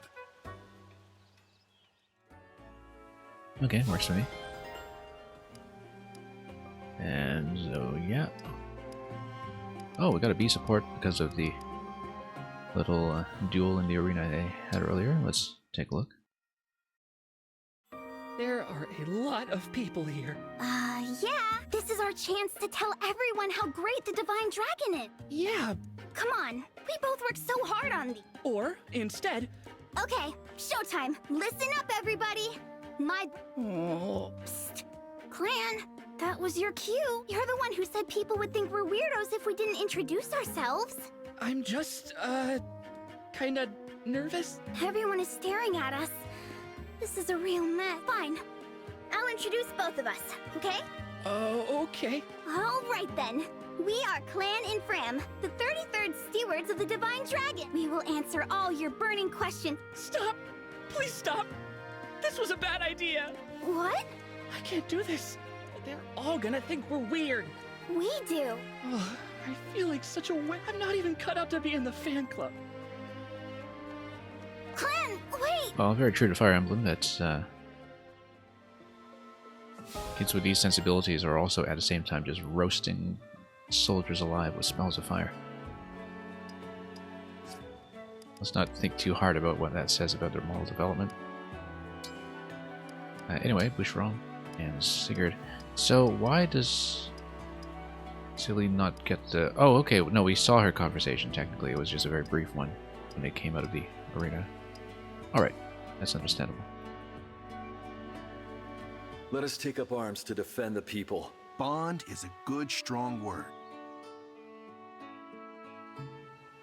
Yeah, it was such a short conversation that it barely even registered for me, so... Anyway, now that they're at level 5, I might swap some of the rings to other characters with time, depending on whether we want to unlock some of the more advanced buffs.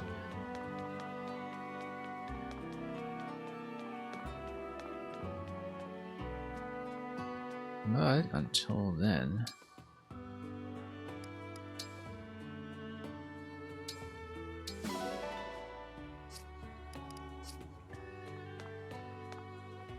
oh yeah, supports. No, it's not supports and bonds. Okay, no, so that's all done.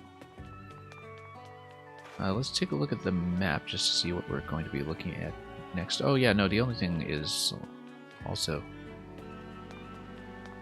crash for a quick nap. Oh! We'll also probably come back and talk to some of the characters with time, but for the moment...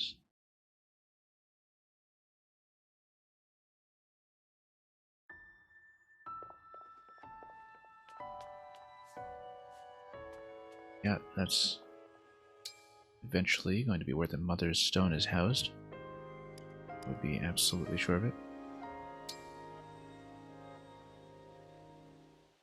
So this is just to see who wakes us up. I think it's just a reflection of which supports you've been building. And I think who's on wake-up duty today? Who is on Wake Up Duty It's today? Clan. Oh, okay. Yeah, it's when you get C supports with other characters. Oh, you're awake. I think I've only had these from the C supports so far.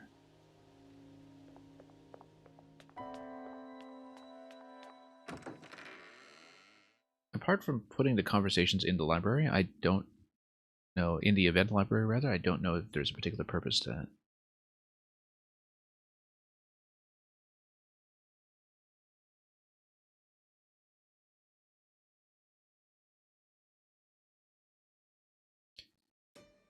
Like, there's a lot of side content in this game that's not really... I mean, it's just a place to hang out. It's not really pertinent to the battles or class development in the same way that everything was very pertinent in Three Houses.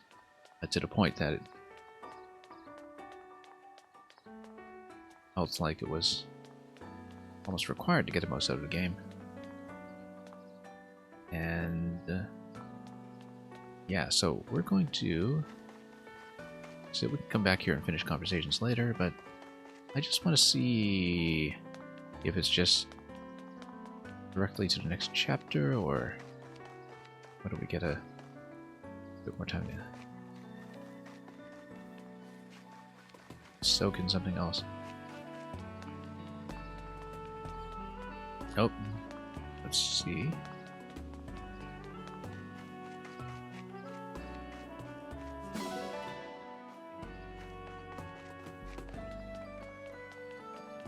Anyway, we'll just eventually portal our way back down.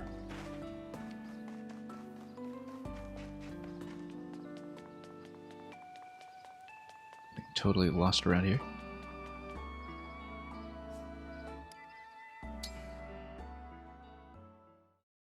And we'll see if there's anything new to interact with other than the next chapter. That's the main thing I want to check here.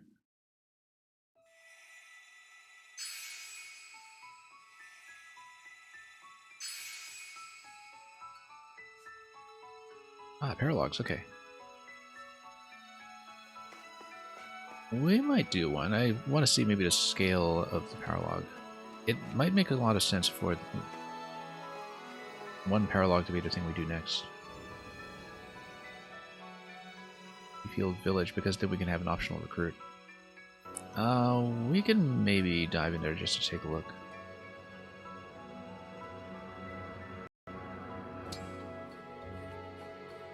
And yes, because if you go to a new location, you can cover the cat and the chicken that we previously were not able to recruit, so... Yeah, rather than doing a full chapter next, maybe doing one recruitment battle would be kind of a nice change of pace. And we'll need to stock up on some things like heals, for sure. Other things we'll probably leave off for the time being, but we'll need a staff, right? So, and we'll need to probably do some inventory juggling as well, just to manage the loot that we picked up previously. But we won't do too much of it. Let's just see the battle first and see what we're in for.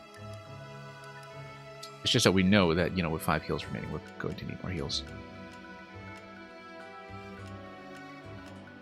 And anything more than that? Oh yeah, it's not even at the armory, it's the item shop. That's where to keep the staves around here.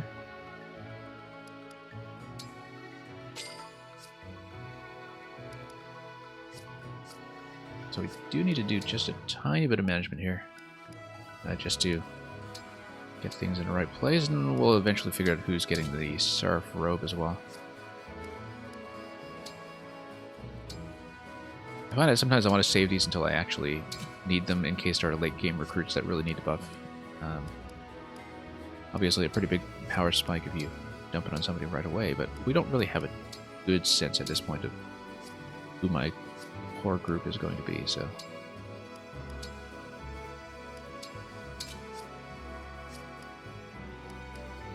And yeah, depending on the enemy layout, we'll look at some of the type-specific weapons later.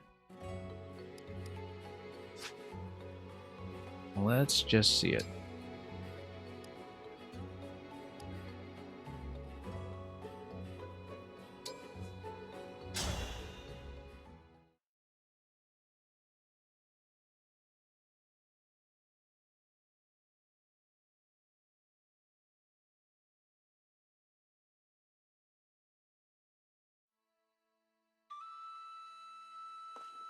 These pills ought to clear up the problem. Let me know if the pain persists, okay? And you're looking chipper today. Father, isn't it time you took a break? Look, I made you some tea. Thank you, Jean. You didn't burn yourself or anything preparing it, I hope. You worry too much. I'm old enough to manage a simple pot of tea, I assure you. It makes me happy to see you growing up so fine. So he must be our recruit, What's going right? on out there? Is he going to be the very low-level one that we get to level up from scratch in this game? The Donald or Amelia this game? I certainly hope so. Doctor, those are always fun. You have to help us. Monsters are on the Turn attack into a and people are late-game getting hurt. powerhouse. Unless the doctor is the one we're picking up. What the devil are those beasts? This will get ugly. This way, everyone! I know Father told me to hide. Yep, he's going to be the recruit. Excellent. Excellent. Exactly what we want to see.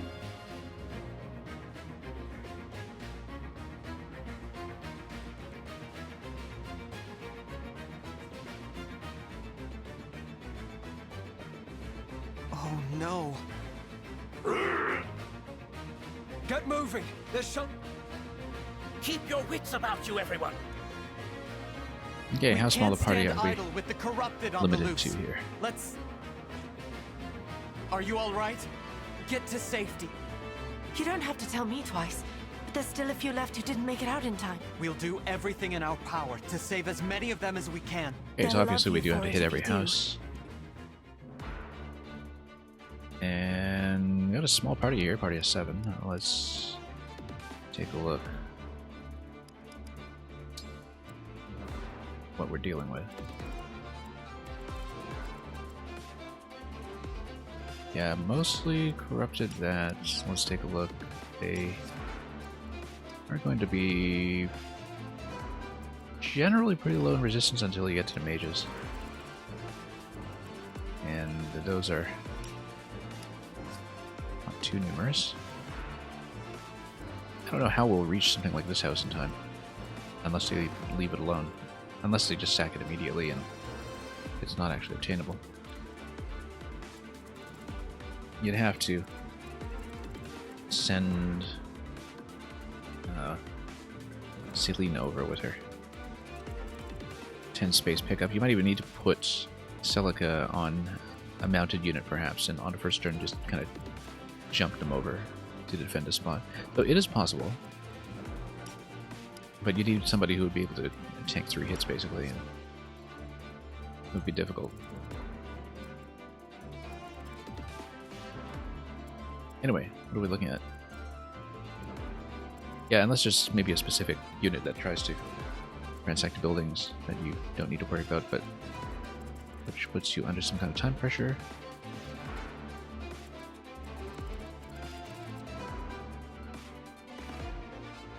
Alright.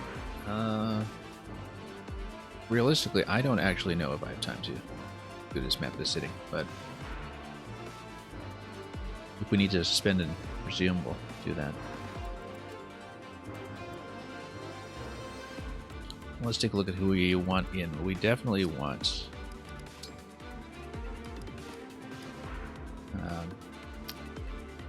Celica's ring in this because that is what allows us to directly counter Corrupted. It doesn't mean that if we are benching Celine, then Celica's got to go with the clan over here. Which might be fun.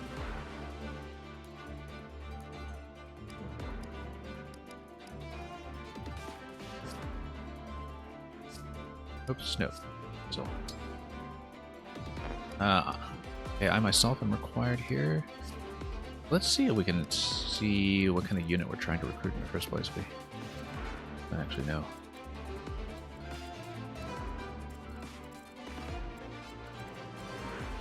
Clear.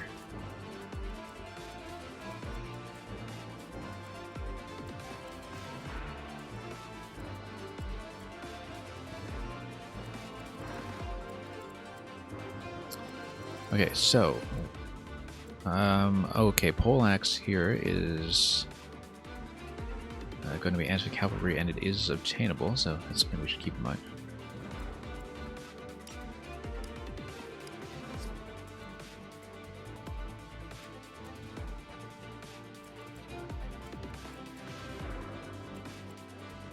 So we'll have somebody grab this right away. I'm just mapping out turn 1, that's what I usually do.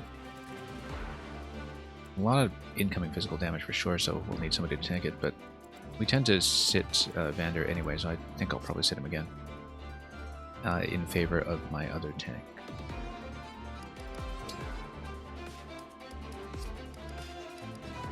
Louis doesn't have too much mobility, but his defensive stats are pretty considerable, so easily the best one I have on hand. Do we have archers to deal with? If we don't, then taking Chloe in is actually really good. We do have one archer over here, but I don't know how much of a presence they're actually going to be. But it would make sense to have somebody who works well as a bit of a shield against magic, like an anti-magic tank. So let's see what our choices are here. In terms of resistance stats, usually Pegasus is who you want for resistance, but Celine and Celica are also really good with the +3 bonus. The question is, do we want to run Clan with Celica or Celine with Celica? And looking at the emblem rings, let's see. What effects? Yeah, Warp Ragnarok and Seraphim are available right away, so we can probably take those. Oh, and then you can build whoever's with Celica into a healer as well.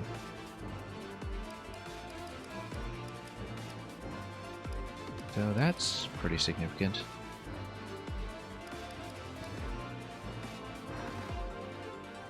I actually think I will swap her over, just to play with something new. Also because we were kind of working on clan anyway. Might be fun. If we are... Whoops. Okay, we do have Boucheron in here. That's good. We're probably going to keep him as is. Let's take a look. A lot of axes all over the place, so we only really have one sword so far. That's one of the issues we've been dealing with.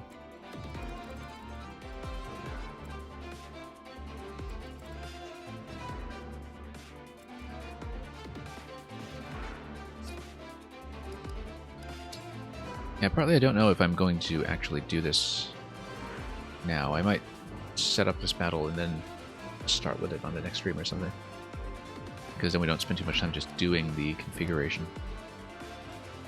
But at least we know roughly what we're in for.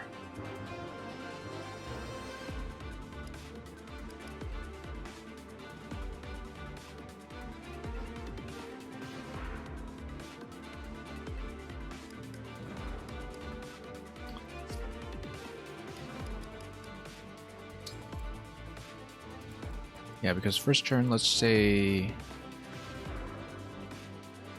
we can get the... Well, I mean, I don't know what the situation is here, that's the thing. Because even if we jump there right away, you can't really necessarily survive that. I think we just need to push pretty hard to the right side of the map. And perhaps there's some kind of scaling bonus for the number of villagers you keep alive. That's roughly what I would expect, in fact. Especially because you can cut through the woods here to try to draw these attackers in. And so with low resistance over here, you'd basically have someone coming up here and try to snipe them off. Could do that.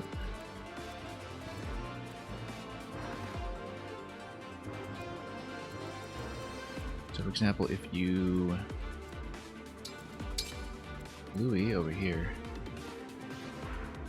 basically send him some attacks in the woods. And that'll just kind of draw them in. But then drawing these guys in is the next big problem after that?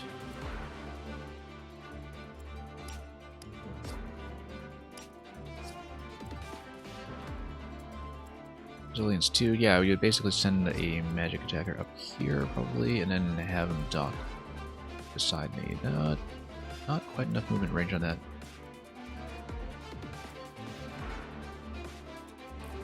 So anyway, let's take a look at the party selection. Ram's definitely in because we need heals. It's not really negotiable at the moment. Alfred we might not actually keep. Because we're pretty heavy on Lancers at the moment. And we might even just double up in mages. That might actually be the way to go instead of swapping rings around. I don't know if that's maybe a little too fragile, but given the kind of enemy selection that we have, that might actually be pretty powerful. Main thing though is that with this configuration we don't really have a Lancer. Yeah, we do. We've got Louis as a tank. Might be fun to kind of run a glass cannon style on this map. I don't know if there's anyone who's going to be a particular threat against that. The main issue simply is that defensively we're going to be pretty fragile. You know, with everybody having defense 4 or 5 or 6 or something. Pretty heavy on ranged attackers, but as long as we can absorb incoming damage, we're probably okay.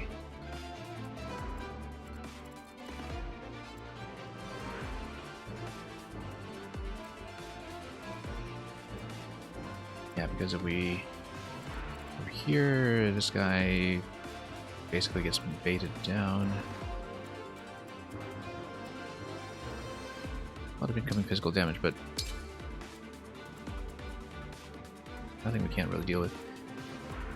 Okay, I actually kind of like that. We should decide if we should still swap the mage rings, though, just to... Or if we want to focus on leveling Celine. Because I guess you've got Surge on Clan.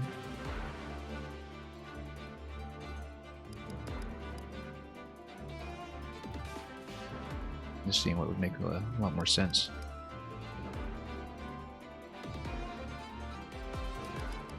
I want to leave it as is, I think.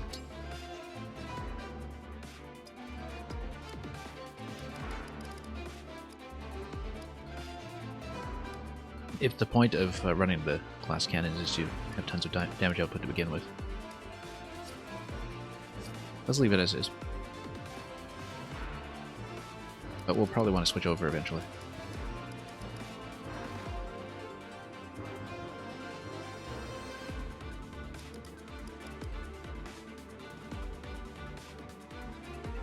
Yeah, we're not going to have a particularly speedy party if we don't have cavalry, but we've got kind of an anti-cavalry situation here anyway, so... Speaking of which, let's take a look. So this guy's going to come in at the right side. We have Poleaxe to deal with over here. Yeah, these are going to come in. We tank with somebody who's not a horse. Try to pull these two down before they kill everything up here. Surge up here. We grab this house. We probably just try to push into the center over here first. And again, I don't know who my new companion, rather what kind of fighter he's going to be just yet, so.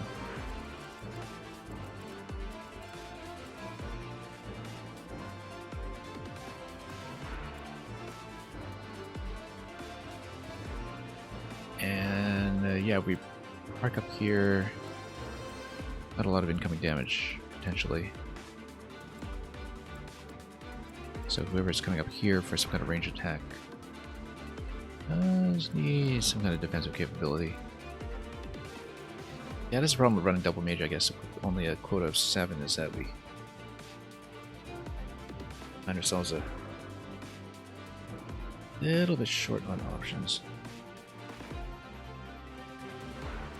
Yeah, I'm kind of reconsidering getting the Celicabon here up to level 10 simply because we do need an off-healer eventually, and we need somebody to inherit recover. Electro Dude, welcome. Yeah, Electric, I'm still kind of deciding whether or not I want to stay for an additional map. We took way too long with the first one today, and this one, for all I know, might keep me here for another 2 hours or something. We might just do like a little bit of setup and then continue with a different stream. Or we could just blitz through it and see what happens. Because Fire Emblem maps can take me quite some time, given how methodical I can be at times. Armor Slayer. Armor Slayer is going to be an issue when we have an armor tank. Cavalry over there. That's okay. Resistance 5. Yeah, this is going to be somebody we have to blow up eventually. I'll be sending myself into that, I'm pretty sure. But we've got all 3 emblem rings accounted for. Yeah, I'd like to do it in one sitting, but I don't know if I'll be able to do it. Anyway, I've been taking too long just kind of making decisions as to personnel, and I always do this thing where I take way too long kind of mapping out what the first turn is going to be like before I actually start. But it's pretty clear to me that we're going to send Louis over here. We're just going to defensively draw these guys in and hope that the front line here doesn't get too pummeled, because I suspect that there is a strong incentive to maybe defend this crew over here. Which is why, if you have Boucheron over here, you get some additional movement points. You can actually start attacking in. But the incoming damage is going to be pretty intense. If I start in this position here, he still gets to go here. Then you get... Yeah, that's pretty much equivalent, except he gets to the woods first. It allows me to proceed. After that point...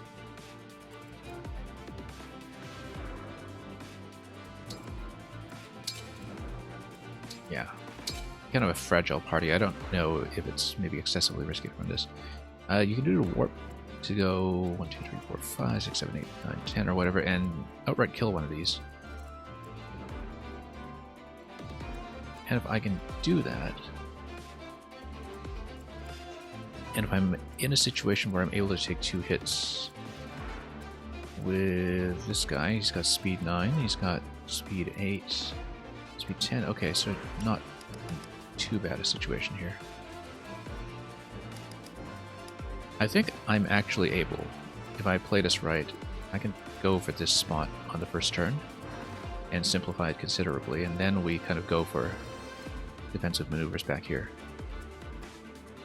to preserve the villagers if I can, because there's certainly a scaling reward for saving as many villagers as you can. That's just how Fire Emblem likes to work.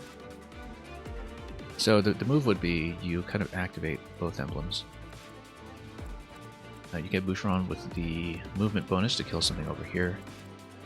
You get Celica with the warp jump to land and nuke someone here. This guy's not going to move. This guy will move. We've checked movement ranges. Basically for this cluster here, the main thing you need to worry about is actually the bow. But if you have 2 units landing here, taking this one out, for instance, then that's not a problem.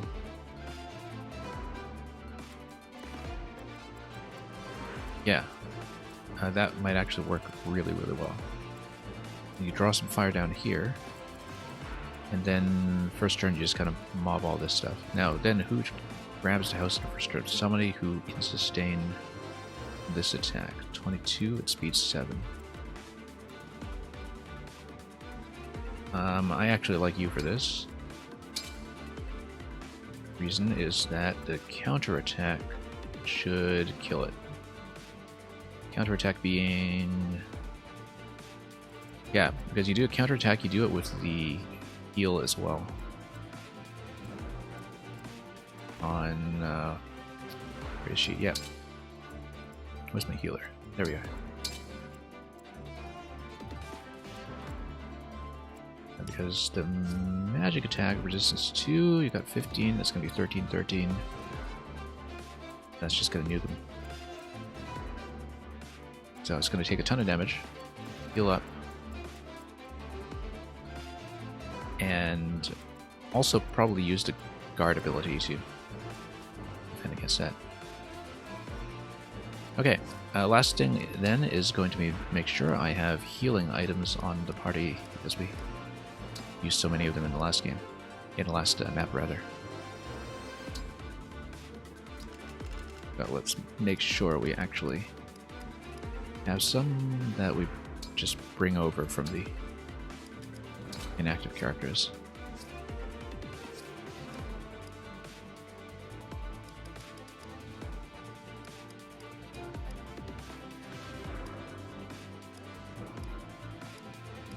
Okay, so these three will sit.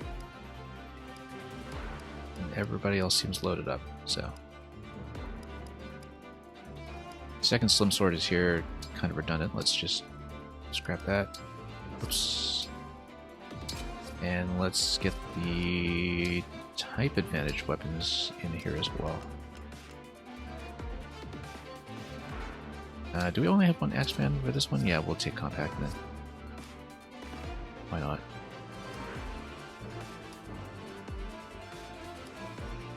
And we had Armor Slayer. Yeah, Armor Slayer needs to be on my only sword. And I think we had a spear. Rider's Bane, there we go. He's got no javelin, that might be an issue.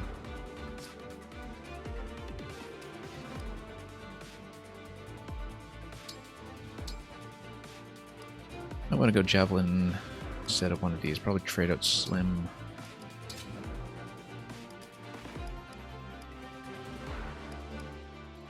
Yeah. And put in javelin. Slim Lance was great in the last round for accuracy's sake, but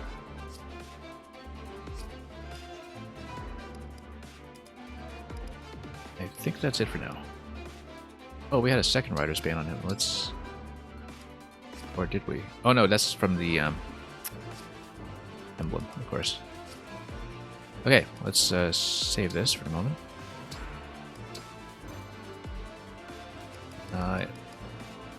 And let's just do it. I don't know if I can actually stay long enough to finish this map in one sitting, but we'll continue if need be.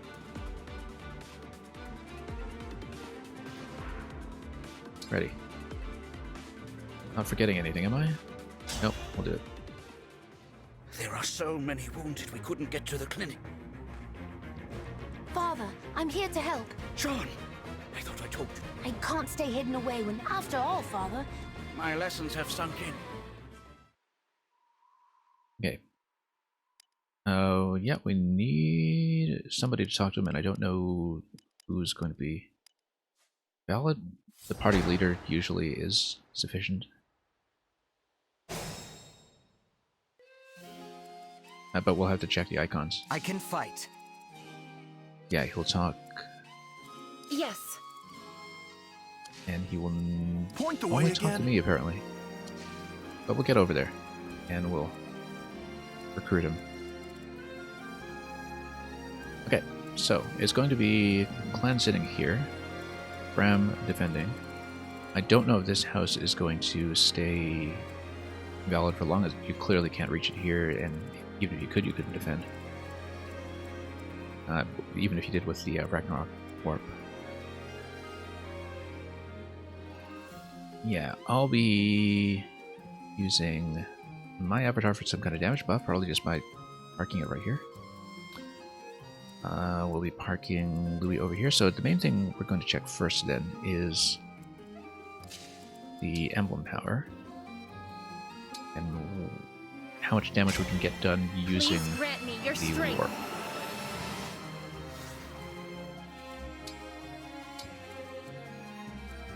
So it is going to one-shot either of them. So we should actually pick one of these two spots here because those are the safe locations. It's going to one-shot this character. Let's do a range check. This guy's not moving, which is good. Archer is somebody we need to watch. And of course we have incoming damage from these two. So, we're going to take out this guy right away. He's just going to die. And then we need to see what damage we can do to this guy before moving back. It's got physical attack 13, speed 10. So in either case, I'm fine.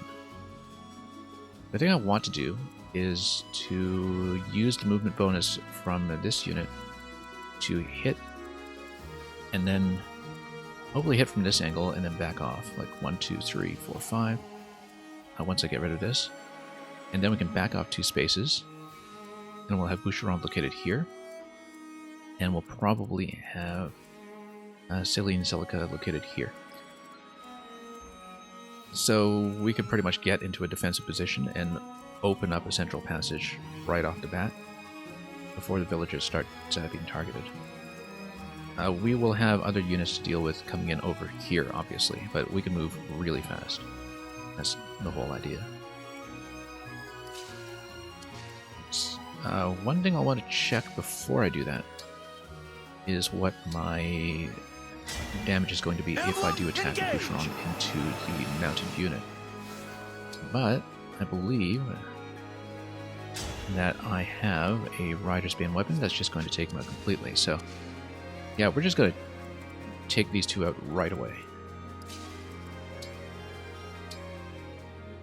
Yeah, I know it's kind of a boring setup phase to watch, but, you know, because I'm just kind of mostly scrolling around my cursor thinking to myself, but now that I'm in the battle, we are feeling it. So, we're going to land here, punch this out, Boucheron comes here, backs up 2 spaces, that's the move. And that's going to be a 100% hit, that's important. My apologies. Allow your soul the rest it deserves. Okay. Next move is we'll go here. And the important thing is that I will be able to survive damage from this. 15 over 8, that's going to be 7 damage from that guy. Okay. From the bow. So we're going to be okay. We're going to go Rider's Bane. That's going to be 80% hit. I don't quite like that. But it is going to break if it hits. If it doesn't hit, then you get 5 damage from him incoming. And that's still survivable. So. There is nothing to fear. The thing about Fire Emblem is you never depend on something. It's going to be something like an 80% hit rate. It should happen most of the time, but you don't want some kind of critical move that requires it. And we encountered that a lot in the last map, where there were 70 or 80% chance shots that would have simplified things considerably, which I chose not to take. Alright, let's just wait for a moment here. And so that got taken out right away, which is great. These guys hit hard, but they hit slow. So we're going to park over here. And what unit type do we have here? X-Fighter. Yeah, we'll probably just stay on Iron Lance because of the speed. We do want speed 3, otherwise I'll get absolutely pummeled. Also, Archer is within range here. We need to see this. Archer's going to do 0 damage though, so I'm okay. And we're going to be in the woods, so I'm going to be safe. Send an Archer over there. We'll send, actually, I was originally going to bring myself up here. I think it's probably better to go here. I am ready to let's serve. grab the house. Don't know how much use you'll get out of this. Yeah, I don't tend to use consumables very often, but that's what I said before this game, and I've actually been using the healing items a lot since I've been running. Your steward's ready. One healer the whole game so far. Let's go over here and go Chain Guard. I think I want this position. Originally I was going to move over, but I think I want both of these units over here so we can maximize damage output in that location.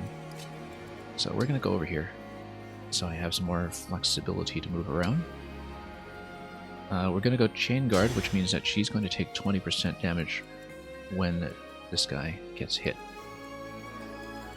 Because otherwise he would get smacked much harder.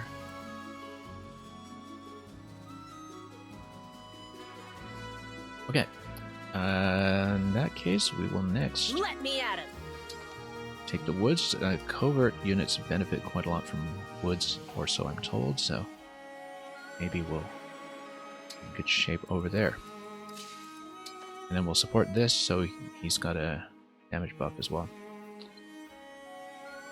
And that looks good.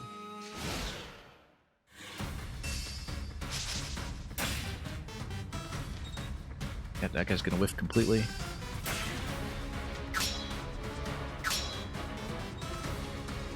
Archer does nothing. We're in great shape. We're just gonna wreck that cluster.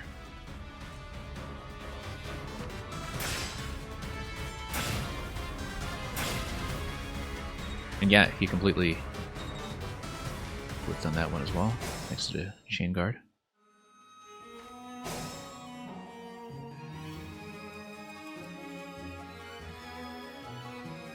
Now the thing about Chain Guard is that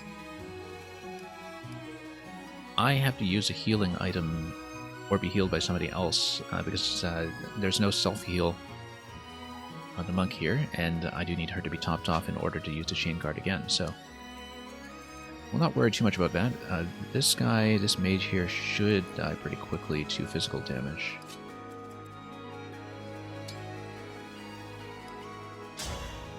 Like, it's not even an issue. It's the first hit, 83%. We can do 88%. That's even better. That's almost certainly going to be the move. And we can just sit and chill at this point, really.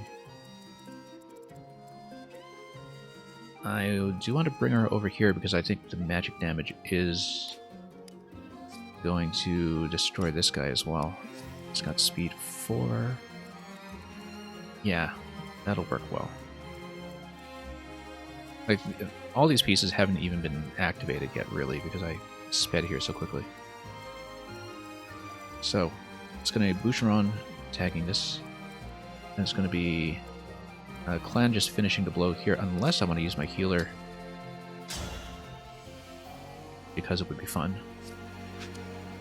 As you get her to work on her fisticuffs. Because that way I can get Clan over here to drop a spell on this guy. Oh, I like this actually. We're just going to blow right through this cluster. Don't even need to look at it too carefully. Which is nice, because I'm usually a very, very slow and methodical player, which is why the previous map on this stream I spent 3 hours on it. To really consider the best move. Here, though, I feel like I'm in great shape. I feel like taking out this cluster right away really breaks this map wide open. Not knowing what the event trigger here is, of course, I'm sure eventually there will be some timer that leads to this house being raided if I don't get there, but that's just previous Emblem experience talking. That's going to be 100% hit. We'll just drop on that. For the Divine Dragon! For the Divine Dragon. Okay, here we go. And we've got more than enough damage to go around. Steel Bow is just going to take this out, and then we approach the bow directly. Let's do a range check on these guys so we know where to approach. Because at this point we can just get the next cluster to come in and hit me. Yeah. We're in good shape. 96%. Iron Bow doesn't quite do the job, so we'll stay on steel. Scatter like petals! I'll have to up my weights. Okay.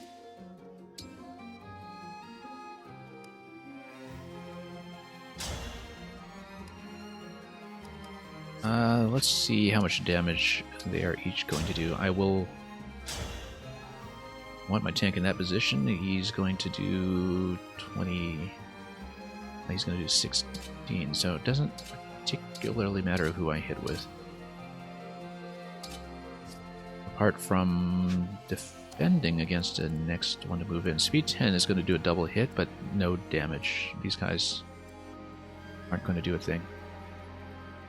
The mage will do a thing, eventually. It's going to do 16 over resilience 1, so mage is going to hit hard. Speed 9 as well, I need to... yeah, basically this guy, if he hits Louis is going to take 30 damage, and he can't sustain that. So we're not going to stand that close. We'll try to draw this guy in first and kill him by some other means.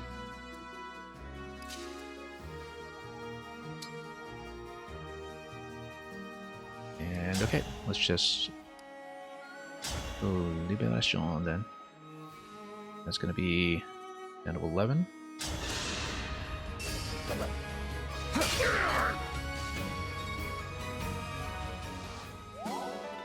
Mini bow, excellent. Let's see here. Mini bow could be useful. It's basically the one range bow, but the thing is, I am the convoy, so if I need to pass it on to Etier over there, I can do it. Oh, okay, no, it's because I was standing on that spot. I looted the mini bow from the online glimmer.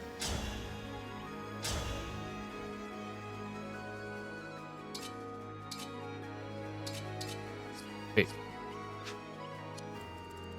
This is a horse. Let's just stand here with a Rider's Bane, actually. If Rider's Bane is going to get a kill, is 78%. Yeah, maybe it does, maybe it doesn't. If it doesn't, do I survive? Yes, I do. So, let's do it. Rider's Bane, yeah.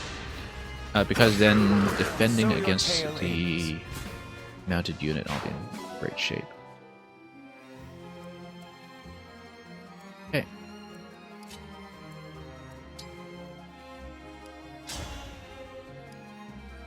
Here we just try to find a high hit weapon. Oh, and I missed. That's Fire Emblem. Oh, that's too bad, given that... no, we want to stay here for the follow-up attack then. I was hoping to whip over to the other side. And actually, that's a bit of a problem. No, we can use Seraphim. That does enough. Need some help? I want to help you. Yeah, I was hoping to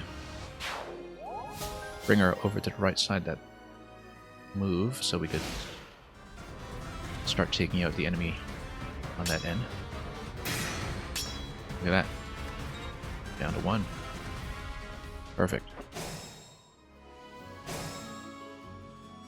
Okay, flying enemy incoming. We'll just reposition the bow.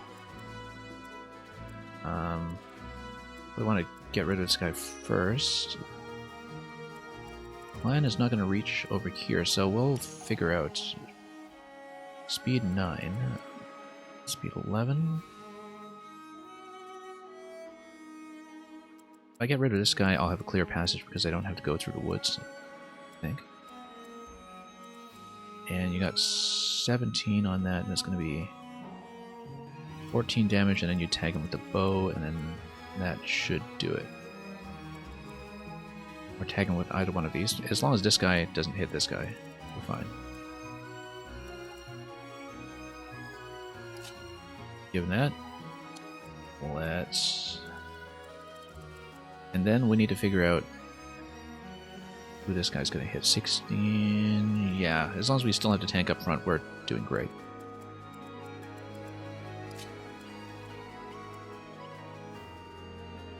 Yeah, we'll move him into this position so we can start getting ready to move up here.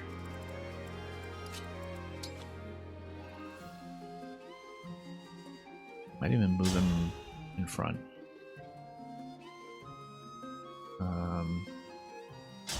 Yeah, that'll work. the stewards.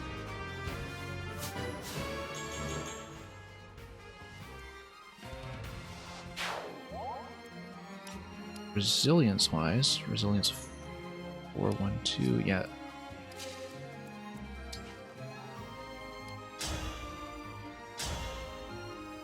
That's 12 incoming damage, that should still be fine. Would need Fist to break him.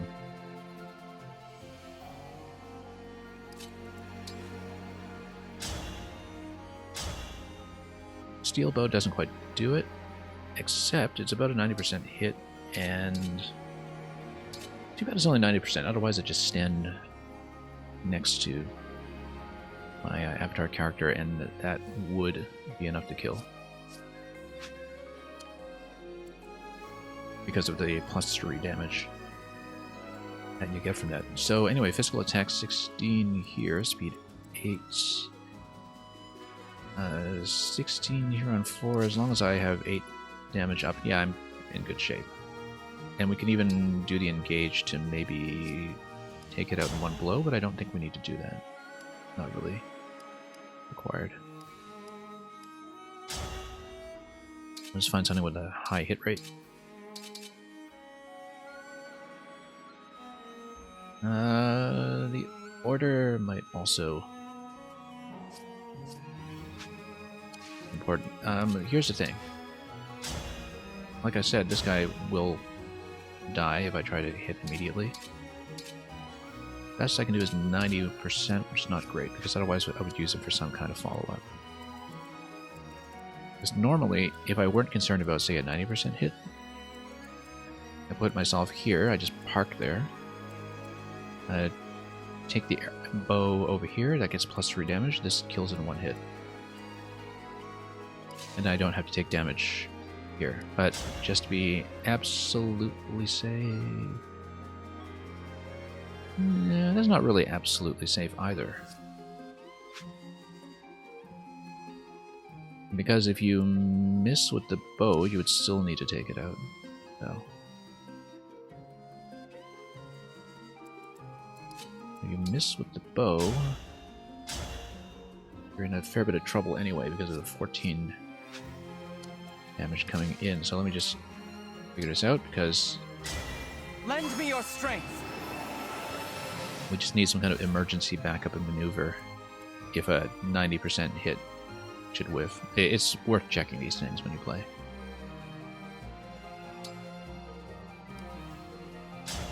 Yeah, so here's the thing, is that if I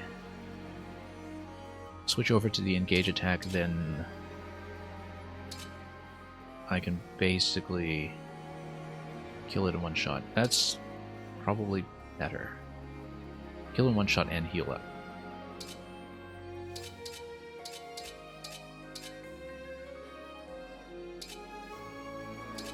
So we'll do it, actually. I just pick the sword I want.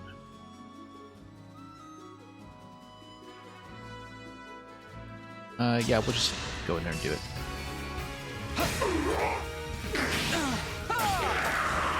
Because then you have to self-heal as well.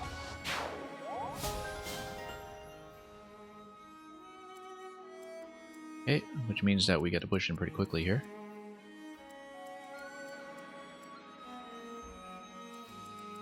Do I have a ranged weapon on this guy? Javelin or something? Yes, I do. So we'll switch to Javelin, I think. Because then I can fight back if I get hit. If I push over here...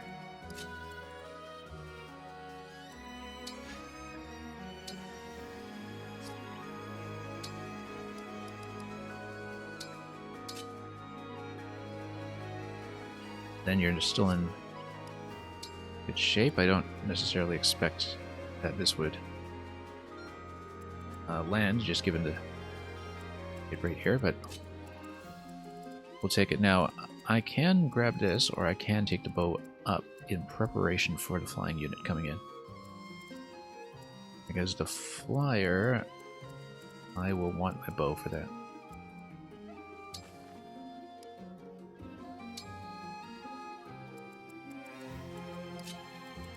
Healer, I'll just take up front in case we need to top anybody off.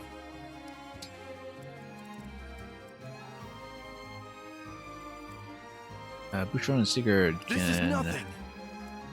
Straight over here, we wouldn't necessarily want to because of everyone coming in with damage potentially, but their movement range is limited. I can do a hit and run. Hit and then run.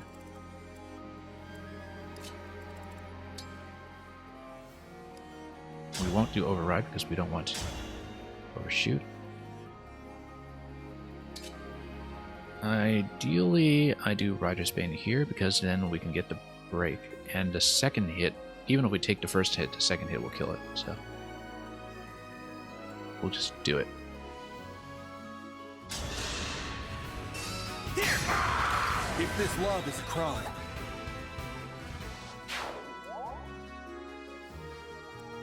And then we'll just step back one spot. No need to tank damage this turn when we want to draw them in anyway. Step back 2 spots to avoid both of them. Step back 1 spot to receive 16 damage, speed 9. Can we take 8? Yeah, we can. Because then I do some damage in advance, perhaps like about 15 or so, and that would make it pretty easily killable next turn. Where's my healer? A little far back. Might be better to just draw it in, but no, we'll do this.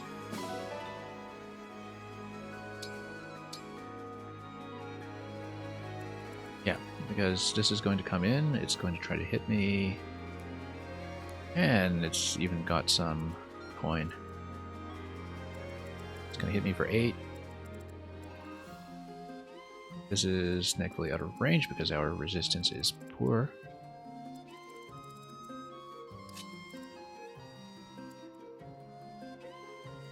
And I'll move over here because we'll probably want to replenish at the end of next turn by stepping here, and then that'll give me another warp attack for something quick and instant. So. Actually a pretty easy map. Spent way too much time thinking about it during setup, but I'm quite happy with it now.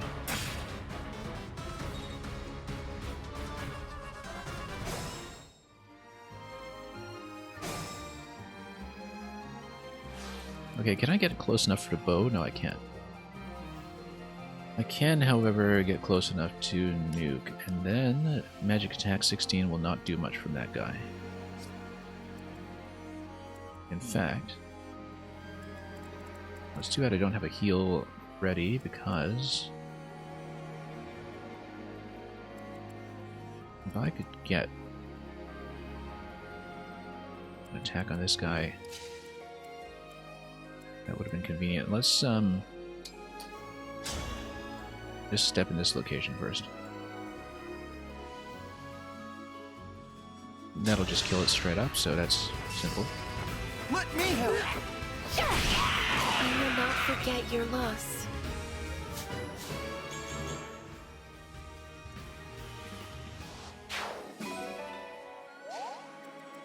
Okay, so we're not going to do this unless it's 100% hit. Yeah, because I'll just die if I try it, and nothing's really going to give me enough hit chance anyway. But nice thing is, I've got healer in this position. It means I can run back here and heal up this round. So we will do that after I take care of these guys here. And that should be simple enough, given that... yeah, we just gang up on this. We can even do Lodestar Rush to just take him out in one shot, but I actually think I might want to feed some experience. Maybe. Remaining enemies, we just have 2 of them here. Steel bow. Yeah, we actually do want to steadily move Louis over in this direction so he can start tanking some more hits.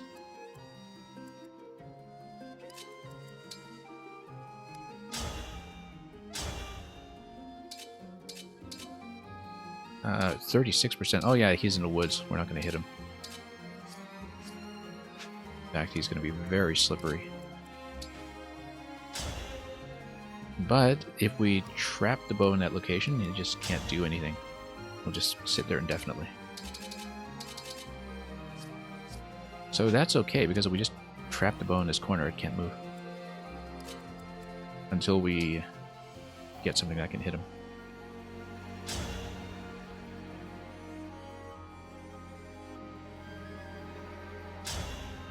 In that case, let's just move in.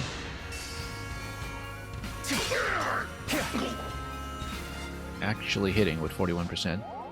Rarely ever see that in Fire Emblem.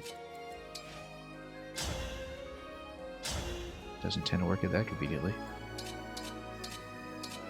Yeah, 30%ish. You completely expect this to win. And it doesn't, so you're not lucky. Well, it makes up for some of the 70 or 80% whiffs that have cost us dearly this campaign.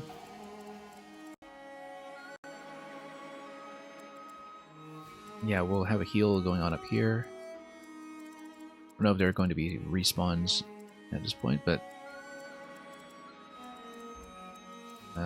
moving the archer up to the series of thickets is probably not a bad idea.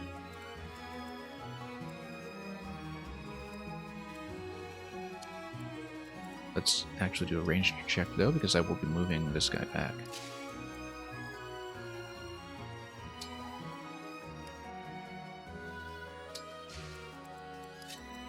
Okay.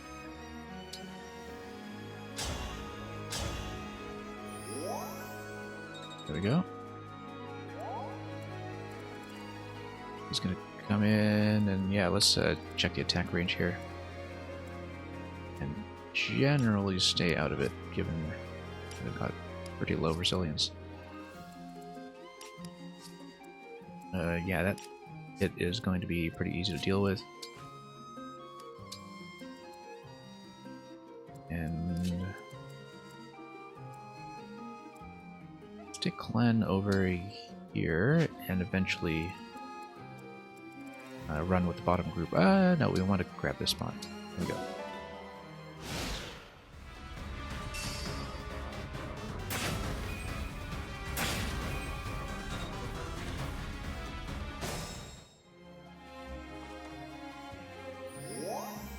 Oh, how kind of you. Oh yeah, we need to talk to the guy.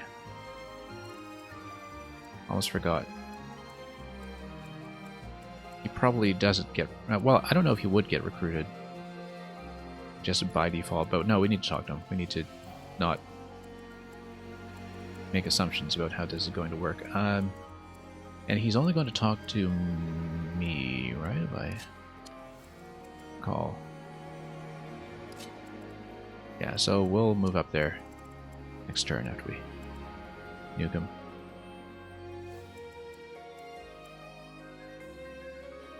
Get Boucheron up there again, maybe?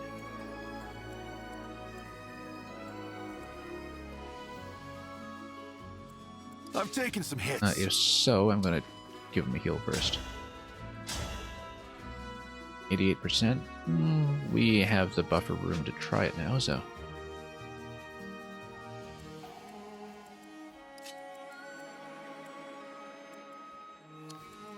We'll actually pull this guy out this way.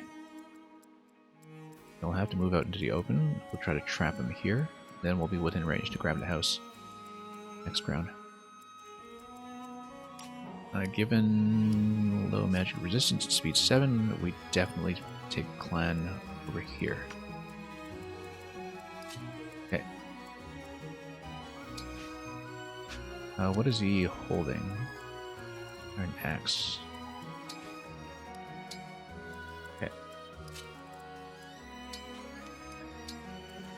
Then... yeah, we'll just pop a heal over here. And then we can make a couple of different attempts to this guy out. I'm all set.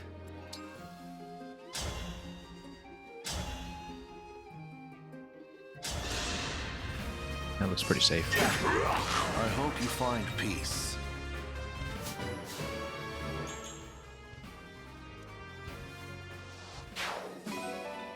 Right.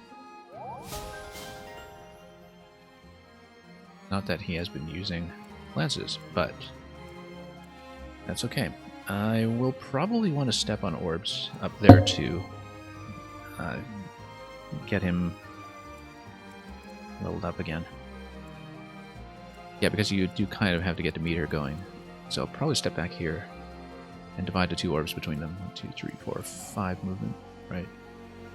Oh, only while I'm bonded. Okay. Or no, I still have 5 movement. So 1, 2, 3, 4, 5.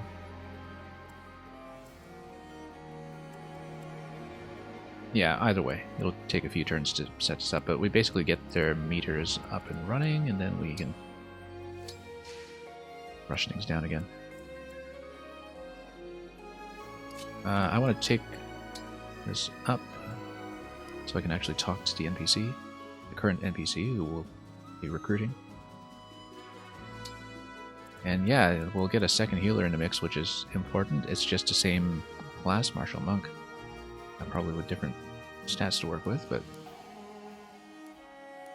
we do need another one on the go because running 1 heal has been a bit limited. But a bit of a different stat sheet too. Expertise. Yeah, enhanced stat growth when leveling up. So this is basically the character that we have to, raise from scratch, and we're going to do it. It's always fun to do it. Who we got to move? Vasilina Celica. We'll wrap around here. Okay. And we'll take her here. Okay. Enemy's gonna start charging in, so works for me.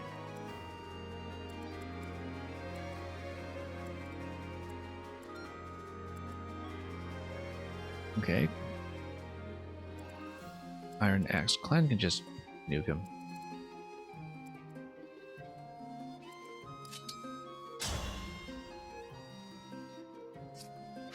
And then we can get Louise to finish her clan. Still at level 6 though. We've been pumping it up quite a bit.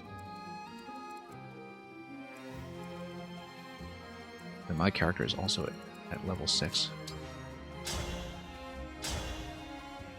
95% hit. Yeah.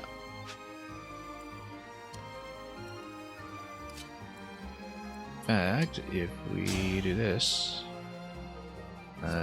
even with the +3, that will not be enough, so let's...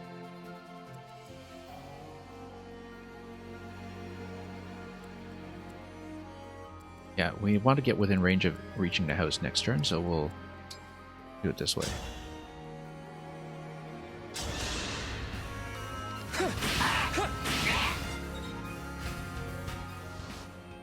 Because this way he reaches the house and Louis has a chance to reach the other orb. Or the other... so your tail whatever you call it. Loot circle. Purple loot circle. Spirit, that's what it is. Spirit. Okay. We're gonna go up here and we'll end turns on these respective orbs. Oh, I should have given Fram a chance to heal somebody. That's okay. Everybody's topped up at this point, so we'll move up so she can get into the fight.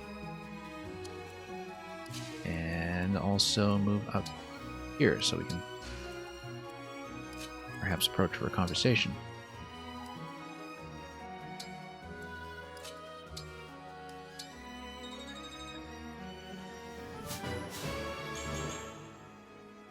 I wonder if we're actually going to lose a villager here,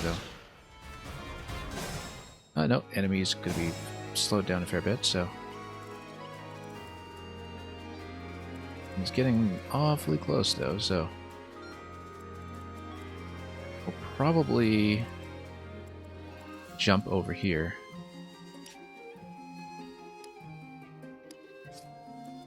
And take a bit of a hit with Celica just to kind of get him to back off.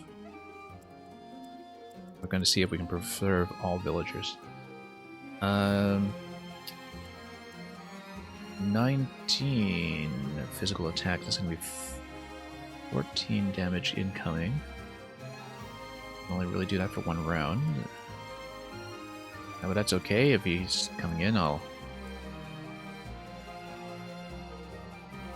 be able to deal that accordingly. We'll just have to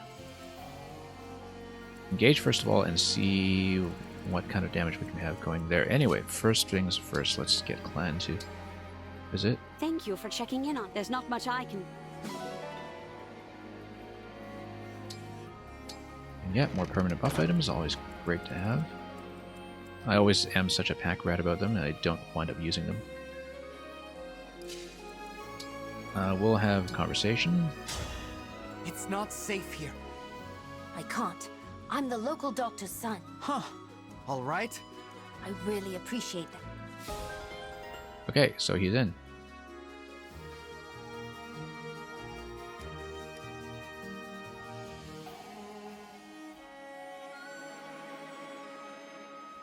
Okay, and then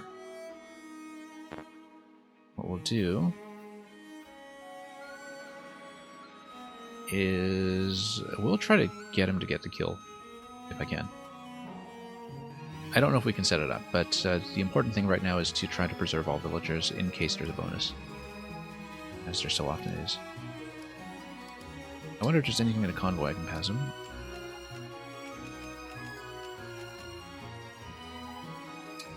Actually, maybe there is. And then I can trade it off.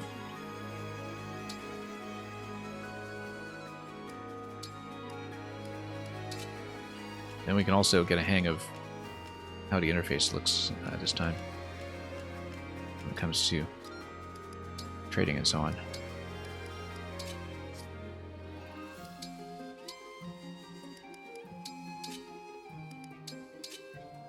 Okay, there we are. Sword made to penetrate heavy armor, etc. Yeah, that's fine. We wait. Yes.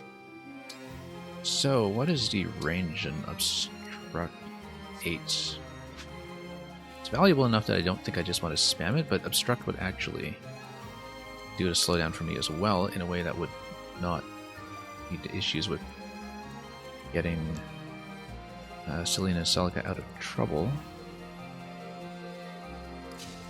But if I did want to get them to get into trouble, we would Emblem engage. engage an emblem. Or Ragnarok over here. Actually, putting them in the bushes would be probably best, because then, first of all, yeah, because you would basically get a counterattack, and also would be able to avoid incoming damage. So I like this idea. We'll do it, but let's just make sure we know what's going on. Jean over here. Because likely what's going to happen is that this then attacks into my unit next turn, and because it's a bow, and then it dies from a counterattack, and then that's it.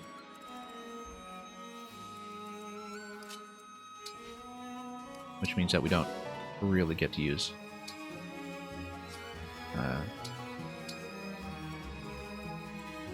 where's Johnny over here for anything, unless we bait the trap with another unit, which we very well may. But yeah, you can drop over here and then got level 1 down here. I think casting obstruct. Well, I mean, if we just heal up, then he's doing something useful for XP. But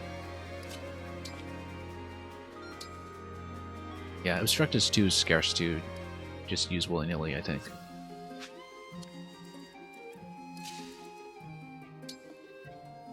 But anyway, let's do another check here just in case.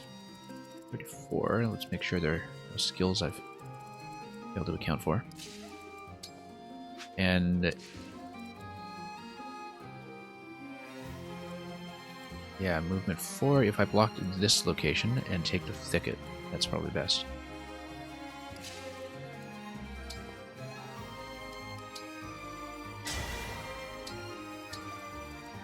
Ragnarok here. And get a nice big hit. Grant me strength.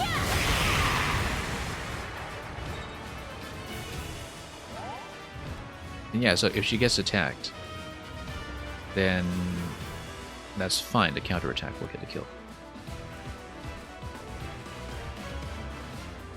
Or should.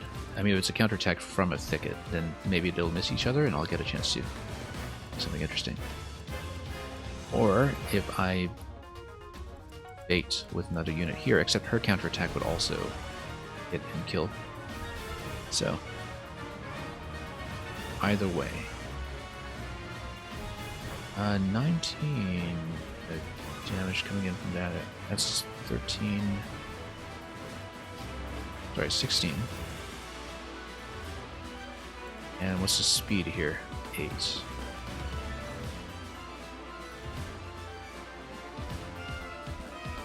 What I can do is unequip a weapon and place her here, prevent counterattack. She'd take a huge chunk of damage, but then I'd get a chance to do something with Jean and perhaps even take him out because he's got defense 10. No, he's got physical attack 9. He's not going to do a thing. He's not going to do a thing. So why don't we just heal up first?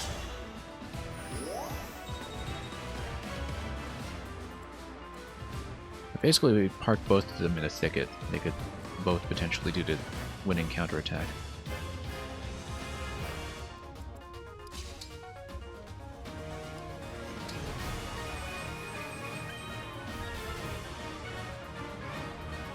And do I want to do that? It'd be nice to keep him up and running for another turn so we can baby him up, but in the meantime, I guess we'll maximize avoidance over here, and I certainly hope I've calculated this correctly. What's my resistance? 3. Or defense 3, okay. Yeah. Whoever gets shot is going to get pummeled, but that's okay. We're playing with style.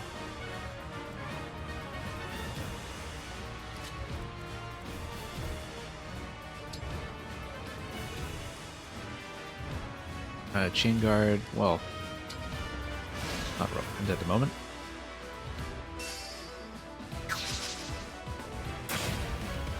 Yeah, that's exactly the ending I thought we'd get.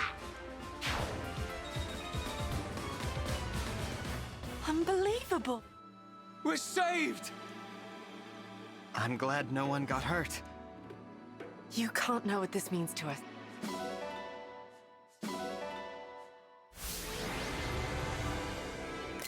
Okay, great.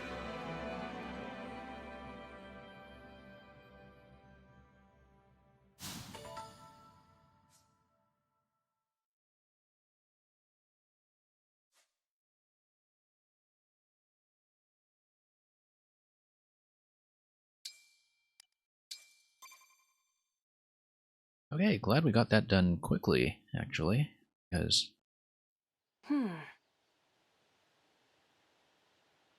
Anyway, let's recruit him. Oh, right. Thank you for saving our village. We saved it So anyway, together. this is going to be the baby You did villager well today, character of Sean. the game. I'm looking forward to him becoming a massive staff-wielding wrecking ball. Oh, I introduced myself to you, but... Well, there was a... The Divine Dragon? Don't mention it. What brings such a splendid personage? I've been on a journey to defeat the Fell Dragon. The whole world? Wow. Shaw, what's gotten into you? We're taking My it. dream has always been to become a doctor, but with monsters running rampant, I might die before I can do that. And the thing is, At the as a Divine healer, he's Dragon's probably side, easier I think to I can learn to fight heal and up to slowly heal people than at the most same time.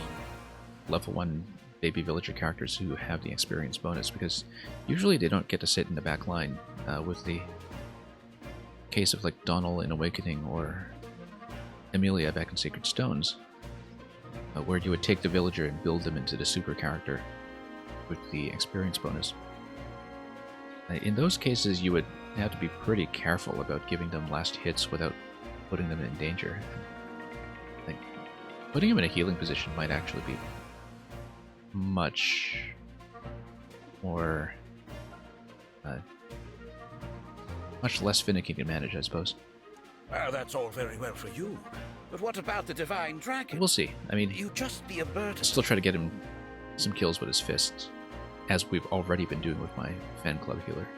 Oh, I wouldn't say that. If Jean wants to come, I don't mind. Well, if he has your permission... What? Father, I told you, you don't need to worry about me. In fact, when I do return, I'll be a first-rate doctor. You'll see. How quick? Of course, Shaw. Be a good boy. I will. Thank you, both of you. The feeling is mutual, Jean. I have a hunch that I'll be leaning on you a lot. Okay, new party member.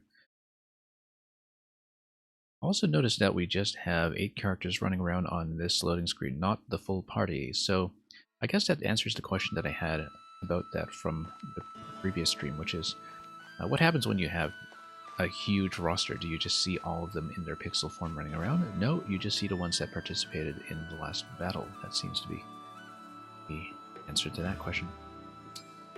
Anyway, we are going to wind down after we do this little run around the village. Chapter 6 will be something we resume on the next stream, which I want to do as soon as possible, maybe even tomorrow, even though I normally don't stream on the Sunday to Monday. But I'm eager to get through this game. I will be streaming every day that I'm able, and that will hopefully be a decent amount. Anyway, let's collect first, and then we'll talk to everybody. Let's kind of take our time with it.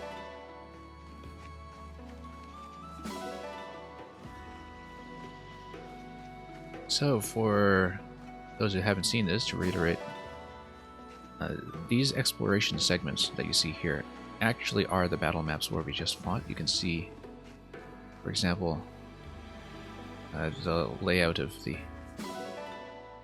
rice fields, I suppose. I kind of read it as a vineyard or something, but hard to tell from a top-down view.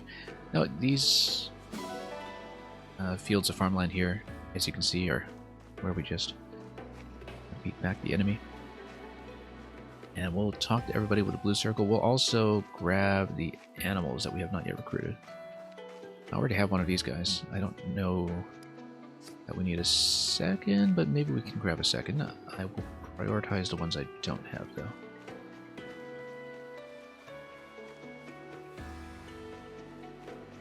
And we'll also talk to everybody. Ah.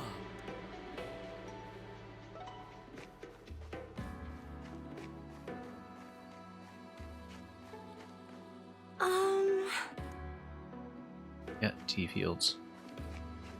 There's a sheep over there. We'll go back to it. Yes.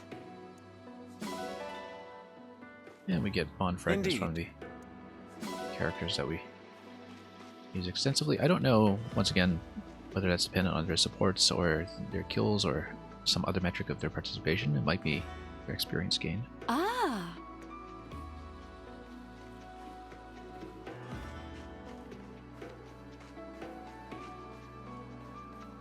Probably Here XP you gained, are. actually.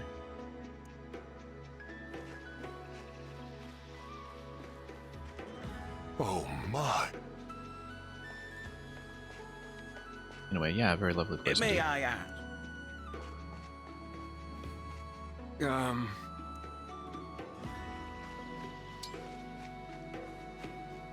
can tell that's something that the game was really quite proud of, trying to make all the playable spaces on the battlefield also look and feel like actual practical spaces. There's been an element of that in games past, of course, as they became aesthetically richer, especially with games like Path of Radiance bringing the series to GameCube, and eventually Awakening with its 3D dioramas or model-like layouts that were designed specifically for the 3D effect of the 3DS.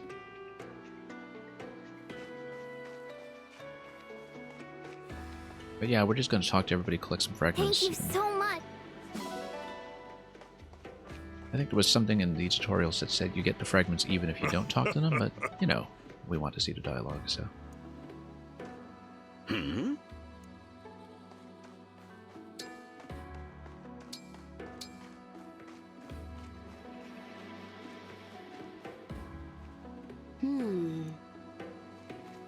And we'll have to remember to recruit the animals I lack.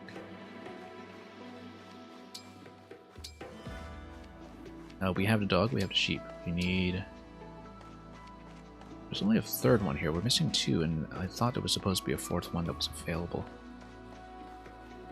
I think the chicken is one of them. And the cat is another. We lacked it. Okay, well, here's the chicken.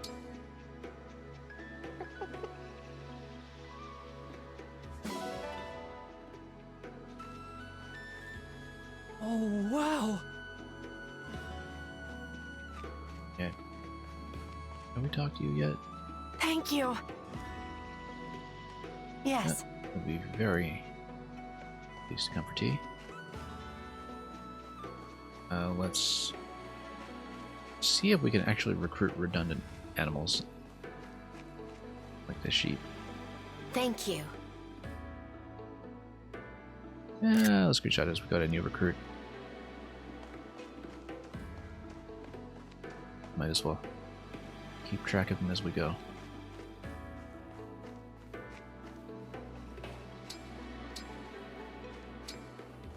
Okay, let's try to double recruit the sheep just to see what happens.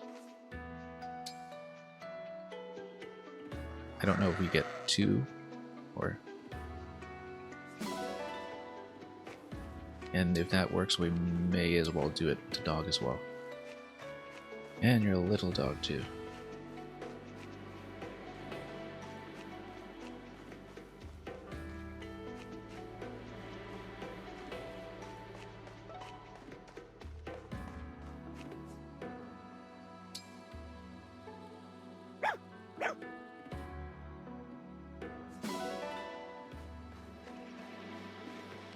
Okay. Right. Yeah, let's talk to the party. Yes. Once again. Yes. I think we've covered just about everyone at this point.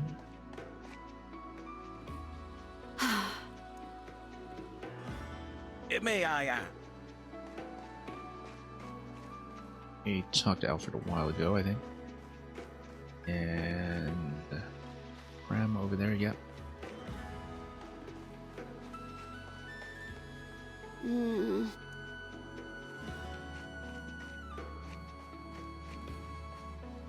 Okay, we'll probably check supports. No new supports that I can see. It might not register yet, though. But no, I think it would probably say by now.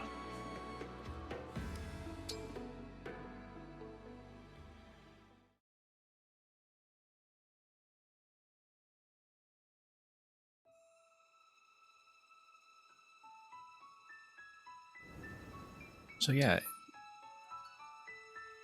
So cat and chicken. We still haven't seen the cat and the chicken. And nor can we really re-enter.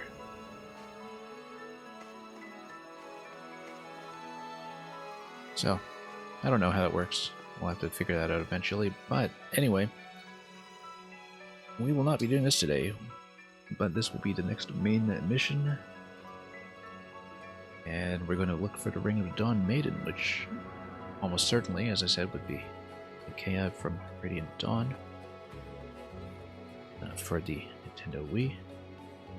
Fire Emblem 10 as they were, although I think people have lost track of the numbering at this point because of various contentions about what counts for what, particularly with Fate splitting off into 3. So that will likely be it for now. We've got a couple of other fortresses up ahead, as you can see. And as before, I'll likely continue to play around in the Somnial a little longer off stream, so I don't have to fill the video with even more indecision about minor economical decisions. And yeah, we'll jump right into the party setup next time for the next map, and hopefully not take too long with that. And it will also hopefully be a bit more expeditious. We just got through 2 maps today, but I took my sweet time with the first one, so maybe not too much of a surprise there. So no new supports to look at, so it should be a pretty quick transition to the new map when we want to make it. Let's more or less call it for today.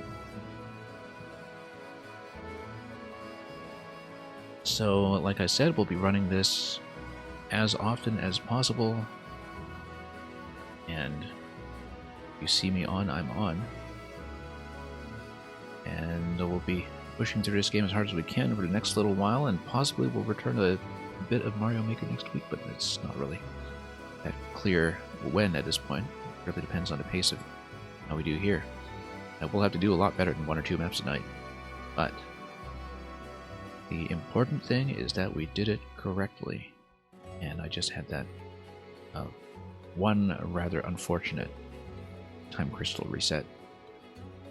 Really hoped we could keep those in absolute minimum, but what can you do?